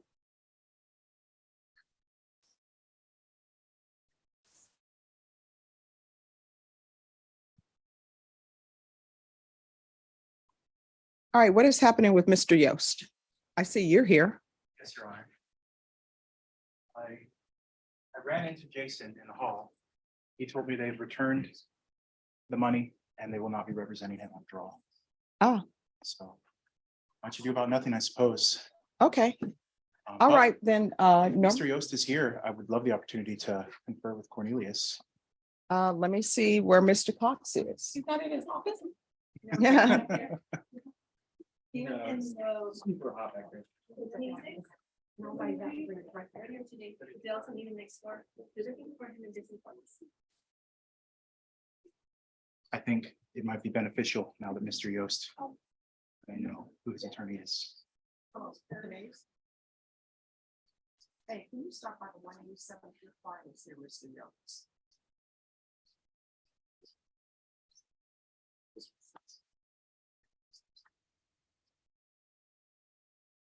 Well, the reason why he was set was going to fire an attorney, but they, yeah, my understanding, they returned the money.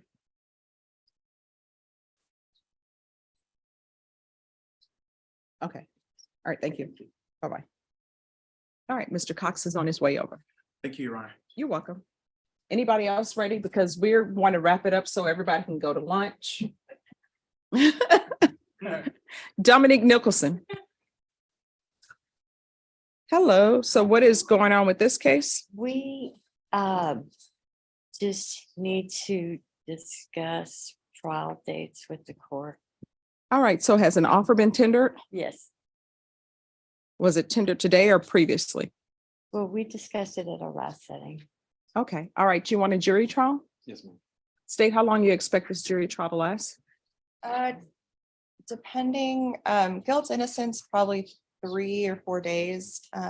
Punishment, I haven't decided exactly what we're gonna do with punishment. It could be just a couple days. It could be or 4 just for punishment. 3 or 4 days for punishment? He does have a pending murder. Ah, Do in the other county. okay, let me ask you this. If he were to be found guilty, and you never know what's going to happen at jury trial, would he be going to the court for punishment, or would he? I honestly have not discussed that with him, but I would like to leave open that the jury would be. Well, that would help us decide where to put you on the schedule. So, Ms. Ferguson, recall this case. I'm sorry. He's saying jury. The jury. Okay. All right, Ms. Ferguson. Can you set this for jury trial? It's going to be 3 to 4 days total. Well, not including punishment, you mean? Oh, yeah. It's going to be 3 to 4 days unless they have No, no. videos that are 13 hours long.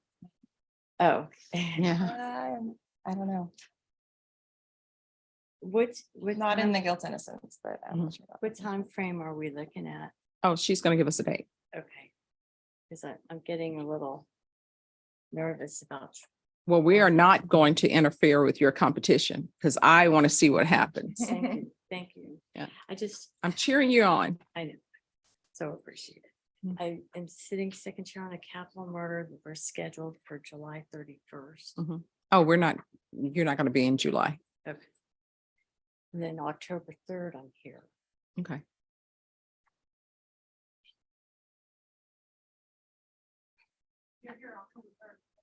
Yeah.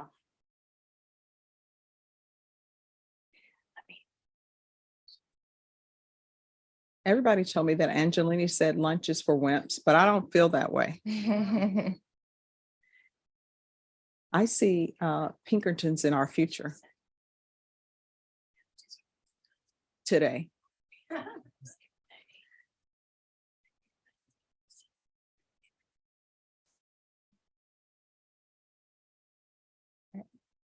That's fine. I mean, we can make it work either way. What do you mind if we confer with Norma a minute? Oh, no.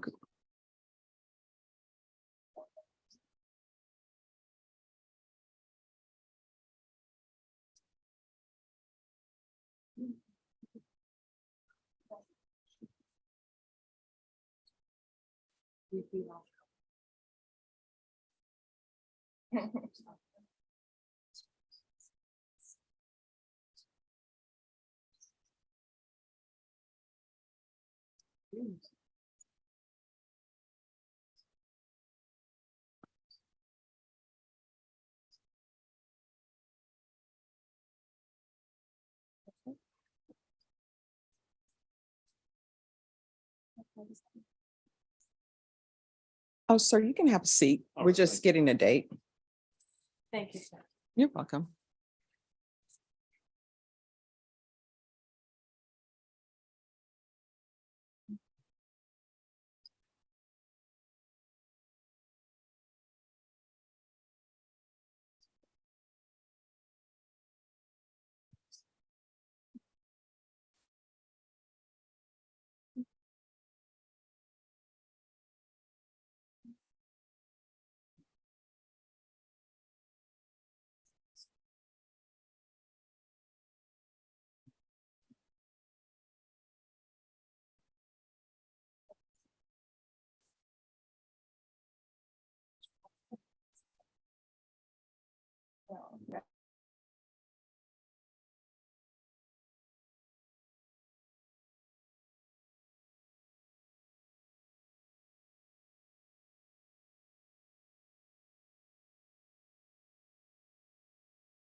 Cases and we can move you up sooner than that, we will, okay?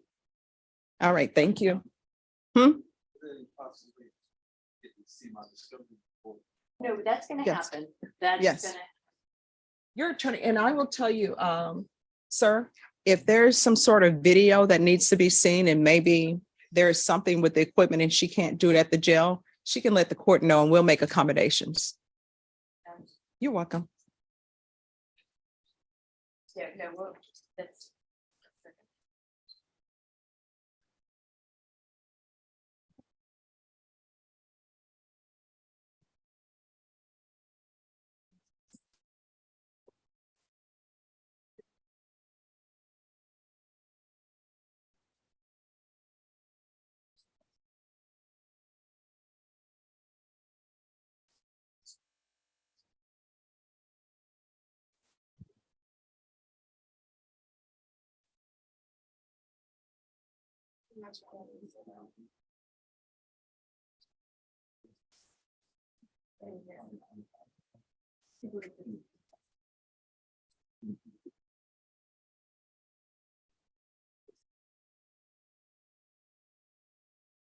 So who are we waiting on? Mr. Becker's here, and then we're just on the oath. And we're waiting on that. Okay. All right. Mr. Gonzalez, come forward, please. Come forward.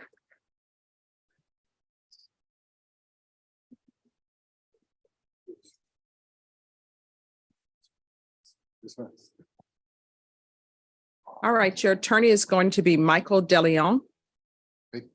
All right, Ms. Ferguson. Can we reset this for next week so we can make sure that Mr. DeLeon is available?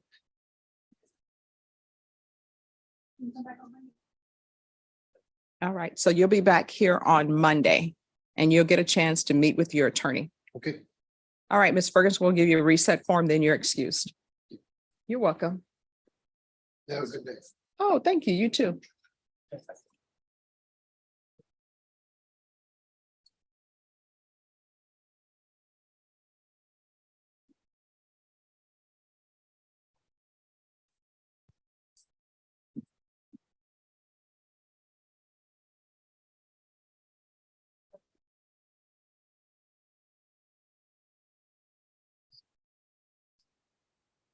All right, so let me see who that leaves because we should be wrapping things up. I know we need to have another festival because this is just not going right.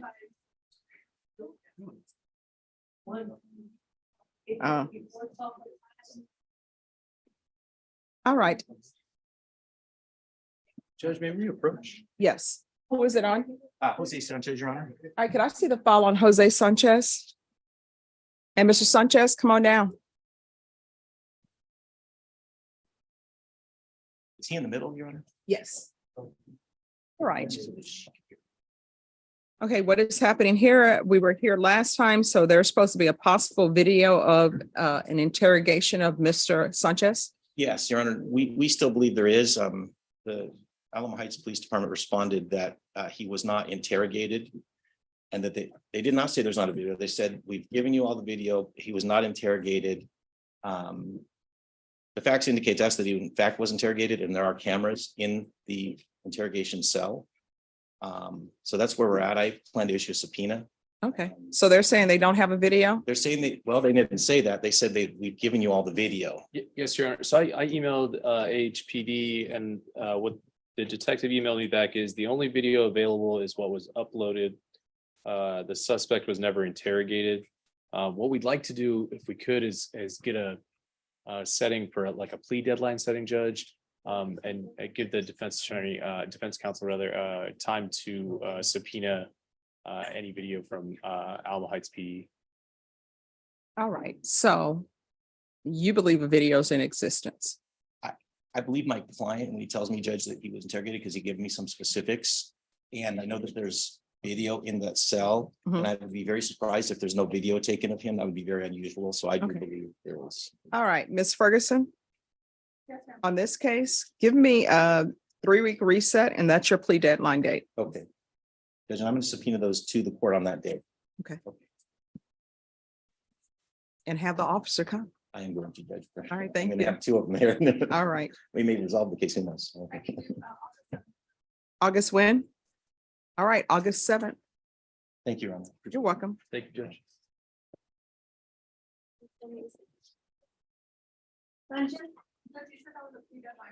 Yes.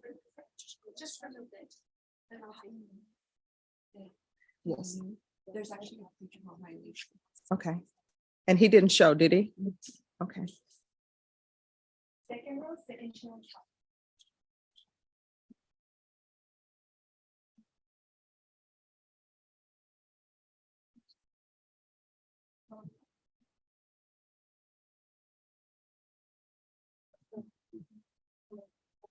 All that stuff is.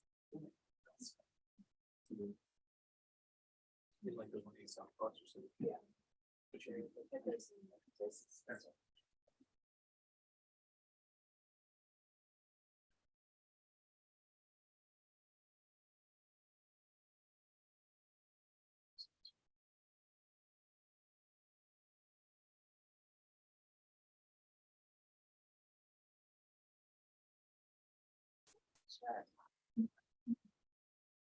All right. Here's this. That's what's.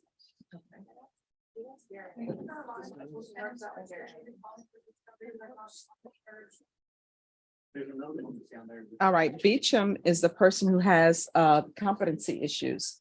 And I believe they've already said he's not going to be restored. So on this one, set this for a month out. Yes. What date? I like how he did that so quickly. Yeah. Like he was like, I'm just gonna do it. He called me. All right. Then we have Candace Cox. Okay. All right, thank you.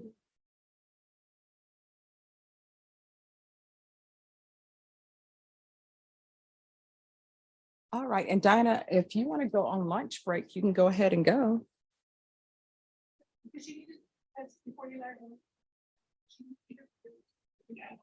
I don't think, unless they planning on working something out.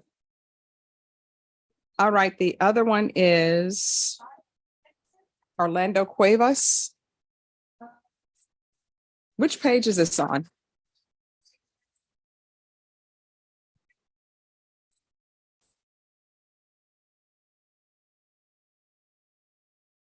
Okay. All right, we'll put it on Monday. Yeah. No. You guys enjoy your lunch.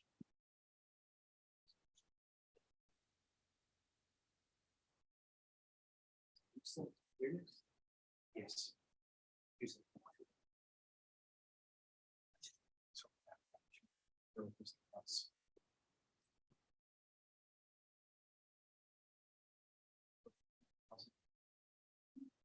And then we have Estrada Perez. This is the case that should be coming back on August 3rd. Oh, yeah, Miguel. Yes. You know, I don't have a window in my office. I keep getting notifications that screen. Oh, yeah, I got it. Eric Gonzalez Lopez.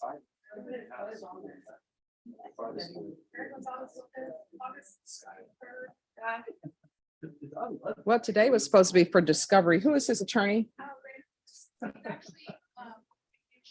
Ah.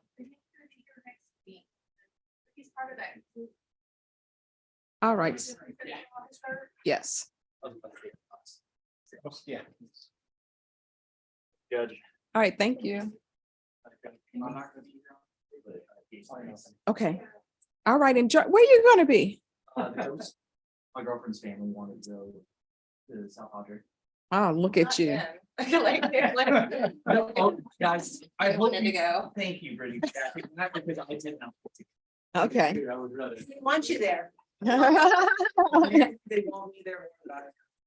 Okay. Yeah.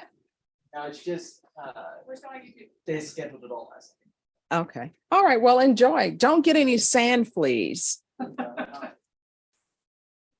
All right. Who's here on Chris Lind? That's Cornelius. All right. Marco Marino Vasquez. Bring that back on the 10th. Is he on the docket? Yeah, he is on the docket. It's David Garcia. Oh, on the 10th, yes. No problem.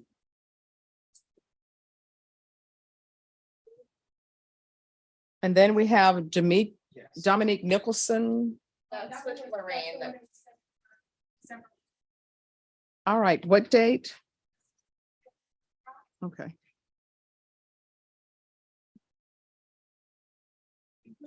Was already sent back. Okay, that's fine.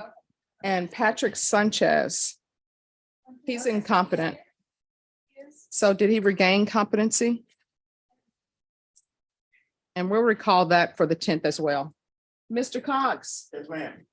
Hi, you have Mr. Yost and you have Mr. Lind on the docket today. So who? Chris Lind. All right, so we will be actually. I didn't get that notification. All right, we're gonna make things happen. So actually, Norma, I think we'll be back on the 10th instead of tomorrow, but we shall see. Say Chris Lynn. LYND.